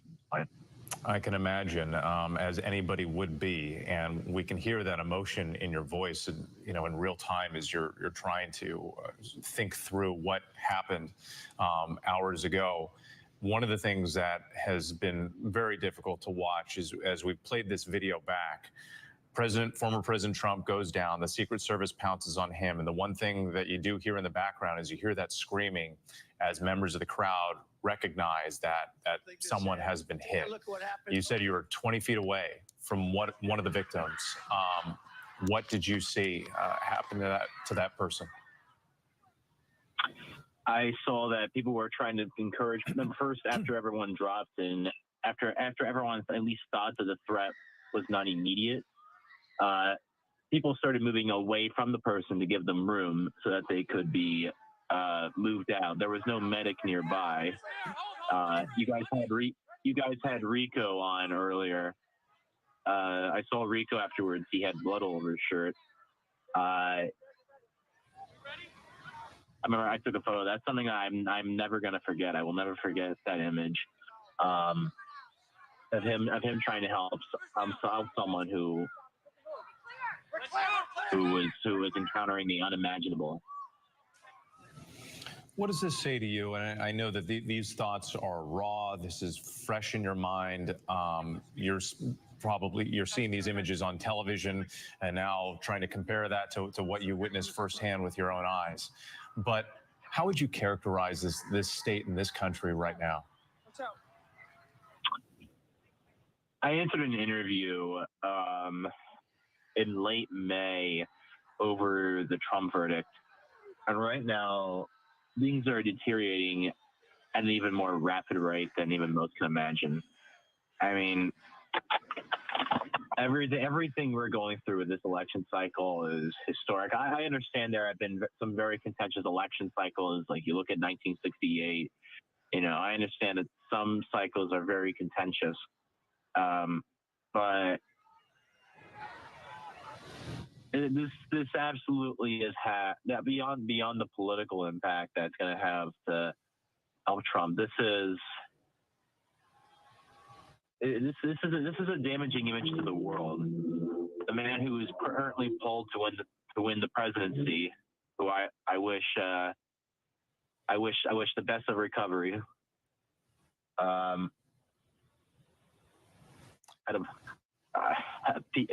Everyone turned on the news and saw that saw that he had been shot in the head. It's a very scary image to send to the world. It's a very scary image to send to people. I was next to someone in the audience that was there with her young daughter. I was across the walking path of the stage. In the other bleacher section, there was a young boy who was, dressed up as Trump. I can't imagine the young people, the young children that were there watching the rally, seeing that. I can't imagine people watching at home and everyone just not knowing what happened. Yeah, the children in the crowd. We heard from a local mayor, John David Longo, who was there with his pregnant wife and described, forcing her to the ground and then having to jump on top of her to shield her from potential incoming gunfire.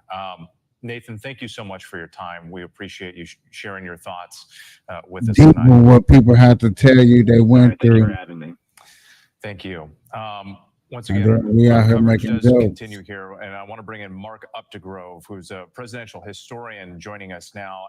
And Mark, I think it's worth picking up where Nathan, this witness, left off, talking about just the historic nature of this election cycle, unprecedented in so many different ways.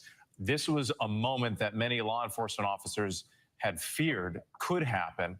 And here we are now, an investigation into the potential assassination attempt of a presidential candidate and former president. Put this into historical perspective for us. When was the last time we've seen something quite like this? Well, first of all, I think it's a reflection of how divided and dangerous our political climate is currently. And Republican, Democrat, or Independent, we are all Americans, and this kind of political violence should have no place in American life. But unfortunately, as you are alluding to, it has in our past, in our recent past. In 2017, we had the shooting at a softball practice outside of Washington, and Representative Steve Scalise was hit. Gabby Giffords was hit in an assassination attempt in Tucson in 2011. Paul Pelosi, the husband of Nancy Pelosi, was attacked at the Pelosi home in 2022. And of course, we've seen assassination attempts and assassinations of presidents throughout our history. Recently, the assassination the good question through this Reagan's is, life in 1981, just 69 days into his presidency. We have also seen the assassination attempt of a contender for the presidency, George Wallace. the question I have for everybody is like, all these attempts on different people doing these two people in elections. So in the last 8 years, you have all this crazy hits and this and that and that and this and this and that. So it makes me wonder and think and sit back and like, what is we really got ourselves set up for and what we done got ourselves into? Because I'm like I saying, I'm not up here trying to advocate for nothing, but yet again, if he would have got popped, it'd have been a mini war out here. The governor of Alabama was gunned down in Maryland when he was campaigning as an independent for the presidency in 1972. So unfortunately, we have a long history of political violence, which, as President Biden suggested tonight, should have no place in America. And Mark, what about as we're looking at all these horrible images, people are trying to look for some message of hope somewhere, right? There's multiple politicians on all sides of the aisle coming out condemning the violence, saying something like this should never happen. But when these events have happened in the past, what typically happens across the country in terms of a response, in terms of a recovery? Does peace often follow or not? I think in the immediate days, there is a call for peace and there's a reflection of comity and civility and empathy.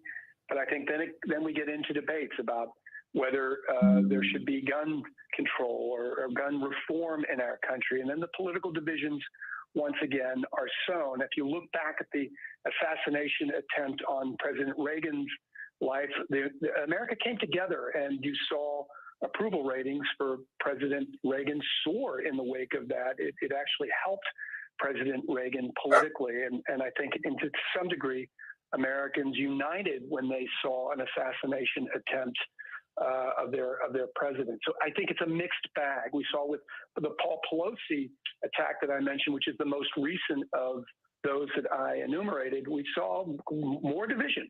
We saw more ugliness particularly from the Republicans after that, really mocking what had happened to Paul Pelosi. So a mixed bag with, and again, I think a reflection of a very Well, they call it on Xbox. He want to play And Fortnite. certainly a test that this country will face in the days and weeks to come.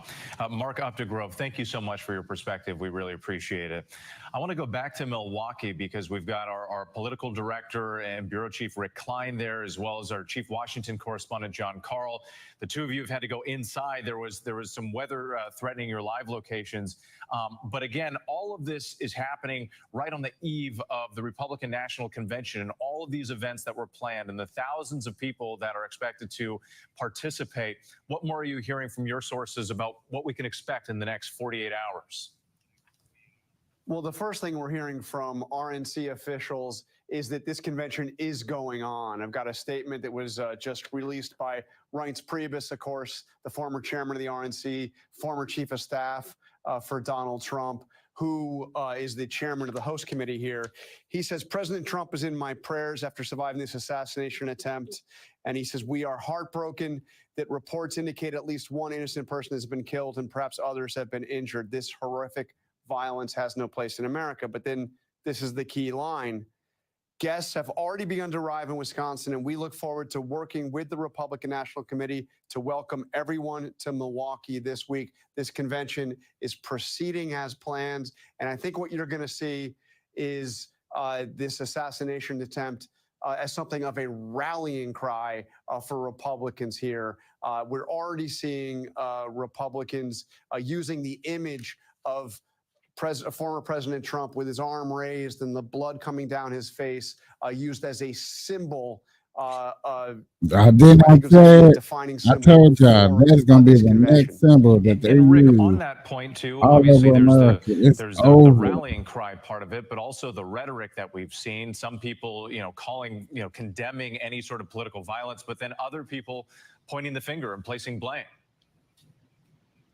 Yeah, and the blame that has been directed particularly at President Biden himself has come from very high levels of the party, including Senator J.D. Vance, who in a couple of days could easily be on the ticket with Donald Trump. A lot of Republicans are saying something out loud that is right now, I think, probably not justified by any of the facts that are out there, in suggesting that some of the rhetoric that Biden has used somehow contributed to this. We just don't know anything about this gunman or enough about the gunman to be able to say something like that.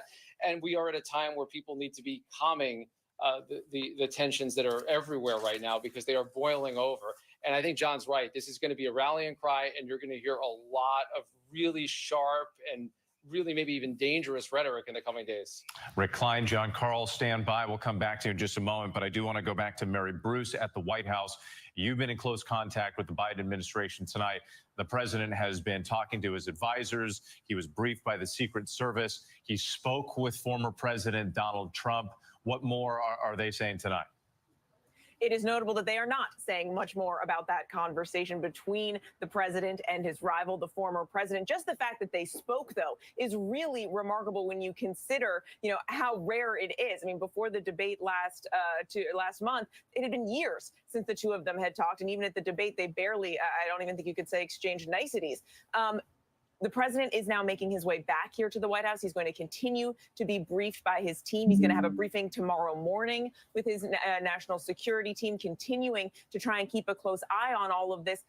The question now, one of many, is what kind of impact this is going to have on the president's campaign. We are already seeing efforts by some to sort of politicize this moment. Of course, as Rick notes, we have no idea what motivated or drove this gunman to do this, but you are already seeing many point the finger, or some pointing the finger at President Biden and his rhetoric. That is something, not surprisingly, that his campaign forcefully rejects. But how will this change the tone and tenor of this campaign in the coming days? Of course, as President Biden has been, under tremendous fire and fighting for his political future, as we have seen so many Democrats coming out and calling for him to exit this race. But for now, in this moment, the president is responding to this, as a president first, but also as a candidate. Of course, we are seeing his campaign pull down their political communications. We are seeing them pull down their political ads to focus on this moment, to try and dial down the temperature in this country and make the point that violence like this is simply unacceptable. As the president said, it is sick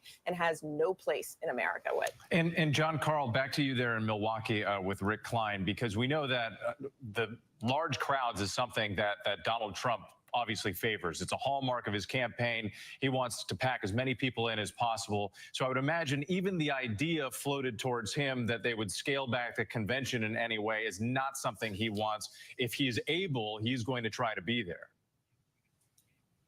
I mean, I've witnessed Trump at rallies kind of call out the Secret Service and saying, why are these barricades up there? I want to let people get closer to the stage. I was at a rally in Iowa during the 2022 midterms where he actually got his staff to remove some of the barriers so more of the crowd could come closer to the stage. He's not going to want to scale back any of this thing. I was talking to one of the many people that are involved in planning here, not sure how this was going to affect the convention, as they were all scrambling to try to figure out what actually happened today and what the former president's condition is. But this person said to me, my assumption is not just that this convention will continue as planned, but this convention will continue with a vengeance, with a new energy, using this attempted assassination as a rallying cry, as a symbol, and certainly not as a reason to scale back any of the events here in the convention. Of course, the Secret Service is going to have other concerns. Law enforcement here is going to have other concerns about keeping this place secured. But as you and I talked about earlier, Whit, we are in one of the most secure places in the country right now. I mean, they've already erected barricades for blocks all around this convention center.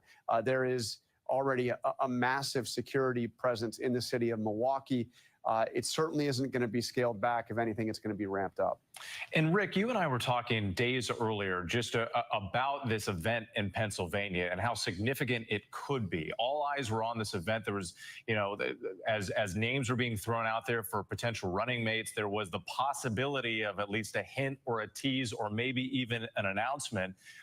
What does this do now to this Veep stakes, the potential running mates? And clearly some of them are out there on Twitter or X and making comments in support of the former president. Do you think this changes anything? Were any of them likely working to the last possible minute to get the job?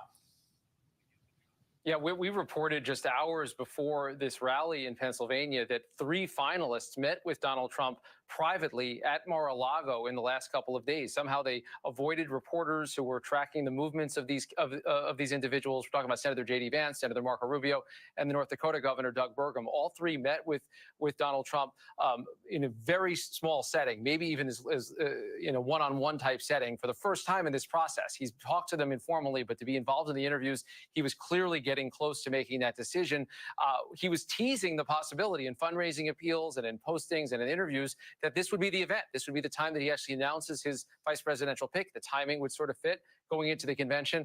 We find out that he never had those plans, and he would hope to do this as sort of a big reveal on Monday at the convention. I think all the plans have to be a little bit up in the air. I would even say that if he hadn't made up his decision before, or his mind before, it may be that there's other factors that he is now considering, including how they're responding to this event that has upended so much about politics and so much about American political discourse in the last few hours. It sure in fact, has. Rick, I had actually heard from one of the former president's advisors about an hour before this rally was to get underway. We had received, and we've been going back and forth. Are they going to announce it? Are they not? We had earlier today, we were told, no, he's not going to announce it at the event. The thing is, now, do you want to announce it and put somebody else's life in danger?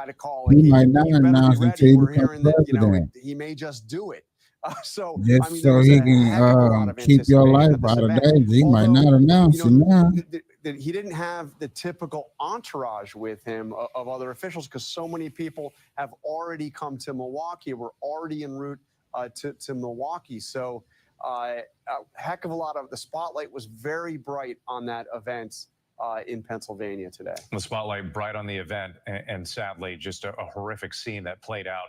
And the former president now injured and recovering the slight injury, as he described, to the top of his ear following that attempted assassination. Everybody John gonna and come to Rick, the thank ear. you. I want to go back to Martha Raddatz, because Martha, you've been following this very closely, talking to some of your sources, including military sources who've been sort of analyzing some of this data and information as it's been coming in.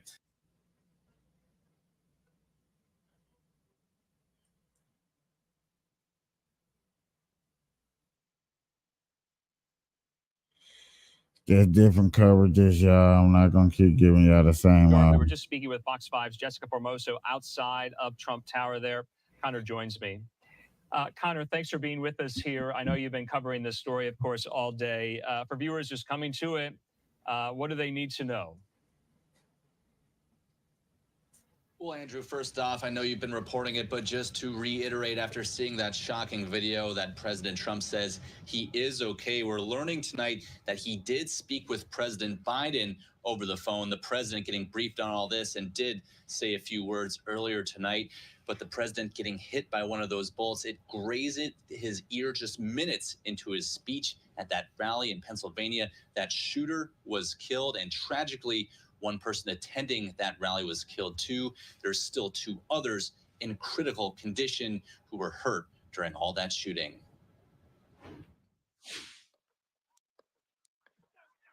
Trump could be seen reaching for his face and neck, then quickly ducking behind the podium as his Secret Service detail rushed the stage. Several loud bangs continued, the former president appearing to be injured, but still pumping his fist to supporters before he was whisked off the stage. A close-up shot shows blood coming from the former president's ear. A spokesperson for the Trump campaign also weighing in, saying, quote, President Trump thanks law enforcement and first responders for their quick action during this heinous act. He is fine and is being checked out at a local medical facility. Witnesses who were at the rally described the frightening moments when they realized what was happening. Somebody started yelling, hit the ground, hit the ground. And when I looked over, then I saw the smoke from the gunfire. Just heard pop, pop, pop. Right away, you think, well, maybe firecrackers, and you're kind of stunned. And then fire, and then like return fire, and then get down. So we got down, and we huddled, and we just started praying. President Biden addressing the nation after the shooting, denouncing the violence, and wishing Trump a speedy recovery. The idea that there's political violence or violence in America like this is just unheard of. It's just not appropriate. And everybody must condemn it. Everybody. And you just heard from the president there. He's heading back to Washington, D.C. from Delaware, where he'll be briefed more on the situation. We're also learning tonight that the FBI is now taking the lead on this investigation. Agents from its Pittsburgh field office already on the scene investigating. We're learning that shooter was on the roof of a nearby building and was shot and killed by a Secret Service sniper. We're also told an AR-style rifle was found there on the scene. Andrew. Yeah, I mean, Connor, I don't know about you. I've covered several Trump rallies, been there at Trump rallies. They're huge events with thousands of people. Have you covered a Trump rally? What are you feeling today just as a journalist covering this? Well, it is really shocking. And as you know, Andrew, you sort of just go into this mode where you have to get all the news out there and do what you can. But after a while, you have to take a moment and realize the gravity of this situation. You know, we've watched that video back so many times, and the difference of an inch or two, you hate to even say it, could have made this such a terrible tragedy, even worse than what happened this evening. So many more details yet to come out here about who this person was and what their motives were to try to allegedly assassinate the former Right president. 95210. Are we gonna get that information? Are y'all gonna release it? Add that the president is saying he will see everybody there in Milwaukee, and we will be there as well. All right, Connor Hanser there live for us in New York. Connor, thanks so much. Talk soon. Thank you. All right, in the meantime here, we are fastly approaching the top of the next hour, almost 8 o'clock here on the West Coast, almost 11 p.m. there in Butler, Pennsylvania. What we want to do right now is play out those moments that unfolded before our eyes. This happened live on the air. You were watching the Trump rally. Here is those very scary moments. And look what happened to our country. Probably 20 million people.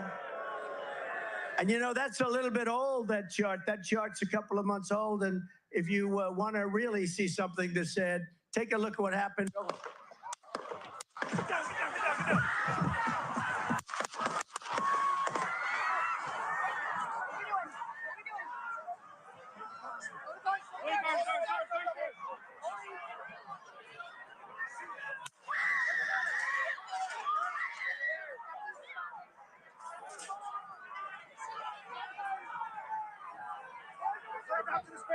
Move it there. Hold. When you're ready. On you.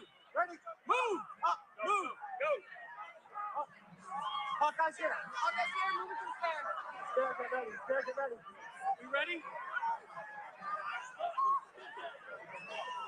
Are we good? Shooters down. Are we good to move? We're clear. We're clear. Let's move. We're clear.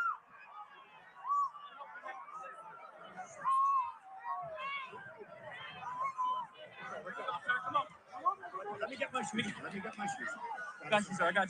Let me get my shoes, sir. Hold on, your head is bloody. So we got to move to the bus. Let me get my shoes. Okay. Watch out.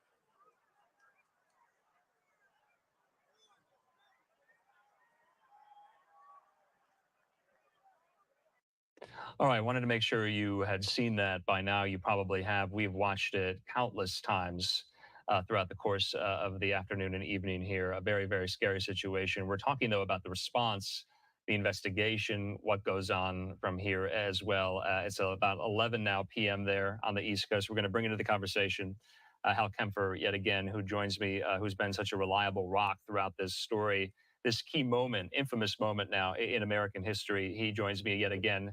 Hal, thanks for being with us. Can't thank you enough for providing all of this insight on what happens now. And that is a key question. I think there's a lot of uncertainty going on. That's what we're here to do. We're here to parse through it and give you the news as it comes in.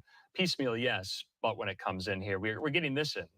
From the Oversight Committee, James Comer, the chairman there, has invited U.S. Secret Service Director Kimberly Cheadle to testify at a hearing on Monday, July the 22nd.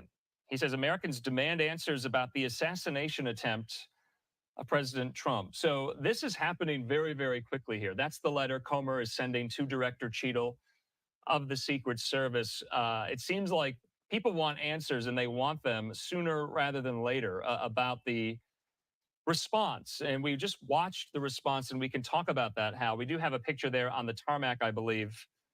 This is Air Force One, you can see. I'm not entirely sure if it's landed at Joint Base Andrews. Nope, it's still in Delaware at the moment.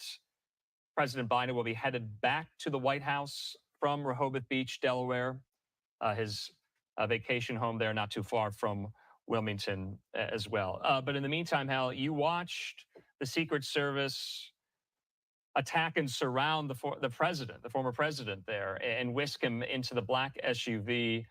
What struck out to you about that particular response, and what might Director Cheadle have to say to some of these committees requesting answers about that very response? Which ones do you have? Andrew, I think what you're going to see is they're going to ask questions about the response itself, about how quickly the Secret Service moved. But the big one they're really going to look at, because I really didn't see a problem with the response. Once the shots rang out, I thought Secret Service moved about as fast as they could. The question will be, what did we know? And that's a very collective, what did we know about the shooter, or if it turns out to be more than just the one person involved, what did we know about the conspiracy if there was one? But what do we know about the shooter? Was there something out there? Had he hit the radar, so to speak? Assuming it's a he, I believe it probably will turn out to be that. And all this will come out, they're going to find out because in so many of these things, it turns out that there was something known. There was that they knew this person was leading this direction or had some extremist beliefs or was saying things online or posting things on social media or in some sort of a chat group or something like that, and they may have known something, and that's going to be a big question because too many of these shootings, whether it be an assassination or a mass shooting, it always comes back to, oh, they knew that this person was doing something, but they didn't do anything about it. And that may be a bigger issue than just the Secret Service. They may talk to the Secret Service, but they're also going to be looking at the FBI. They're going to be looking at the broader Homeland Security matrix, if you will, the intelligence matrix across the country in terms of what do we know, when do we know it, and of course, more importantly, what did we do about it? Because obviously we didn't do about it anything until after shots were fired, which is frankly a little too late. Well, that's the whole thing, Hal, about the Secret Service and their role in protecting presidents and former presidents. They prepare for moments like this. And if something like this happens, which it has now, is there a reckoning within that organization about perceived failures of what we could have done differently, what might have gone wrong, what didn't we catch, what fell through the cracks? I'm not saying any of that happened, but the very existence of the Secret Service is to prevent things like this from happening, and it happened. Is that a fair question to ask right now at this point? Well, at this point, they're really trying to collect all the information first. I mean, they have to have a chance to kind of look at what they did. They're going to look at the video. They're going to talk. They're going to review all the communications, everything that was basically captured, memorialized, if you will, from the entire evening or the afternoon. Everything going before. They're going to look at what the advance team did. They're going to look at everything around there in terms of that to capture that information. And of course, with the congressional hearing scheduled for Monday, they're going to have to put this together very quickly because some questions have to be answered. Every time there is an assassination attempt, and in those very few times there's been an assassination, the Secret Service, as long as there's been a Secret Service, always goes back and looks at what it did, what it could do better, what it missed, and certainly there's been a lot of learning. Tremendous lessons came out of what happened to Ronald Reagan in 1981. They changed so many things of what they did. And of course, if you want to go back before that with Gerald Ford, and when fortunately there was no shots fired, but there was a pistol that jammed. And if it had not jammed, I think it would have been a presidential assassination. Yeah. And that was Squeaky Fromme that did that. But that changed how presidents approach crowds and shake hands in crowds ever since because of what came out of that. So every time something happens, they change it. By the way, I should also mention that they're going to look at this and they're going to look at other things happening around the world at the same time and do a cross-check, cross-comparison to see are there some larger lessons learned that they can put together on this. So, Hal, the FBI is now taking the lead. Is that just the normal course of events and kind of the investigatory chain from the Secret Service to the FBI? I know a lot of agencies are working in tandem, but FBI is the lead now. They would be because we're looking at two things. Is it terrorism? All right. Violent extremism. They're going to be looking at that. They are the premier investigative organization. They have the labs. They have all the other capabilities. Secret Service is robust, but it's not nearly as big as the FBI. So the FBI has a lot more capability, a lot more people on the ground, a lot more intelligence, a lot more of everything. So that would make a lot of sense. Also, they're going to be looking at the potential, as they have in every assassination. They have to look at the possibility is there some connection to a foreign actor? Could there be a foreign country that was involved with this? Is there something bigger than just the U.S.? And that would be the FBI's role to investigate something like that. That's well beyond the scope of the Secret Service. So, Hal, I want to put up this tweet thread from an Associated Press reporter, Scott Bauer. Has new information and new reporting after they did an analysis there at the AP. He says an Associated Press analysis of more than a dozen videos and photos from the scene of the Trump rally, as well as satellite imagery of the site, shows the shooter was able to get astonishingly close to the stage where the former president was speaking. Bauer goes on to say a video posted to social media and geolocated by the AP shows the body of a person wearing gray camouflage lying motionless on the roof of a building at AGR International Inc. It's a manufacturing plant just north of the Butler Farm showgrounds where Trump's rally was held.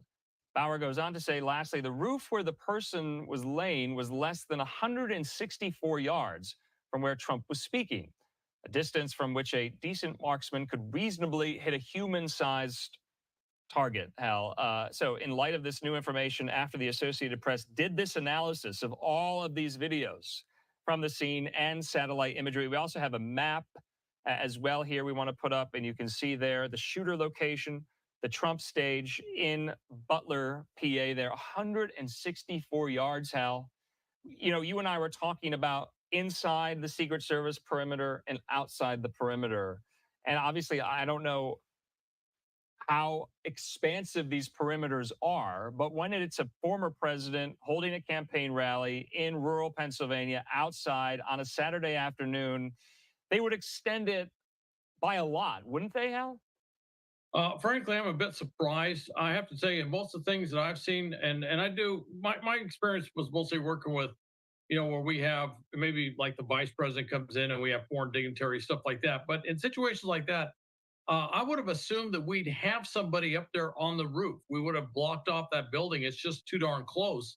It's line of sight directly to the stage. I really am kind of wondering what that's going to show. Now, that could have been because of the number of Secret Service personnel. That could have been something that local law enforcement or state law enforcement, you know, depending on how they divvy it up, that could have been something they were responsible for doing. And there could be a failure or something there in terms of who was supposed to be covering what. But obviously, from what we're seeing here, the shooter, I should say, got way too close. And I can tell you that 164 yards, that's not a, well, you have to know how to shoot, but yes, you can hit a human-sized target very easily if you know how to shoot from that distance. So yeah, there's a real failure here. I'd tell you one thing they're going to look at too is, you know, we often worry about drones being used by bad guys, but this is one where we might want to start thinking about doing more drone stuff from a security standpoint, as to looking at the perimeter and pushing the perimeter out. So Hal, though, I mean, wouldn't the normal question be now that, I mean, that building is very close to the venue? It would have been checked, though, right? I don't want to speculate here. We don't know. Maybe it was checked, but clearly someone was able to get onto the roof of it. Potentially it was checked, but I don't know if it was being fully monitored. That's the big question. How did he get in there? And, you know, and we don't know. I mean, he could have infiltrated that building and be in a hide position somewhere in there for, you know, a very long period of time and waited for all the security checks and all the clearances to go, and then popped out of wherever he was hiding and worked his way to the roof and did what he did. And we're going to find that out. That's something the investigation will show. All right, Hal, stay with us here. We're just getting in more and more reaction as well. We have a new statement in from Pennsylvania Governor Josh Shapiro here.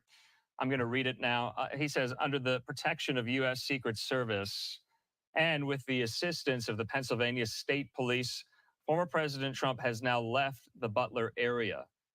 And he goes on to say, Lori and I are thankful that his team reports he is fine, and we continue to wish him well and a full and speedy recovery. He says, we mourn the loss of life and pray for the two victims who are being treated at this time. I'm grateful for our law enforcement who responded, protected the former president, and worked to bring the situation under control. Federal law enforcement officials will continue to lead on the investigation into the shooting of former President Trump.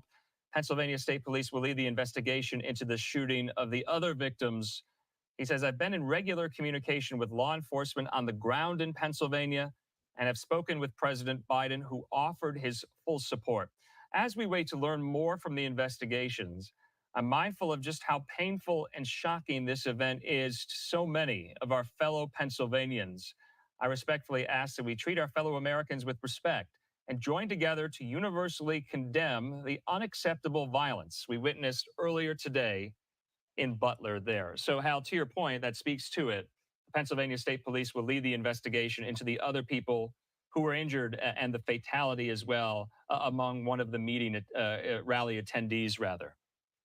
Yeah, they will. And Secret Service will be looking at that very closely, because when they do something like this, they divvy up all the work, and overall Secret Service is in charge. Even though they all have their areas of responsibility, Secret Service is in charge. So they're not going to walk away from it and say, well, that's just their fault.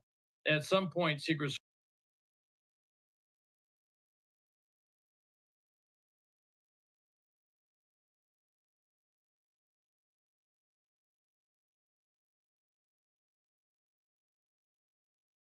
Our senior White House correspondent Kelly O'Donnell joins us with her latest reporting. We understand President Biden is on the move this evening. It is unusual to see the president traveling very late at night, but these circumstances have warranted that in his judgment. He will be leaving his Rehoboth Beach, Delaware residence and traveling back to the White House tonight. We expect that he will arrive here in Washington after midnight, returning to the White House sometime around 12:30 in the morning. This is a change in his schedule. It is absolutely as a result of the incident today. We heard from the president publicly in two forms already tonight. First, a written statement, and then, as you were in the chair earlier, when he spoke to the small group of reporters with him in Delaware, known as the Traveling Press Pool, and he addressed the concerns about this incident and said that he was trying to reach former President Trump to speak to him directly and personally by phone. They had not done so at that point.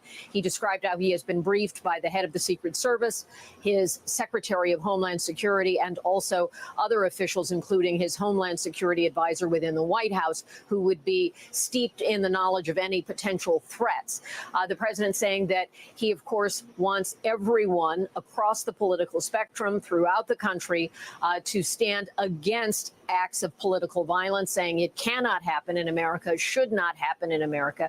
So with that as the backdrop, the president will be traveling back here tonight. We don't have specifics about how his schedule might change further. He certainly had plenty of events coming up in the days ahead. So that will be kind of a piece-by-piece moment as they assess the status of the investigation. I expect the president would want to have additional briefings, and by coming back to Washington, he could speak directly with some of the officials who are based here. Separately, I've been doing reporting that really began before this incident took place about changes coming at the Secret Service because of the Trump candidacy, going from former president who has a certain level of Secret Service detail to the status of being the presumptive nominee, about to be formally the nominee of the Republican Party, and the fact that they had made plans to increase the size of his protective detail and the teams around him because of the change in campaign pace and because of the necessities of travel. That certainly is borne out by these awful events today. In addition, 3 plane loads of chartered aircraft, 3 planes carrying Secret Service personnel traveled yesterday from their various assignments to Milwaukee for the convention, where they were intended to be going for a few purposes. Of course, all the related security for the convention itself, but also including the detail in waiting for the running mate selection, depending on the choice made by the former president about who he will run with on the ticket. And so preparing for that person's immediate family to be protected by Secret Service, adding another protectee in the sphere of what the Secret Service does. So these are some of the moving parts that are happening. Big questions, of course, about how does the political calendar change because of that? What's happening with the investigative pieces, learning many more details about who has been harmed today, the innocent victims who have been caught up in this, as well as a real medical status on the former president, and any information that we can gain through our reporting and with our law enforcement reporting colleagues about the suspected attempted assassin here, the gunman responsible. All of that unfolding on a Saturday night in a steamy Washington as we are trying to learn more details. For the president to be back here, that, of course, gives him easy access to convene meetings with his officials, and we'll stay on it as there are additional developments. Of course, the Secret Service provided some details that you've discussed at length tonight, having covered many Trump rallies when he was president and when he was a candidate in the last cycle. These are such well-attended events, huge crowds often, and covering events for the current president, President Biden, where he is out on the campaign trail. The security always includes a lot of screening, and that's why it was so notable that we were able to report that this gunman taken out and neutralized in the term of law enforcement by the Secret Service was outside that perimeter. Many questions still to be explored and investigation to be done. But President Biden will be returning here tonight, and we hope to have an update on whether he has reached the former president by phone. Lester? All right, Kelly, thanks for watching. Stay updated about breaking news and top stories on the NBC News app or follow us on social media.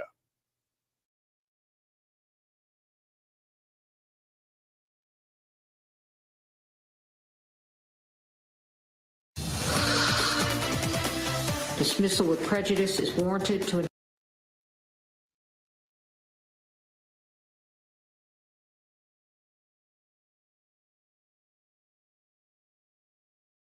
and worked on by EMS and military personnel and state police. Like I said, it was just kind of a surreal situation to see something like this go down in our country. Josh, I can't imagine. And we're actually looking at this video that you shared with us right now, and you see the emergency personnel coming down the stairs of the stands there at one point, holding a person who we had to blur the image, appeared to be in grave danger. What was that the moment when you knew that this was real?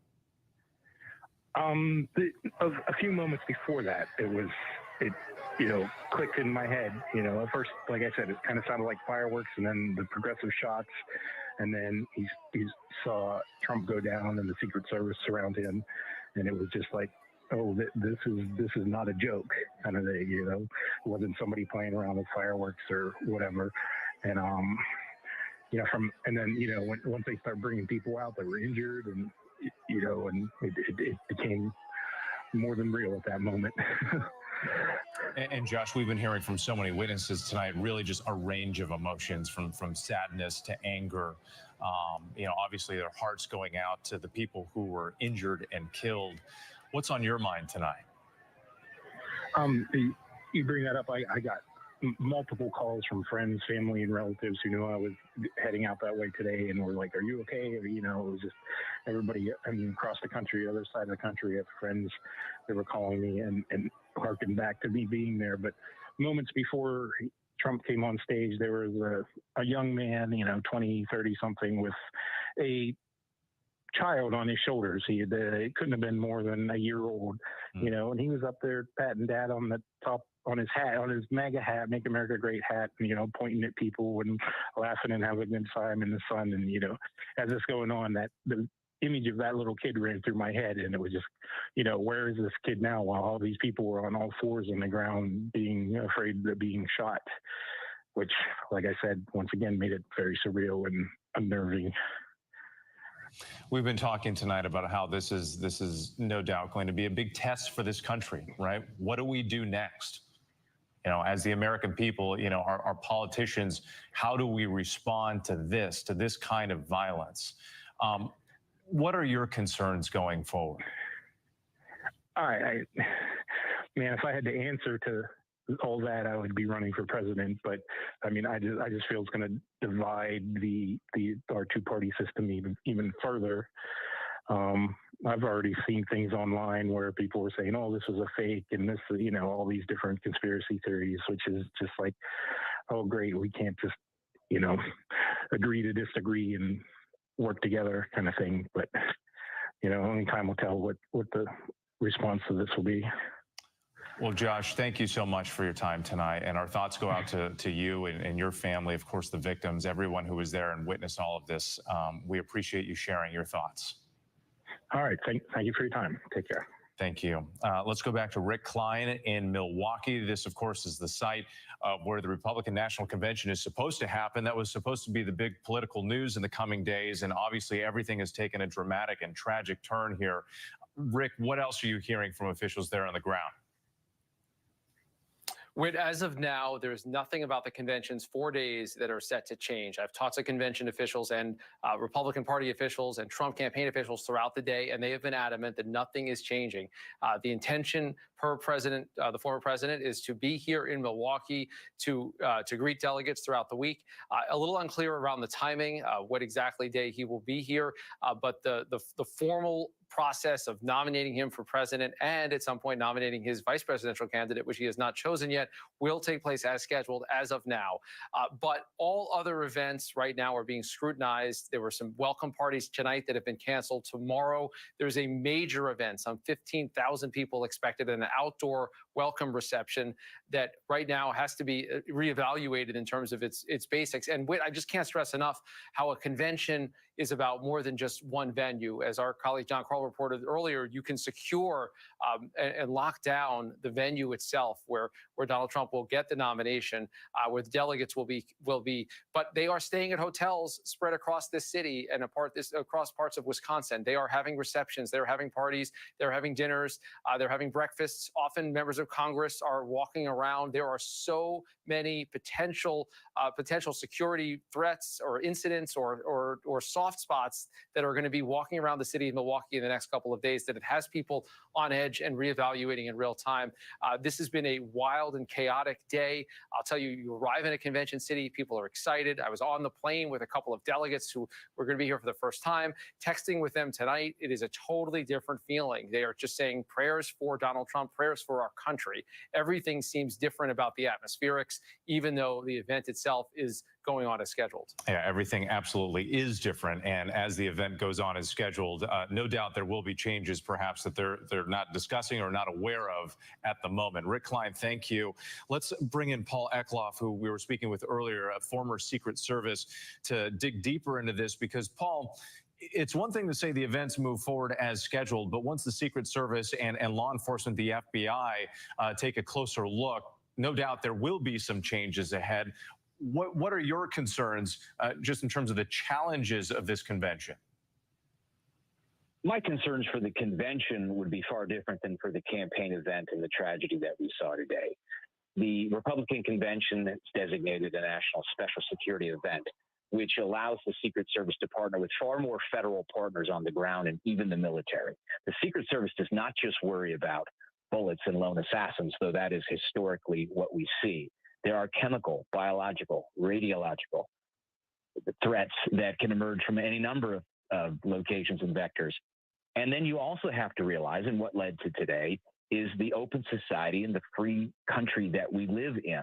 They also have to be very cognizant of the ability of people with counter views to protest and demonstrate and have their views heard. So we exist where privacy, security, and safety, there is always a trade-off, a risk tolerance. And obviously that will have to be tightened up. Campaign events will likely look very different. What we saw today was an absolute success of a textbook response of the agents on the ground, covering, shielding. What went from a joyful campaign event within minutes turned into an active shooter scenario until within the video that I have seen, within less than a second, the counter sniper operative neutralized the shooter. And the president was able to be evacuated safely to the hospital, which is also planned. But the planning for a national special security event is extremely comprehensive. I know many of the agents on the ground in Milwaukee today, and they are among the best in government service. So, Paul, we hear law enforcement frequently talk about so-called soft targets, right? Large gatherings where maybe there isn't the same sort of police presence. We've been hearing about this welcoming party where there are supposed to be 15,000 people there. What changes do you expect could be made there? For the convention or for the events for the convention? What specifically, forgive me, Paul. Near Butler, PA. We also have a live picture there. It looks like President Biden now has arrived there to walk up the stairs onto Air Force One. And there's President Biden. Let's listen.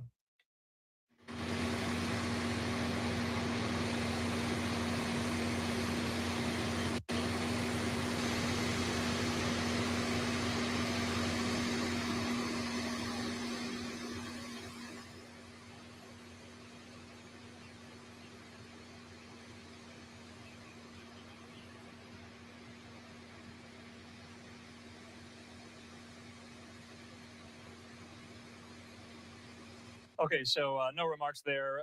Biden getting onto Air Force One, not a very far trip, though, from Rehoboth Beach to Washington. In the meantime, here, we do want to welcome into the conversation someone who attended the rally today there in Butler, Pennsylvania, and they're joining me right now, Brooks Anderson, via Zoom.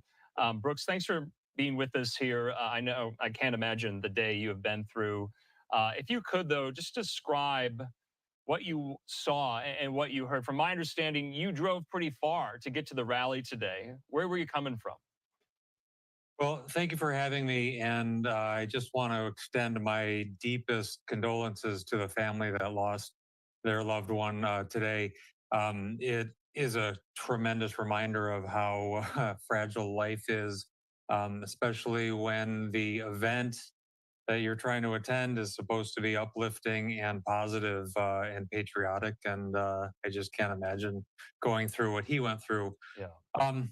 Our experience was probably not unlike anybody else who attended. We were seated or standing about 100 yards away from the stage on the front right corner, more or less, of the media stage that they put in the middle of the field. So we had a good vantage point, a very good view of the entire day, and it was hot. You can see I'm sunburned from the day, and I had my wife, my daughter was there, and we just wanted to enjoy the afternoon and see what a Trump rally was all about. We had never been to one. And about 10 minutes through his remarks, shots rang out. There were definitely, when you hear gunshots in that capacity, it just doesn't register immediately that those are gunshots because they're very high pitched. They're more like firecrackers. And after a couple of them rang out, the whole crowd started to get down on the ground.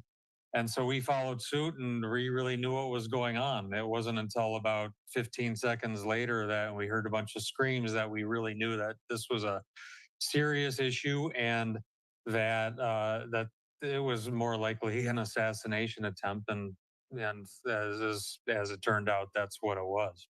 Yeah, Brooks, I wanted to ask, in the immediate moment, I mean, did you think to run or just to crouch and wait it out? And how many shots did you hear? Could you even make sense of that in the moment, or was it too chaotic? Well, yeah, running was out of the question because we were packed in. It was a pretty tight perimeter where we were. We were sort of on the kind of the second tier of people right outside of the chairs. So there were a bunch of seats in front of us, people seated, and behind us there was more like a metal gate or a fence area that we couldn't get around. So the only thing we could do is crouch down. Yeah. And so I covered my my wife and my daughter with my body and tried to make room for other people who are doing the same. And once it was more or less looking like the coast was clear, people started standing.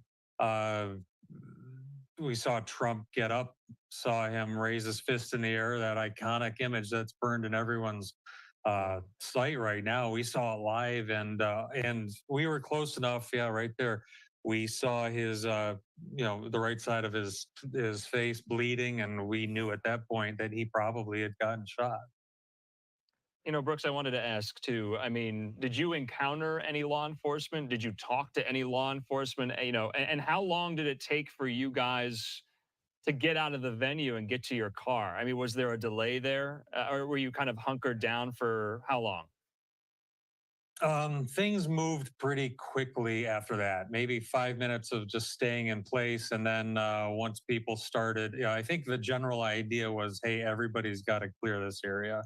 A few people were moving towards the stage, I think, out of curiosity and out of just fear or whatever, maybe thinking that they could do something. But for the most part, people moved away as far away as possible because nobody knew what else was going on. Was there more than one dangerous more than one dangerous person in that crowd? So Brooks, did you probably go ahead? so it took us about 10, 15 minutes to get to our car. Okay. Did you talk to anyone else around you? Any other rally attendees? Was there a moment of kind of you're all in this together? Yeah, everybody, lots of praying, lots of worries, lots of tears, because there was, we couldn't have, we didn't have any idea what was going on other than what we witnessed. So we didn't have any outside news until we got to our car.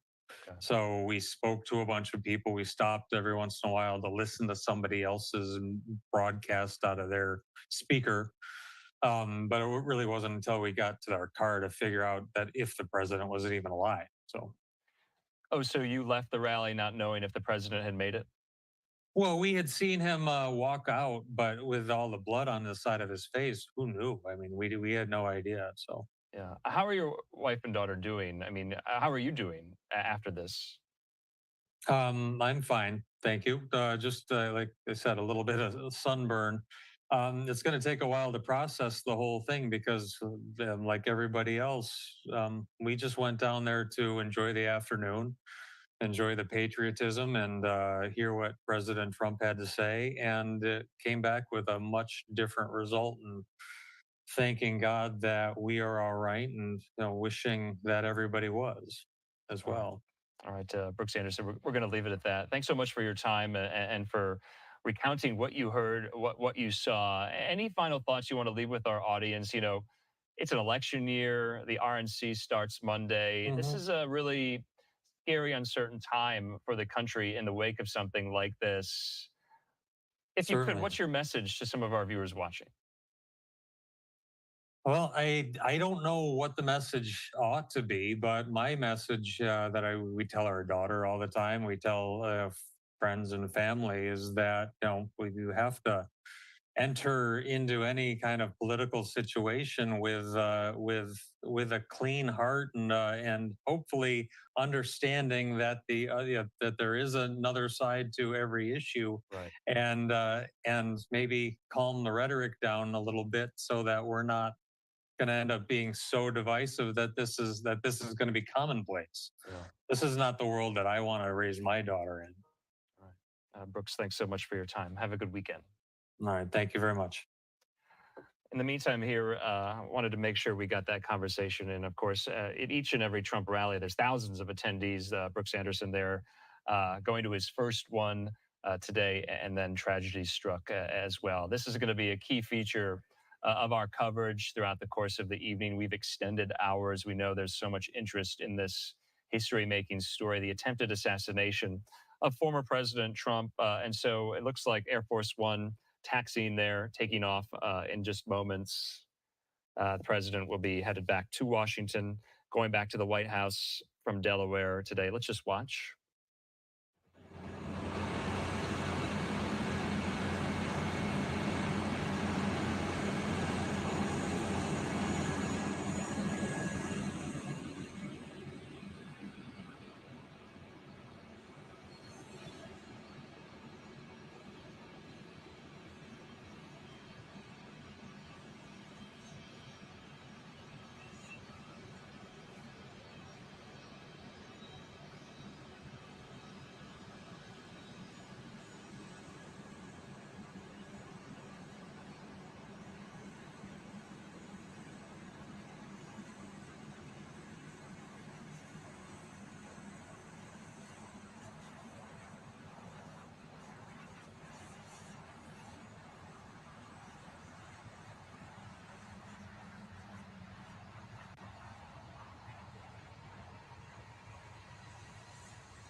All right, I want to just let you watch Air Force One taxi there. President Biden going back to Washington for the night as he continues to get updates and briefings from his team about now the shooting investigation. Remember, we don't know who this individual was. We really don't know anything about them. All we know is they are now deceased. They were taken out by a Secret Service.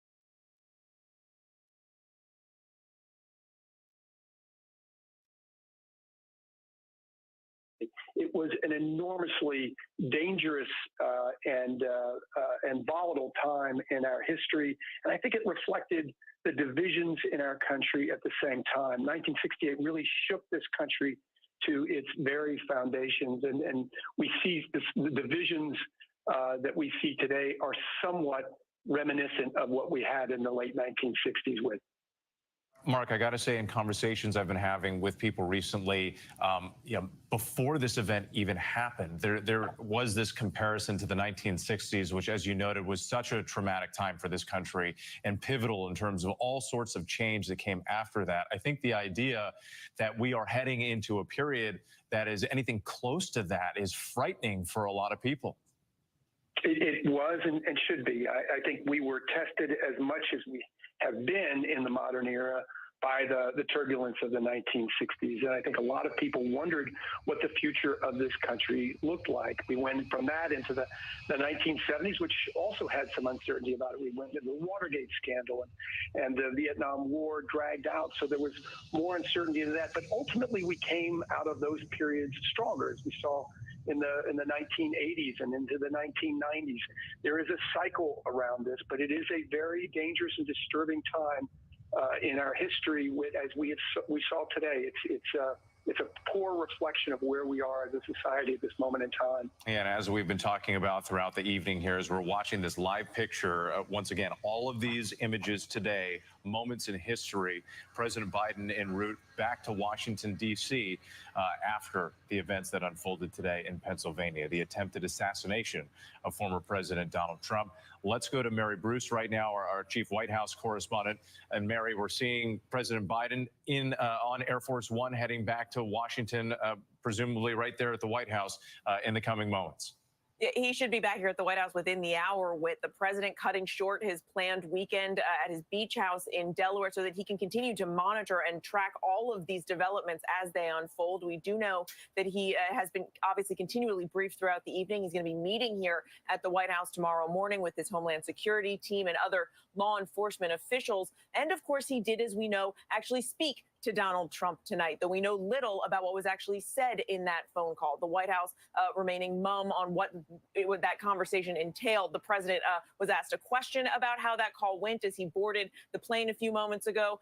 He did not engage the press on that one. But we, of course, heard from the president earlier in the day, reaching out to the president, or the former president, offering his prayers to him, saying he was glad that he was safe and doing well. And then, of course, the president issuing this really forceful condemnation of this violence that we are seeing in this country, saying that it is sick, that there's no place in America for this kind of violence, and saying that it's one of the reasons why we have to unite the country. Of course, this completely upends the race for this White House. It changes everything. There is no question about that. There will be plenty of time to unpack the politics of all of this, of course, but we are at least, getting a sense right now. The president's team and his campaign have hit the pause button. We're not sure how his schedule may change, but they are pulling all of their ads off of the air to try and use this as a moment to unite the country, arguing that this is not a time for politics.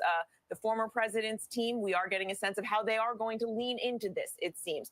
The Trump campaign has sent out a fundraising pitch, and in it they say, "I will never surrender." The president's team saying, "They're not after me, they're after you. I'm just standing in the way." I think we are going to see a big shift, perhaps, in the kind of messaging that is coming out of these campaigns. I'm sure this is something that both teams are discussing and trying to figure out tonight. But for right now, the president reacting to this first as president, not as a candidate necessarily.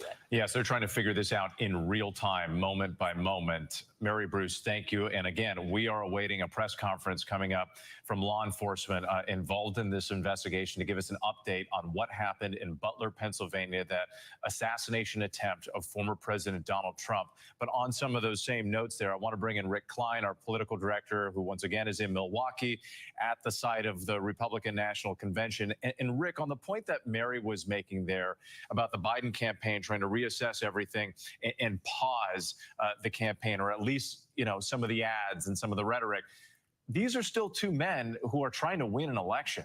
And this is a very important moment, not only for the former president, but for President Biden, who's been under extreme pressure from his left flank about whether or not he's going to stay in this race.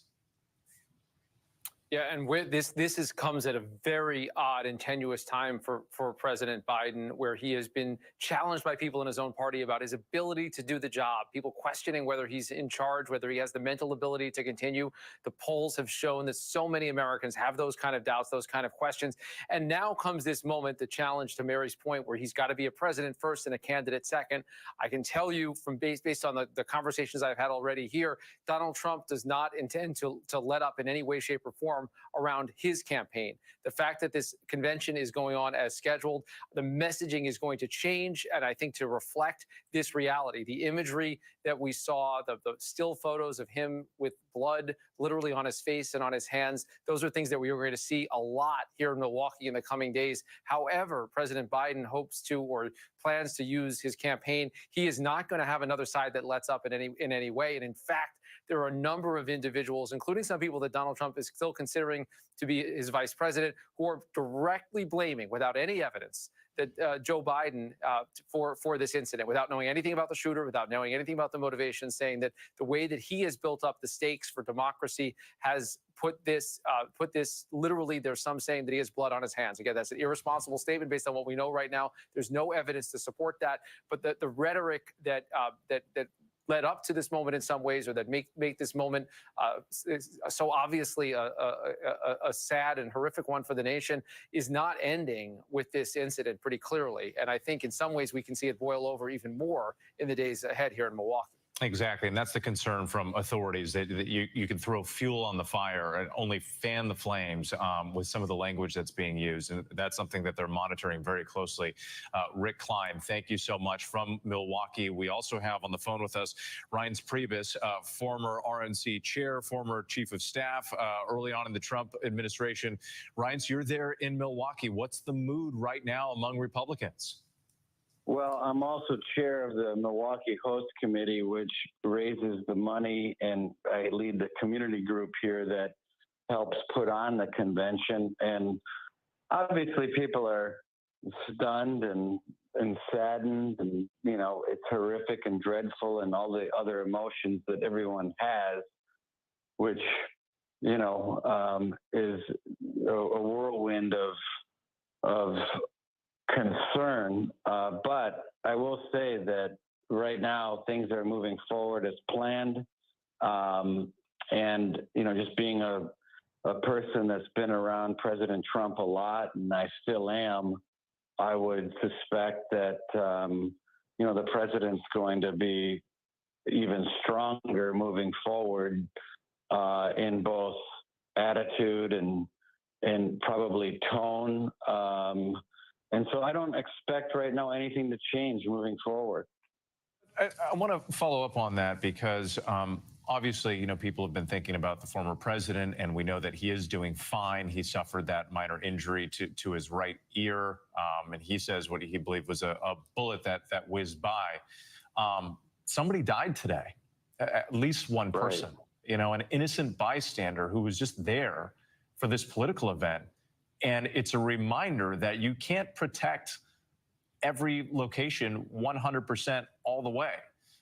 And law enforcement often talks about soft targets and large crowds and gatherings. And it's one thing to say that the convention itself will be safe. But Reince, I guess my question is, how can you guarantee the safety and protection of the other people who are there participating, engaging in some of the other events around the convention? Well, it's a good point. And obviously everyone involved is doing, doubling and tripling down on conversations and reviews. Speak with the mayor tonight, folks at the RNC, and others, that everything is safe as humanly possible. possible. But, you know, we have to do everything we can to make that happen. And we have to decide, I guess, as Americans and people that are here in Milwaukee, what's best for this convention. And right now, you know, the event is moving forward as planned. So obviously no one's going to want to do anything that will put anyone at risk. That's not something that we're willing to do. But also we have professional people here. We have over 4,000 police from outside of Wisconsin, not to mention the folks in Wisconsin, not to mention the Secret Service and others. So it goes without saying. I mean, safety is number one. We want people to have a good time. We want people to be safe. We also don't want to be deterred by, you know, maniacs either. So all of it has to be analyzed, and that's what we're doing right now. That's a really good point, Ryan, because one thing we know about terrorists, whether domestic or, you know, from another country, is they attempt to change our way of life. And that's something that I would imagine that many on all sides of the aisle could agree that we don't want to let somebody change our way of life.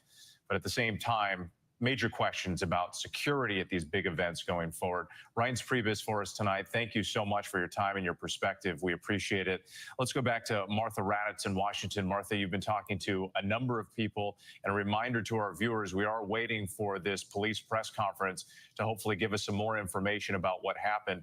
But Martha, you've also been seeing some of those aerial images and the lay of the land, so to speak, at this event as you've been getting information about what happened with the shooter. Well, the shooter was on a roof, and that is going to be the biggest question. How did he get on that roof? How long did it take him to get up on that roof? Was he on a ladder on the side? And we see between those buildings, did a shooter go up that way? And how did they not notice him for such a time period? I mean, he would have had to set up on that roof at some point. And who saw him? Did people realize he was up there? We've seen this sniper. We've seen the U.S. Secret Service counter sniper team in some of that video at the venue itself and looking around to that outer perimeter. I spoke to a former agent earlier this evening, was in touch with a former agent earlier this evening.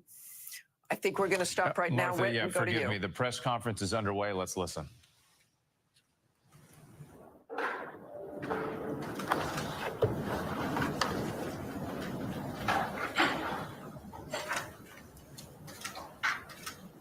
And we're just watching this right now. We understand law enforcement getting set up, ready to deliver some remarks. All right. So my name is Kevin Rojek. That's R-O-J-E-K. I'm the special agent in charge of the FBI Pittsburgh field office. The first thing I want to say is that the FBI stands with the people of Butler County in Western Pennsylvania, and our hearts go out to the victims of this heinous act which occurred today. This is our community, and I want to let the public know that the FBI has deployed a number of our resources, including investigative agents, our evidence response team, bomb technicians, and we have additional resources coming from other field offices, as well as from FBI headquarters, including our evidence response from Quantico, Virginia. We have intelligence analysts as well, working from our field office in Pittsburgh, working feverishly to attempt to identify the individual who did this and any motives behind why this was done. Right now, we need the public's help. Anyone who was on scene, who saw anything, who identified any information, please report that to the FBI using either the phone number 1-800-CALL-FBI or online at fbi.gov/Butler.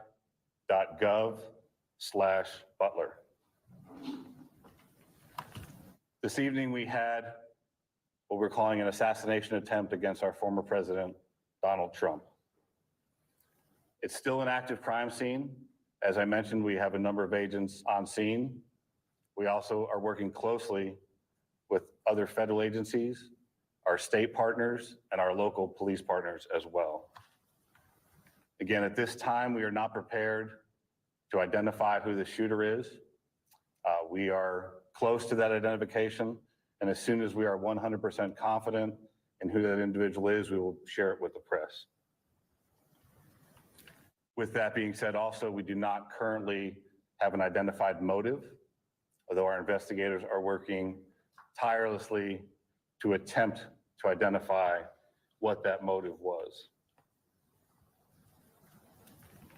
At this time, I'm going to turn over the podium to Colonel Chris Parris from the Pennsylvania State Police.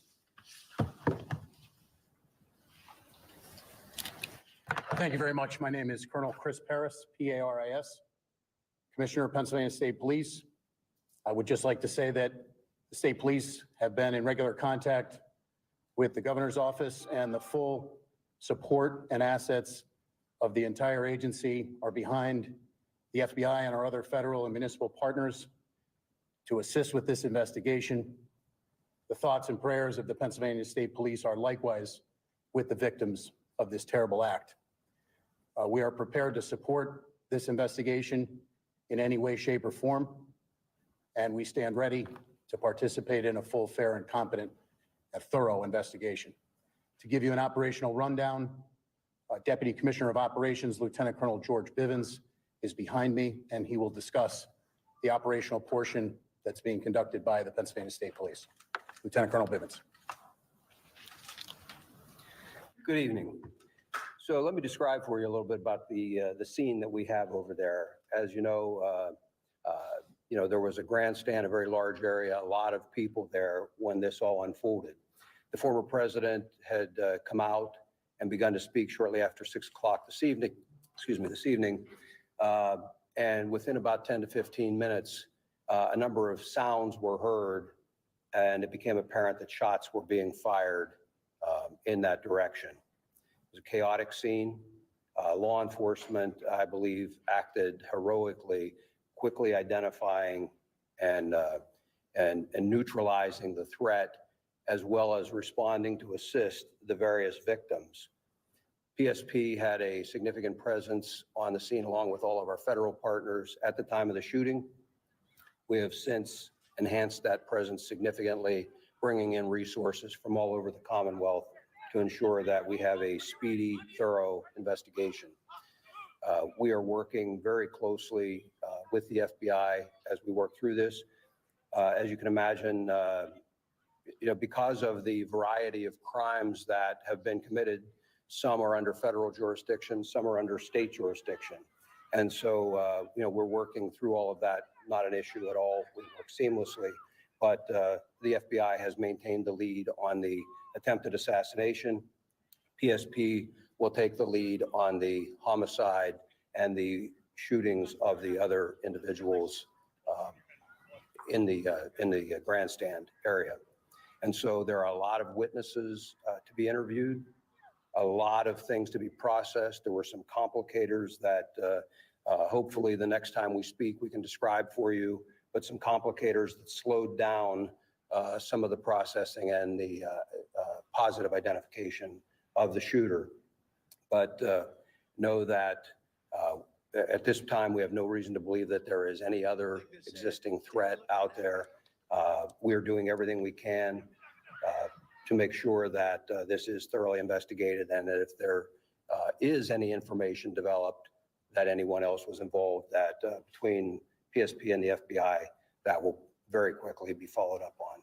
So I think at this time, we would open it up to questions from all of you. Was this a lone wolf attack? Again, I think it's too early to say that. We have one shooter tentatively identified, but we're not stopping there. We're following up on a lot of information.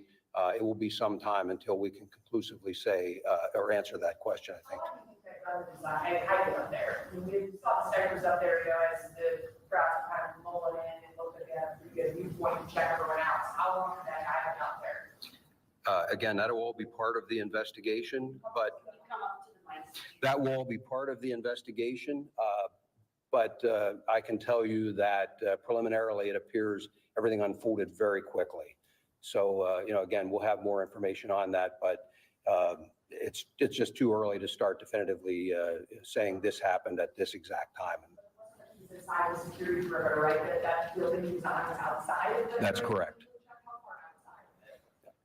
We'll have that information for you. It was some distance outside of the. Colonel, can you comment on reports that there were people who saw someone on the roof and tried to alert authorities? We're following up on those. I will tell you that I am aware of those, and I am aware that law enforcement had responded to a number of reports of suspicious activity. The specific response to this will be all part of the after action, but yes, law enforcement was responding to check on several suspicious occurrences. What were the other suspicious occurrences? That'll all be part of the investigation. I think I'd like to. Butler County, Pennsylvania. Is there anything else? Did he have any affiliation with that company, do you know? So again, we're not prepared at this time to provide the identity.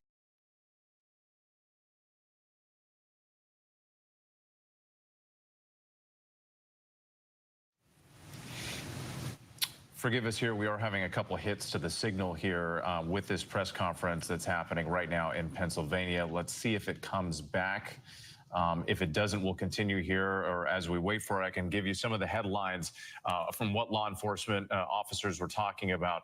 This is a multi-agency effort, very complex, between the FBI, which is leading the investigation, and the Pennsylvania State Police.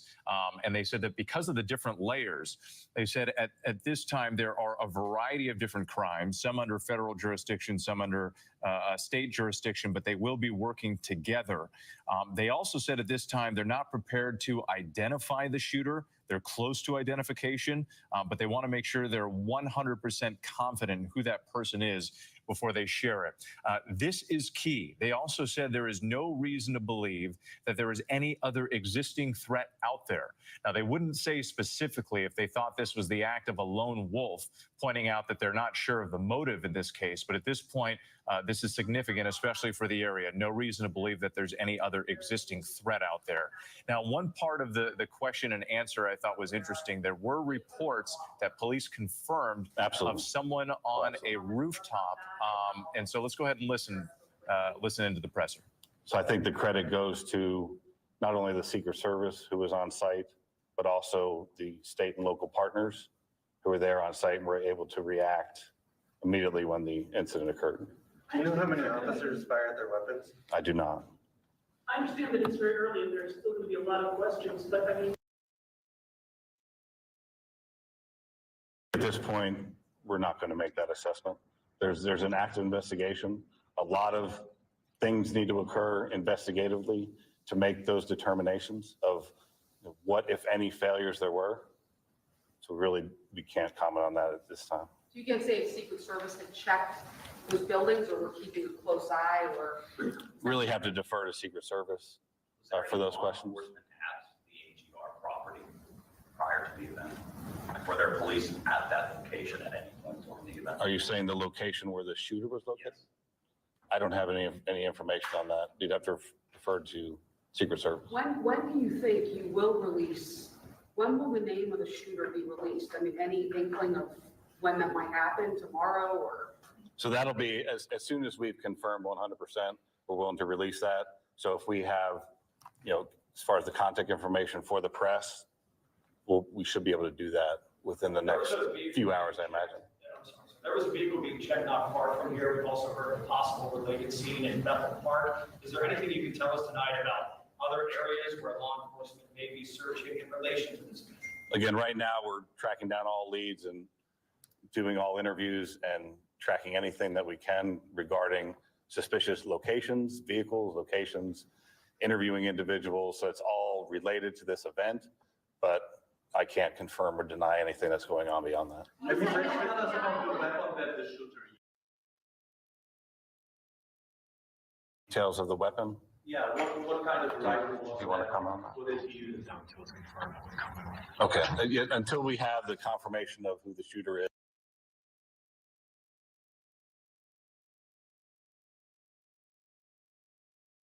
Everybody Everybody covering this story, dog. They having a hard time with the feed. Conference. It is ongoing. Let's see if we can listen in. We have reason to believe that there are bombs somewhere in Butler County. I just want to, can you just walk us through that? It's primarily standard procedure of any suspicious packages. In this case, there was identification of suspicious packages around where the shooter was.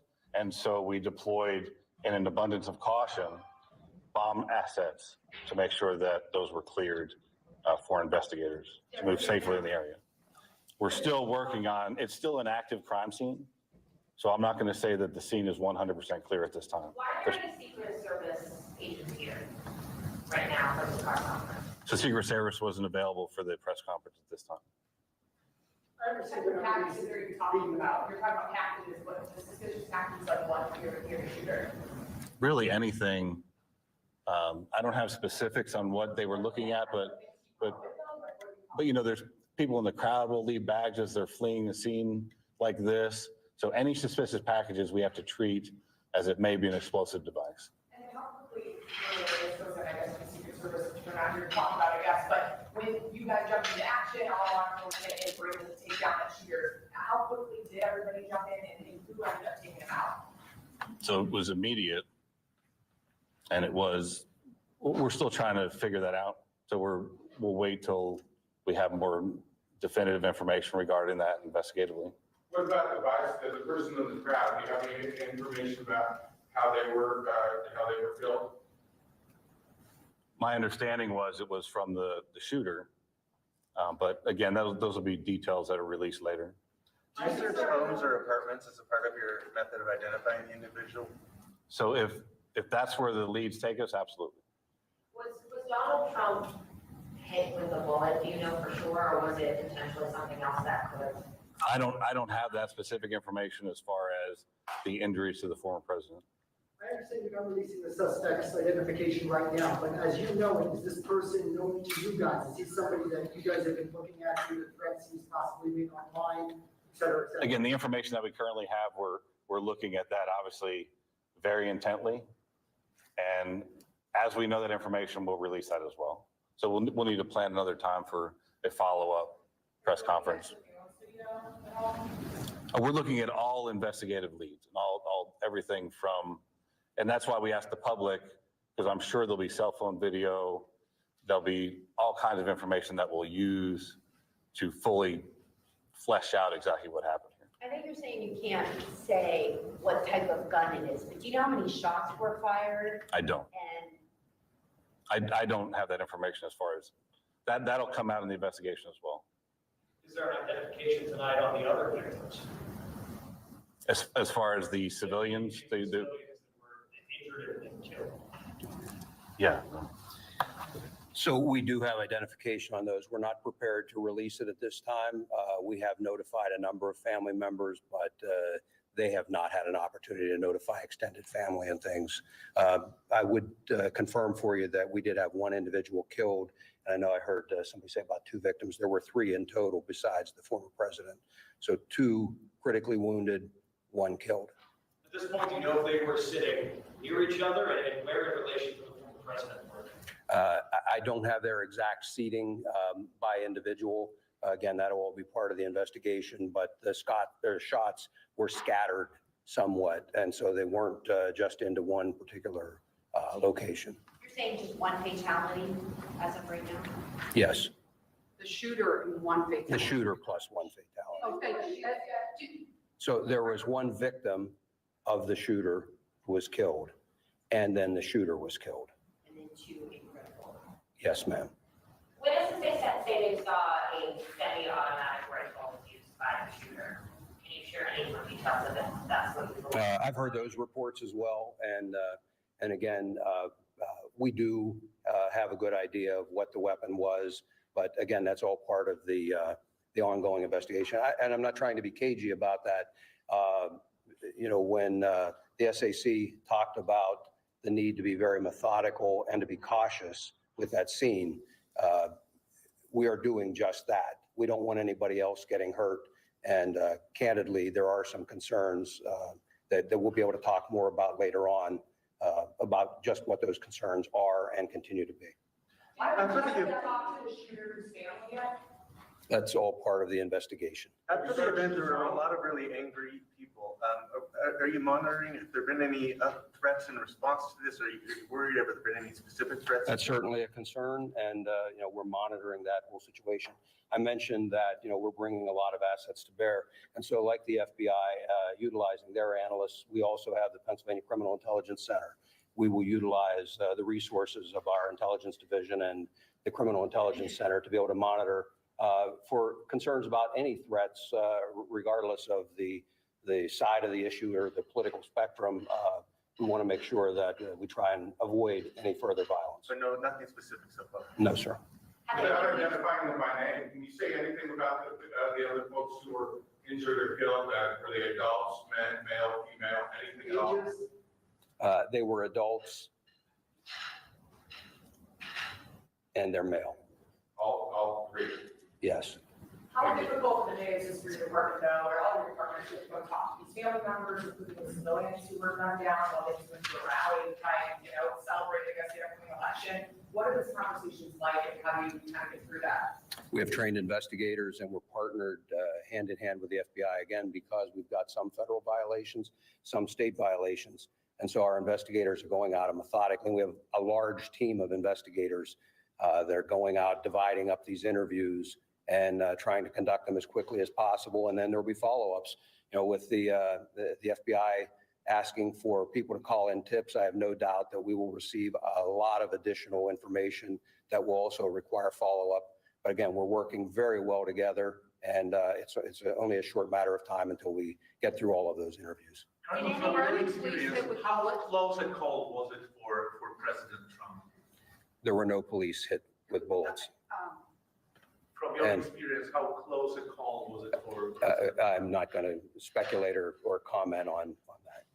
Have any of you? And as we're listening to this press conference in Pennsylvania, you're looking at a live picture right now. This is the plane of former President Donald Trump flying into Newark.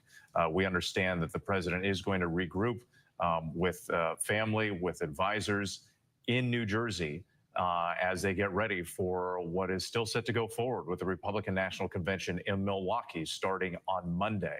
So quite a day for the former president, what law enforcement again are describing as an attempted assassination on Donald Trump today.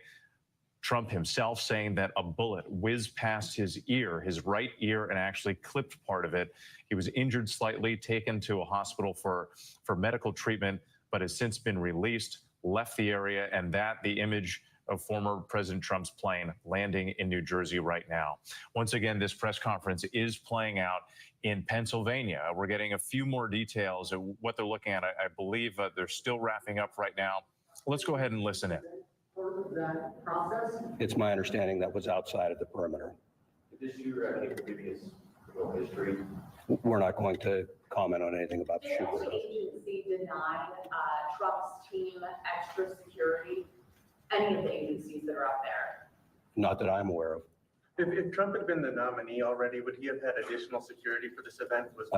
There again, Secret Service has the lead, and I'm not going to comment or speculate on what may or may not be provided at any given point, depending on their status as a candidate.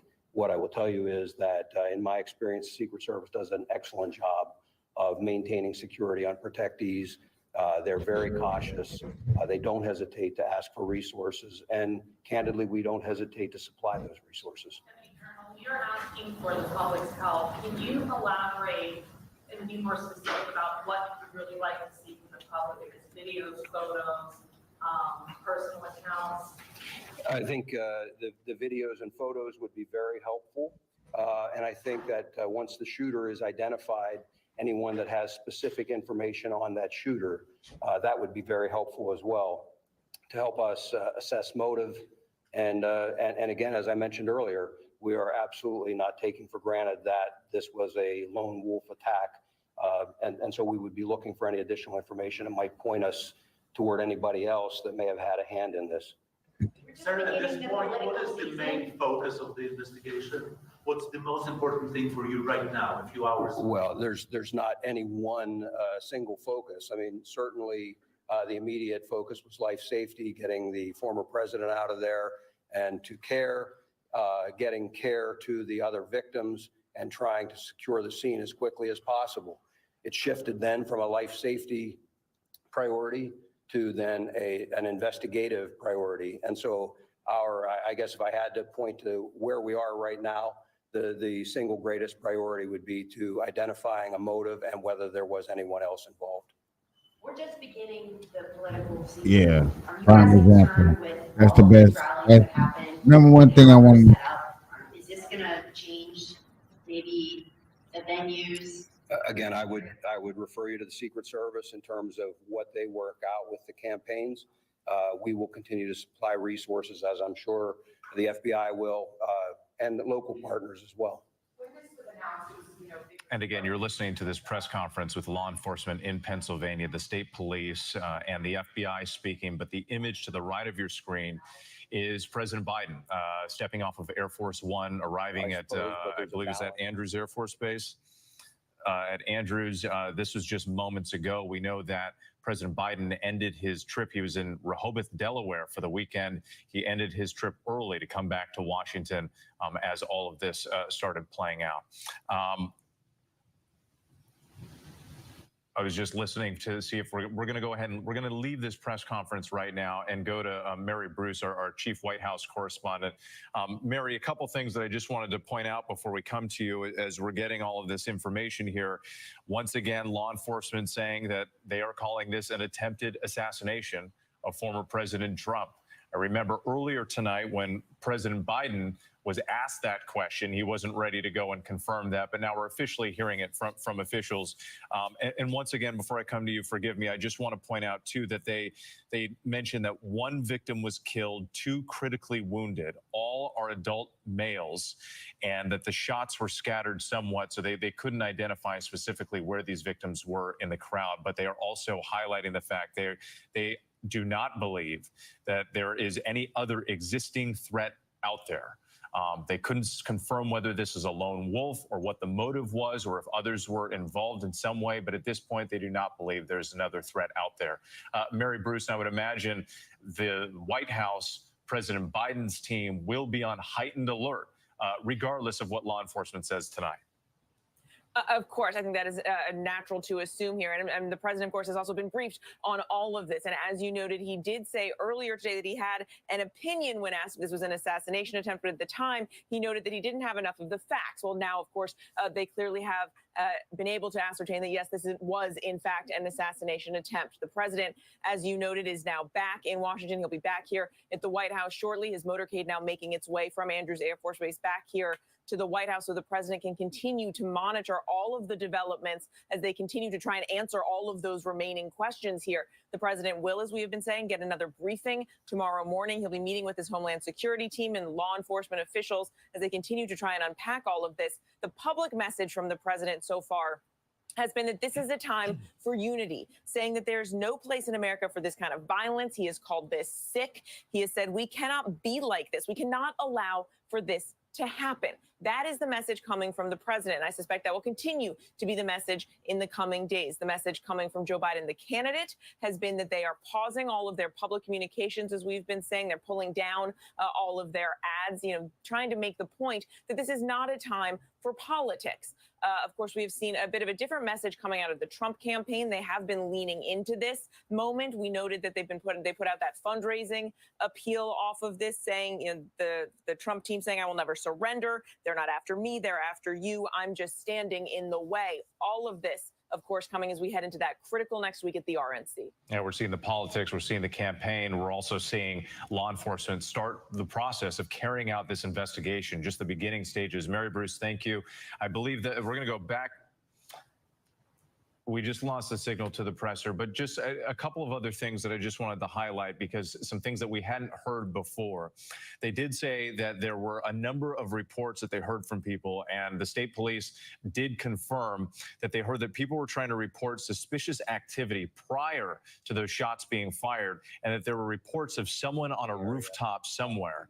Now, state police couldn't elaborate on exactly what those reports were, but they did say that that was something that they were looking into with this investigation. Let's go ahead and listen back in to that presser in progress. What the request is from the Secret Service. Just in their defense, I mean, what I would want to say is it is incredibly difficult to have a venue open to the public and to secure that against any possible threat, against a very determined attacker. That's a huge lift to try and do it. And, again, the investigation will really give us an opportunity to take a look at where any failures occurred and what can be done better in the future. Lieutenant Colonel Bivens, do you know when another briefing might be held? Tomorrow? We don't have one scheduled, but I would tell you we will let you know and give you plenty of notice. Certainly, as soon as additional things develop that would be noteworthy or of interest to you, we'll get that scheduled and have another with you. Locally, what can residents, businesses expect to happen with the investigation over the next couple of days? What's going to be going on there? Well, again, the interviews will all be occurring, and so they may see law enforcement in their communities. People came from a wide area to come to this rally, I'm told. So, there's going to be law enforcement fanning out, and as additional calls, photos, videos come in, those additional interviews will result in law enforcement being out in the community conducting those interviews. But otherwise, they really shouldn't see any other significant impact in the community. Would you confirm whether it's a male or female, the homicide, the bystander who died? It's a male. A male? Yes. Now, I'm from a European outlet from Holland, and I'm already getting text messages from, back home, and people are asking, how could this happen? What's going on in America? I know that is a philosophical question, but how could you talk to the people outside the United States about what happened here in Buffalo? Well, again, what I would say is a tragic incident that occurred. We're not in a position to start second guessing how or why or anything else at this point. Just know that it will be thoroughly investigated. If there is anyone to prosecute, that will be done, and we'll move forward. But I don't have a good answer for you. We'll just take one last question. I know that PSP said that you guys were not aware of any additional requests from the Trump team for security. What about the FBI? Was there an additional request for additional security from the Trump team, and was that denied in any way, shape, or form?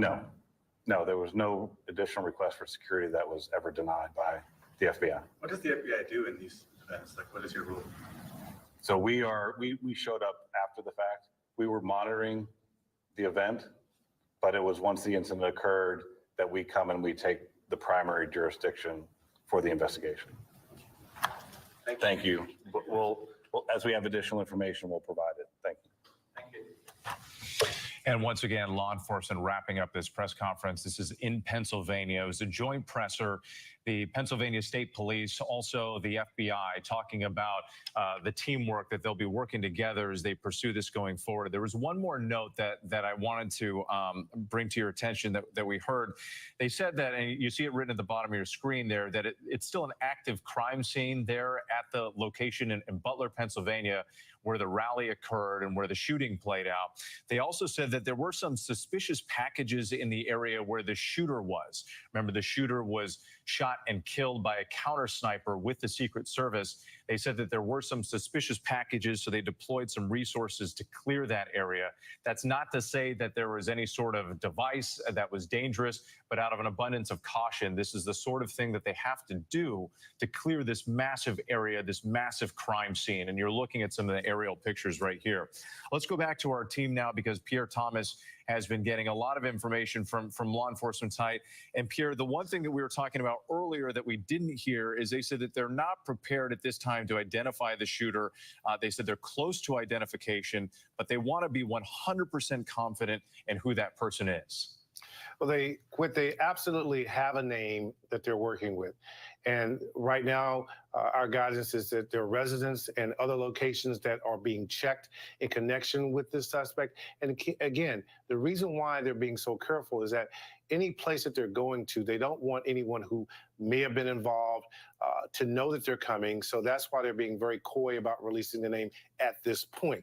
But to be clear, they have a name. They're working off it. They're very certain that they know who did this. The key now is to do this investigation to the point where they're comfortable enough to release the name to the public where they can get additional help. A massive amount of resources is being applied to this. The FBI has behavioral scientists who are going to help with this in terms of understanding the motive in connection with this case. They have an evidence response team that is being brought from Quantico. That is, according to my source, the best they have in terms of going over every scintilla of evidence and cataloging it. There will be a system in place for taking in the hundreds or more tips that will come in connection with this that will all be computerized. The FBI, as one source told me a few moments ago, actually an hour or so ago, this is what we do. We have the capacity to vacuum clean every bit of information so that we can reconstruct everything there is to know about this man, identified as a male suspect. We're told young person. We will get additional information about his identity, but the game plan now is to reconstruct his life and to know everything possible to understand why this took place. And to a reminder to our viewers here, Pierre, because as you were speaking, we were showing an image that was a photograph that we were told is being looked at by authorities, a photograph, what they believe is the shooter on a rooftop. Absolutely. And if you look at the garb, it appears to be military style. I'm not quite certain here. They are looking at that. Could that have caused some confusion as to why this person might have been proceeding to the roof? Because, again, the law enforcement presence at these kind of events is significant. And there might have been some confusion as to whether this person might have been law enforcement. But they pointed out that there was some suspicious activity that was noticed that was being conveyed to law enforcement. And what the other thing I can tell you, these packages that they're talking about, there are always concerns about potential booby traps in a situation like this. And so there are just layers upon layers of investigation that are now taking place and that will happen throughout the night. Yep, and especially when they don't have a motive and they don't know what this person was intending to do beyond what happened with that shooting. Pierre, thank you. Let's go back to Aaron Katersky because as we're getting more information about this shooter, you're also learning how they ultimately identified him or a way that they were looking at identifying him.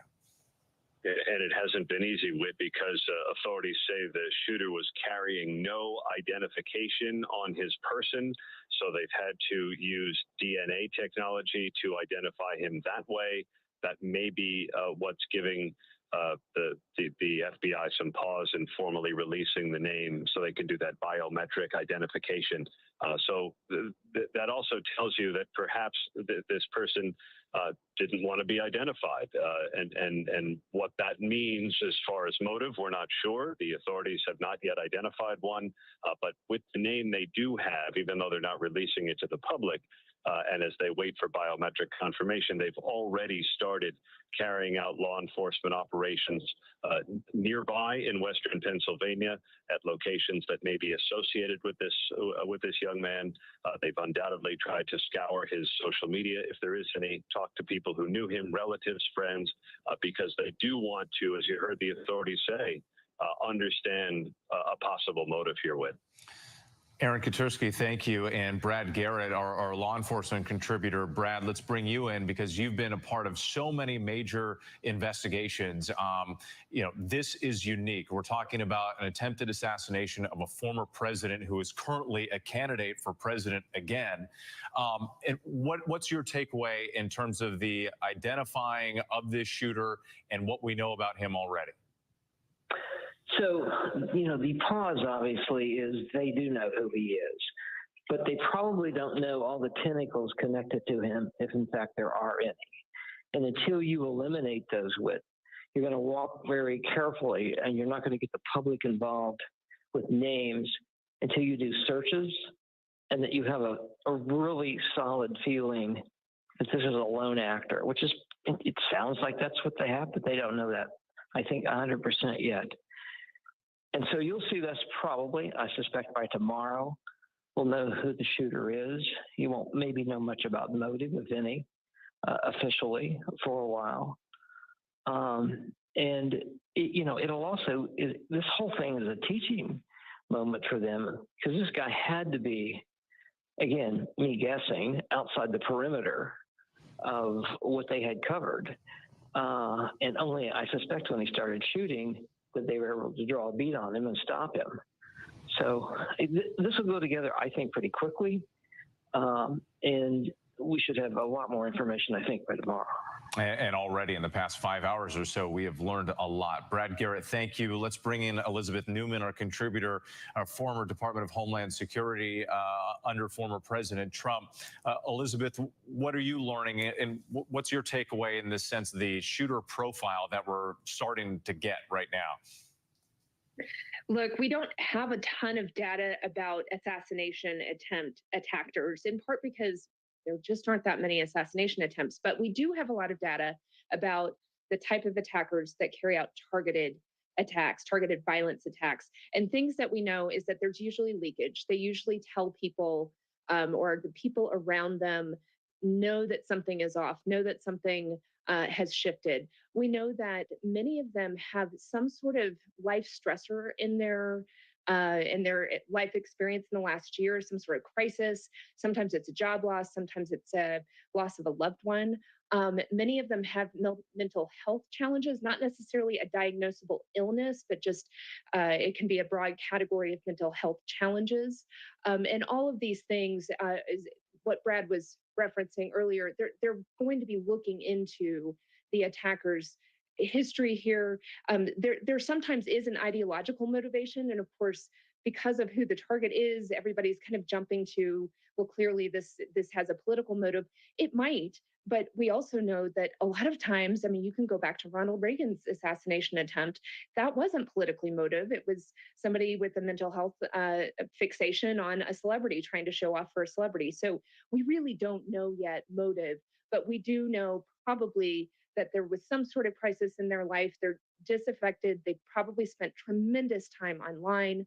We know most people who carry out attacks now plan for them online. They watch videos, they get their tactics, and they get their inspiration from the online environment. So one of the things, this person is a lone attacker, it appears, but they're not a lone wolf. They have been participating in a milieu of violent rhetoric and violent inspiration probably for quite some time. At least that's the profile of most people who carry out attacks. And that's a really great point. And again, we are learning more and more as the minutes and the hours go by, already into the evening.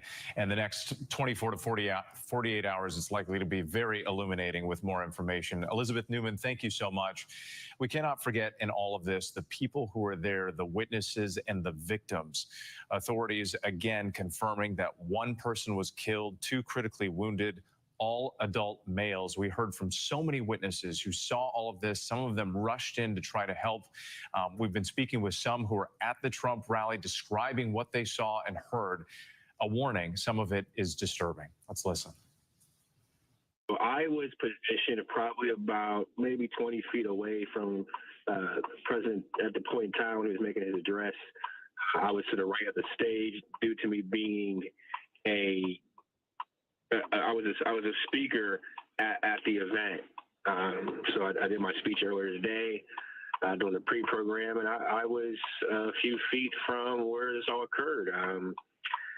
We heard the shots, and I thought it was, first thought it was fireworks because, you know, people are on edge, and any kind of loud boom you hear, you're going to think gunshots immediately, especially because of the environment of what was going on. And I turned around, and someone yelled medic, and I looked, and there was no way a medic could have got to that person in time. So I left my seat, took my tie off, I jumped over the barrier, and I ran to the individual. But when I got there, it was too late. The person was bleeding out through their head. And like I said, once again, respects to the family because this is a very tough time. But they were shot, and I tried to, you know, block the wound. I tried to I held a towel against it, and until a medical team arrived and got him out. And, you know, from there, I helped the police and crowd control with getting people out of there because people were very nervous, people were very hesitant, and we had to move people fast and get them into a safe location opposite of where the shooter was at or said to be at. So I assisted with getting people down and getting people out. And I try to keep kids calm and just get people clear. Wow, Rico. Obviously, we want to be sensitive to the victim's family. But can you tell us more about this person, where they were? Was it a man? Was it a woman? Well, it was a male. It was a male victim. He was literally just sitting there in the stands. He had to be maybe 3 or 4 rows up from the bottom of the bleachers where everybody was sitting. And 1 second, everyone's cheering and happy and listening to what Trump's saying, and the next minute, he's gone. Rico, did you have any training in this sort of like first aid? I mean, this is life-saving aid that you're describing here. I mean, I'm in the military. I'm in the 171st Air Refueling Wing, and you know, we learn first aid and self-aid buddy care and basic training. And you know, at the point, as soon as I heard the shots and I seen and heard someone yell medic, my first instinct was, you know, I'm trained in self-aid. I'm trained in you know, applying a tourniquet, but I'm not trained to see someone's, you know, what I witnessed. I mean, nobody can be trained for that. And we're getting the sense, Rico, not just from you, but from others, I think there's going to be some serious time, some healing that's going to need to take place for the people who were there and saw all of this, and especially for you to see everything up close. And you got the sense early on that that this person was lost? From understanding head wounds and how they operate, when I seen what I seen, I was afraid that person was lost. And reading what has been done, said, and stated in the news so far, those are now facts, which is a shame. Rico, I don't even know if these are the right words to ask this question because most people have never been in this situation, but how are you processing what you saw and what you witnessed? I mean, one can only process what happened,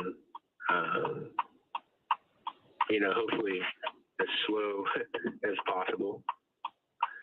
But my worry, my heart at this point in time is not for myself, but it's for the families of the loved one. We just saw him, Trump, duck behind the podium, and then a Secret Service pile on top of him. And we heard the shots. More like what we heard, the bullets rattling around the grandstand. One hit the speaker tower, and then chaos broke. We hit the ground, and the police converged to the grandstands. I watched him kind of graze his ear, and then I heard a pop, and then he went down, and then I heard another pop, and then a Secret Service kind of came up to the stage. I mean, it was just a chaotic scene. I could see his face. He was right there talking, having a good time. And, you know, you heard one shot, two shot. It sounded like, you know, bang, nothing crazy. And then you heard maybe 3 or 4 more. And that's when everyone got quiet, started panicking. Trump dropped right to the floor. I guess Secret Service jumped on top of him and shielded him. But, you know, as soon as everyone in the crowd figured out what was going on, we all ducked, and my buddies just jumped on top of me, piled on top of me. You know, and we had no idea what was going on. You know, you're in total shock, you're shook, and, you know, you can't feel your legs. But we were trying to decide if we wanted to get up and run, and we had really no idea what to do. And next thing you know, you see bullets, or you hear bullets flying, and I believe a bullet hit the like hydraulic lift that was holding up the speakers, and that thing almost collapsed. There was hydraulic fluid and water spitting everywhere all over the crowd. And then before you know it, everyone just gets up and starts running. But And Trump Stephen, did stand. Oh, forgive me. I'm sorry. There's a little bit of a delay, but on that note about everybody getting up and running, we're actually showing video that you shot on your cell phone. And this is the moment with people running out of the venue. Describe what that was like, and when were you actually able to get out? It was pretty stressful. You know, I'm looking around trying to make sure all my buddies who came with me were with me. And, you know, it took probably a good 10 minutes to get out of there, to get out of the whole area. And, you know, before you know it, there's ATVs and UTVs flying and ambulances and all that kind of stuff. And we're trying to figure out how to get out of there and get home.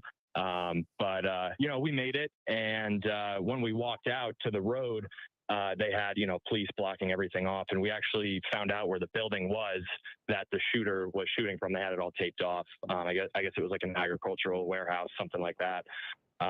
So, you know, it was pretty scary. It's like you're in the movies. Stephen, forgive me again. I'm sorry. There's a little bit of a delay with the connection, but did you say that you were able to see the building that the shooter was allegedly perched on top of here? You said it was taped off by law enforcement. What did it look like? It was like a kind of like an airplane hangar, maybe, you know, like a warehouse for agricultural equipment, I guess. ARC, AGC, something like that on the side. But once we were out, maybe 30, 40 minutes after, you know, they were taping it off, investigating it. They had the dogs going and all that stuff. But you know, there was traffic jams everywhere. It was kind of hard to. How far away was that area from where the former president was standing? Maybe 300, 400 yards, maybe less, honestly. And Stephen, when you hear that people who were there in the crowd with you, other bystanders, at least one, maybe more, were killed, how does that make you feel? Honestly, still kind of numb to it. You know, it's hard to process all this. You know, your heart rate is through the roof, but you know, best wishes for their family, and you know, they were supporting the country that they love. And in the meantime, it's definitely sad, and you know, it's heartbreaking, honestly. And Stephen, we've been hearing from people on both sides of the aisle, Republicans, Democrats, you know, independent candidate, RFK Jr., and all with the same sentiment, condemning political violence, saying there's no place in this country for something like this. And I just wonder, from your perspective too, you're out there, you're exercising your right to support a candidate. You know, what message do you have for people out there? Because the country is at this political boiling point. There's so much division and anger and hatred right now from one side and the other. What would you like to tell people? You know, at the end of the day, whether you're on the left, the right, the center, or you don't believe in politics at all, we all still put our pants on in the morning. We all breathe the air and go to work, you know, and a lot of these issues, in 10 years, no one even thinks about them or cares about them. So we're all people at the end of the day. And, you know, it's not worth taking someone's life over political beliefs or whatever. It's just senseless. Senseless indeed. All people at the end of the day, all Americans at the end of the day, trying to get through this tragedy. Let's get back to Mary Bruce at the White House, our chief White House correspondent. President Biden has arrived. Yeah, just moments ago with the president now back at the White House, of course, cutting short what was his plan to spend the weekend at his beach house at Rehoboth Beach, Delaware. Instead, he is now back monitoring all of this as it is unfolding. He has been continuously being briefed and updated on all of these developments and will continue to be so tomorrow morning. As we've been saying, he'll be briefed by his Homeland Security team, law enforcement officials. The president, we know, has spoken to Donald Trump, though we don't know much about what that conversation entailed. Of course, the president, you know, earlier in the day said that he was sending his prayers to the president and to the other victims of this horrific attack. The president was shouted at by reporters asking for how that conversation went. He did not want to engage the press, instead just, you know, ignoring them and walking up the stairs to Air Force One and back down.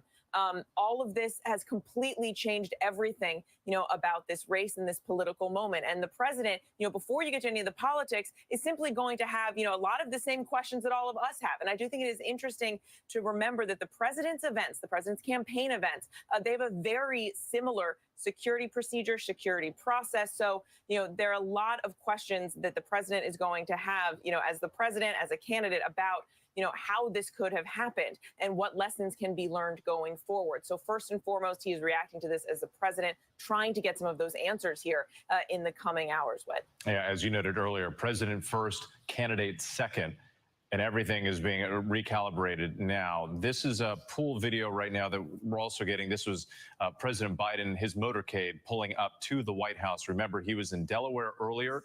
He cut his weekend trip short to come back to help handle this crisis and respond to it. So the president flew from Delaware, he flew into Andrews and then picked up the motorcade. And then we saw the Beast and the other vehicles then taking him to the White House. And that is the video of the president's arrival.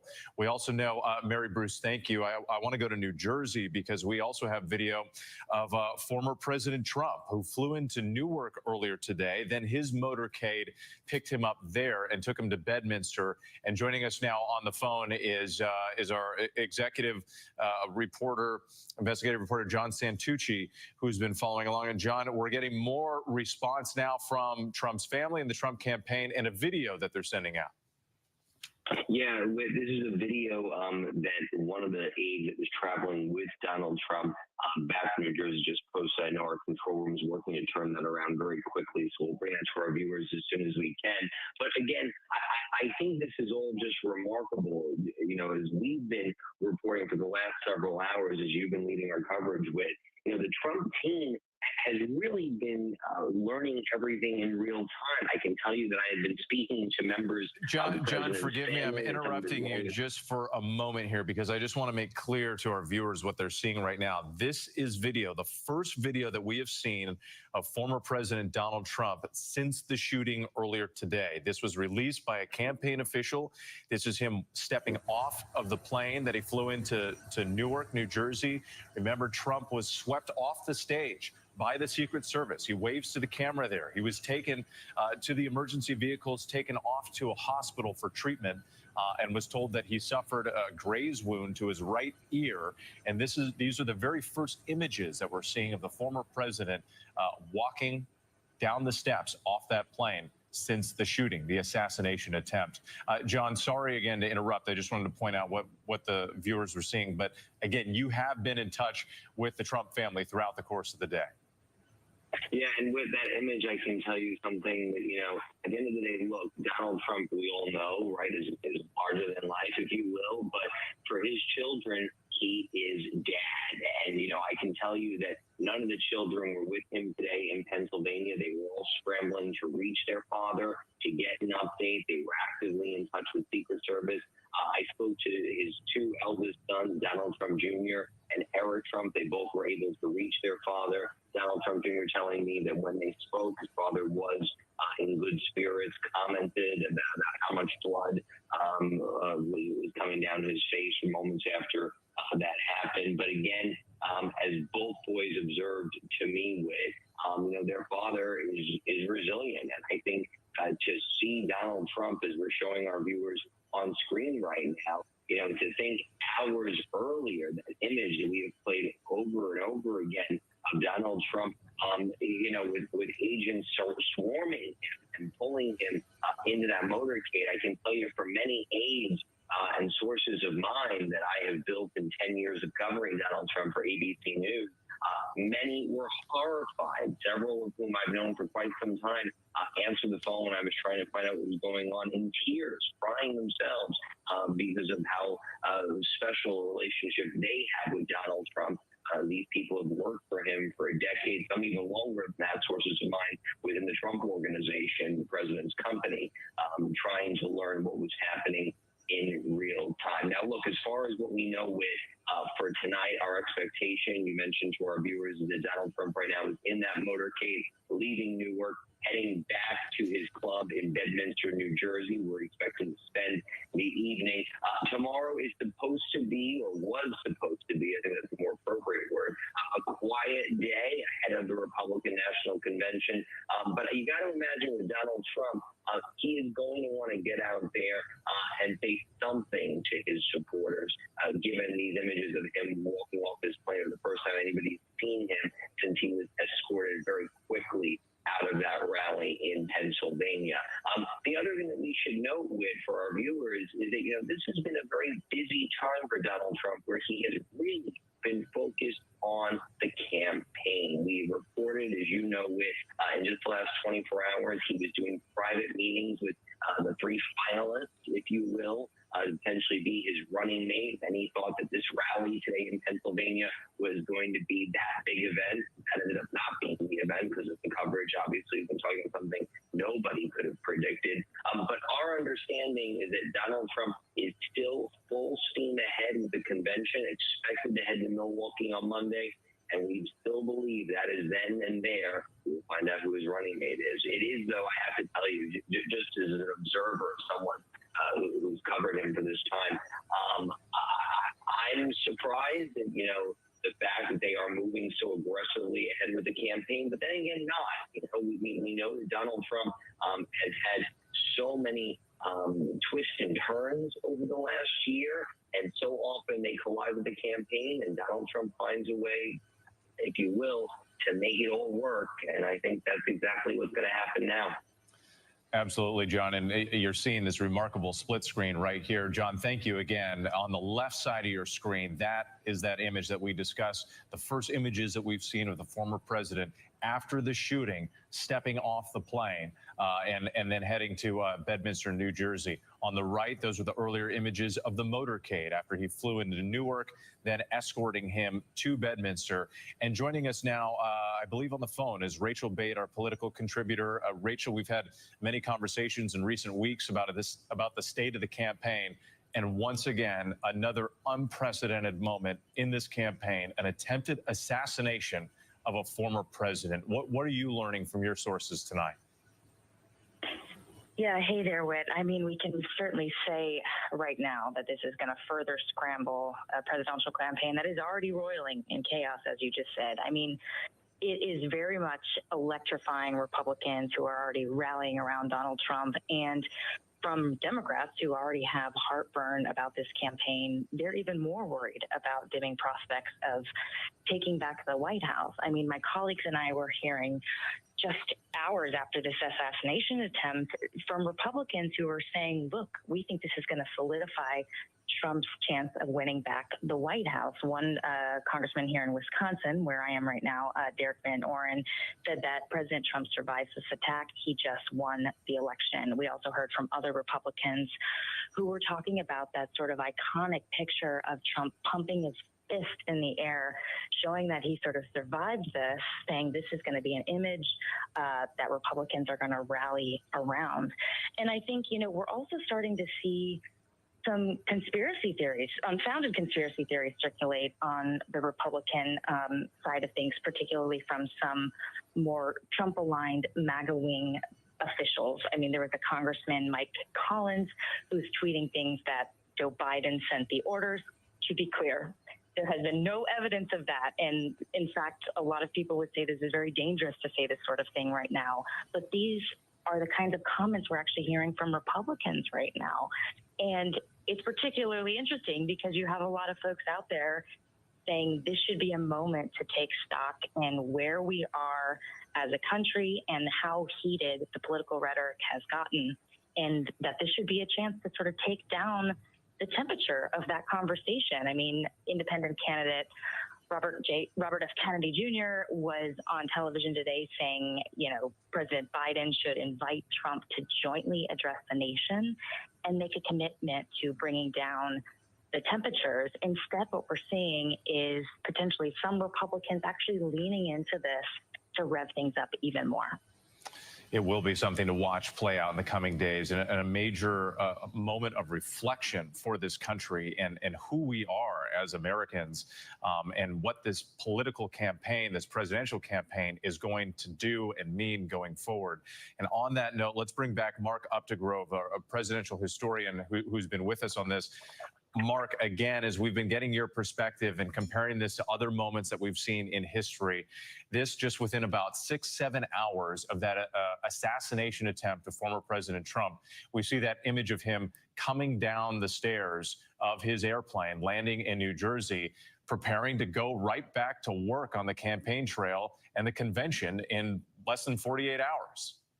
That's remarkable. And it does show Donald Trump's resilience. Donald Trump always seems to get back up somehow. And that image of him getting off Air Force One, seemingly going back to the campaign trail, but also the image I think that will most endure from this day is the image that I believe Rachel referred to earlier of Donald Trump pumping his fist in defiance, blood streaming down his face from the gunshot wound to his ear. I think that the flag waving above him, I think that is the image that Republicans will likely rally around. It's very much in keeping with the Trump brand of defiance. So it's more or less that iconic, what will certainly become an iconic image, is on brand for Donald Trump with. Mark, thank you again. Let's go back to Aaron Katersky, because I just want to make sure that we're following up some of this latest information that we're getting about the shooting. Aaron, we had that press conference moments ago. Officials are not identifying the shooter just yet, but you've been getting more information about how that process is moving forward. It's taking a little bit longer than usual because we're told the shooter was not carrying any identification on him. So they've had to use DNA and try to use biometrics to confirm the identity of the young man that they believe fired off 8 rounds from an AR-15 style rifle perched on a rooftop some 200 to 300 yards away. We're still working for an exact location and distance, whether he was specifically perched or whether this was more a haphazard scattershot type shooting. But the authorities are saying tonight with their confident that there is no additional threat.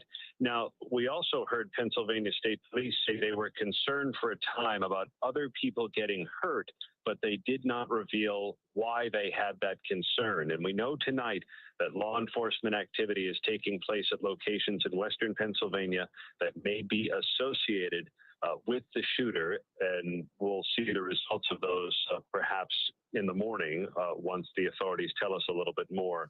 But the urgent priority is to confirm that he was acting alone, that there is no additional threat, and then the questions about motive, how he was able to pull it off, and whether there were any deficiencies in the security plan. Aaron, thank you. And again, in all of this, we can't forget that a person died today, an innocent bystander who was there at this rally. One of 3 people shot by this gunman, the other 2 taken away to the hospital in critical condition. Law enforcement tell us that all of the victims are male adults. But we've heard from witnesses who were there in the crowd. Some had children on their shoulders. They were trying to shield their eyes as all of this was playing out. A local mayor who had to push his pregnant wife to the ground and jump on top of her to protect her. So while the president, former President Trump, escaped with only minor injury, there are grieving families tonight in this country, in Pennsylvania, and there are so many thousands of others who were there in the moment at the rally, who are going to have to work through this trauma in the coming days. Let's go back to Rick Klein in Milwaukee, the site of the Republican National Convention. It's supposed to start, and I mean, now it's going to be tomorrow. We've moved into Sunday morning here, Rick. Tell us about the plans and everything at this point, as we're told, is moving forward. Yeah, it's not, I wouldn't call it business as usual because everyone in the city is stunned and some of the events and parties have been scaled back or canceled.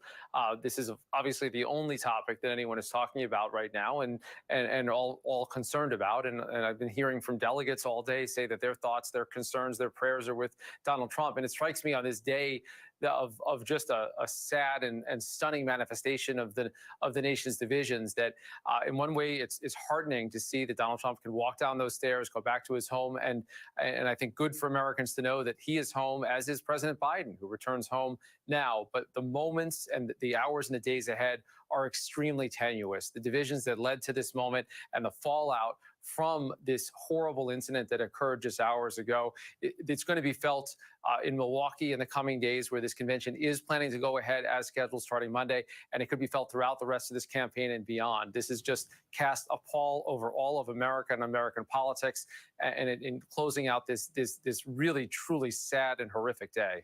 Rick Klein for us once again, and to our entire team. No doubt this is a moment of reflection, a defining moment in this country, as people from all sides of the aisle are going to have to ask themselves, who are we as Americans going forward after this unprecedented moment in this campaign, the assassination attempt of former President Donald Trump, again, escaping with only minor injury, but 3 victims were shot today, 1 person killed, 2 others in critical condition. The suspect also killed by a sniper for the Secret Service. All these details still coming in. Developments have been coming in moment by moment, hour by hour. We expect to learn much more in the coming days. For now, I do want to thank you, and all of you have been with us throughout the course of the day, followed by these major developments that we've been tracking this evening. We return you now to regular programming. We will, of course, be monitoring all the developments and all the changes across all of our platforms on ABC News and our programs tomorrow, beginning with a special edition.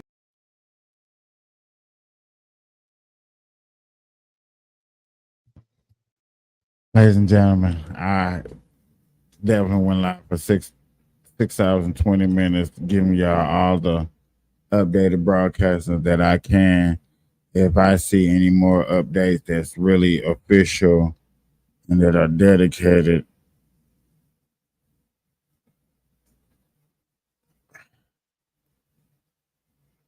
I will hit you up. I will go live. Until next time, I appreciate it. Peace.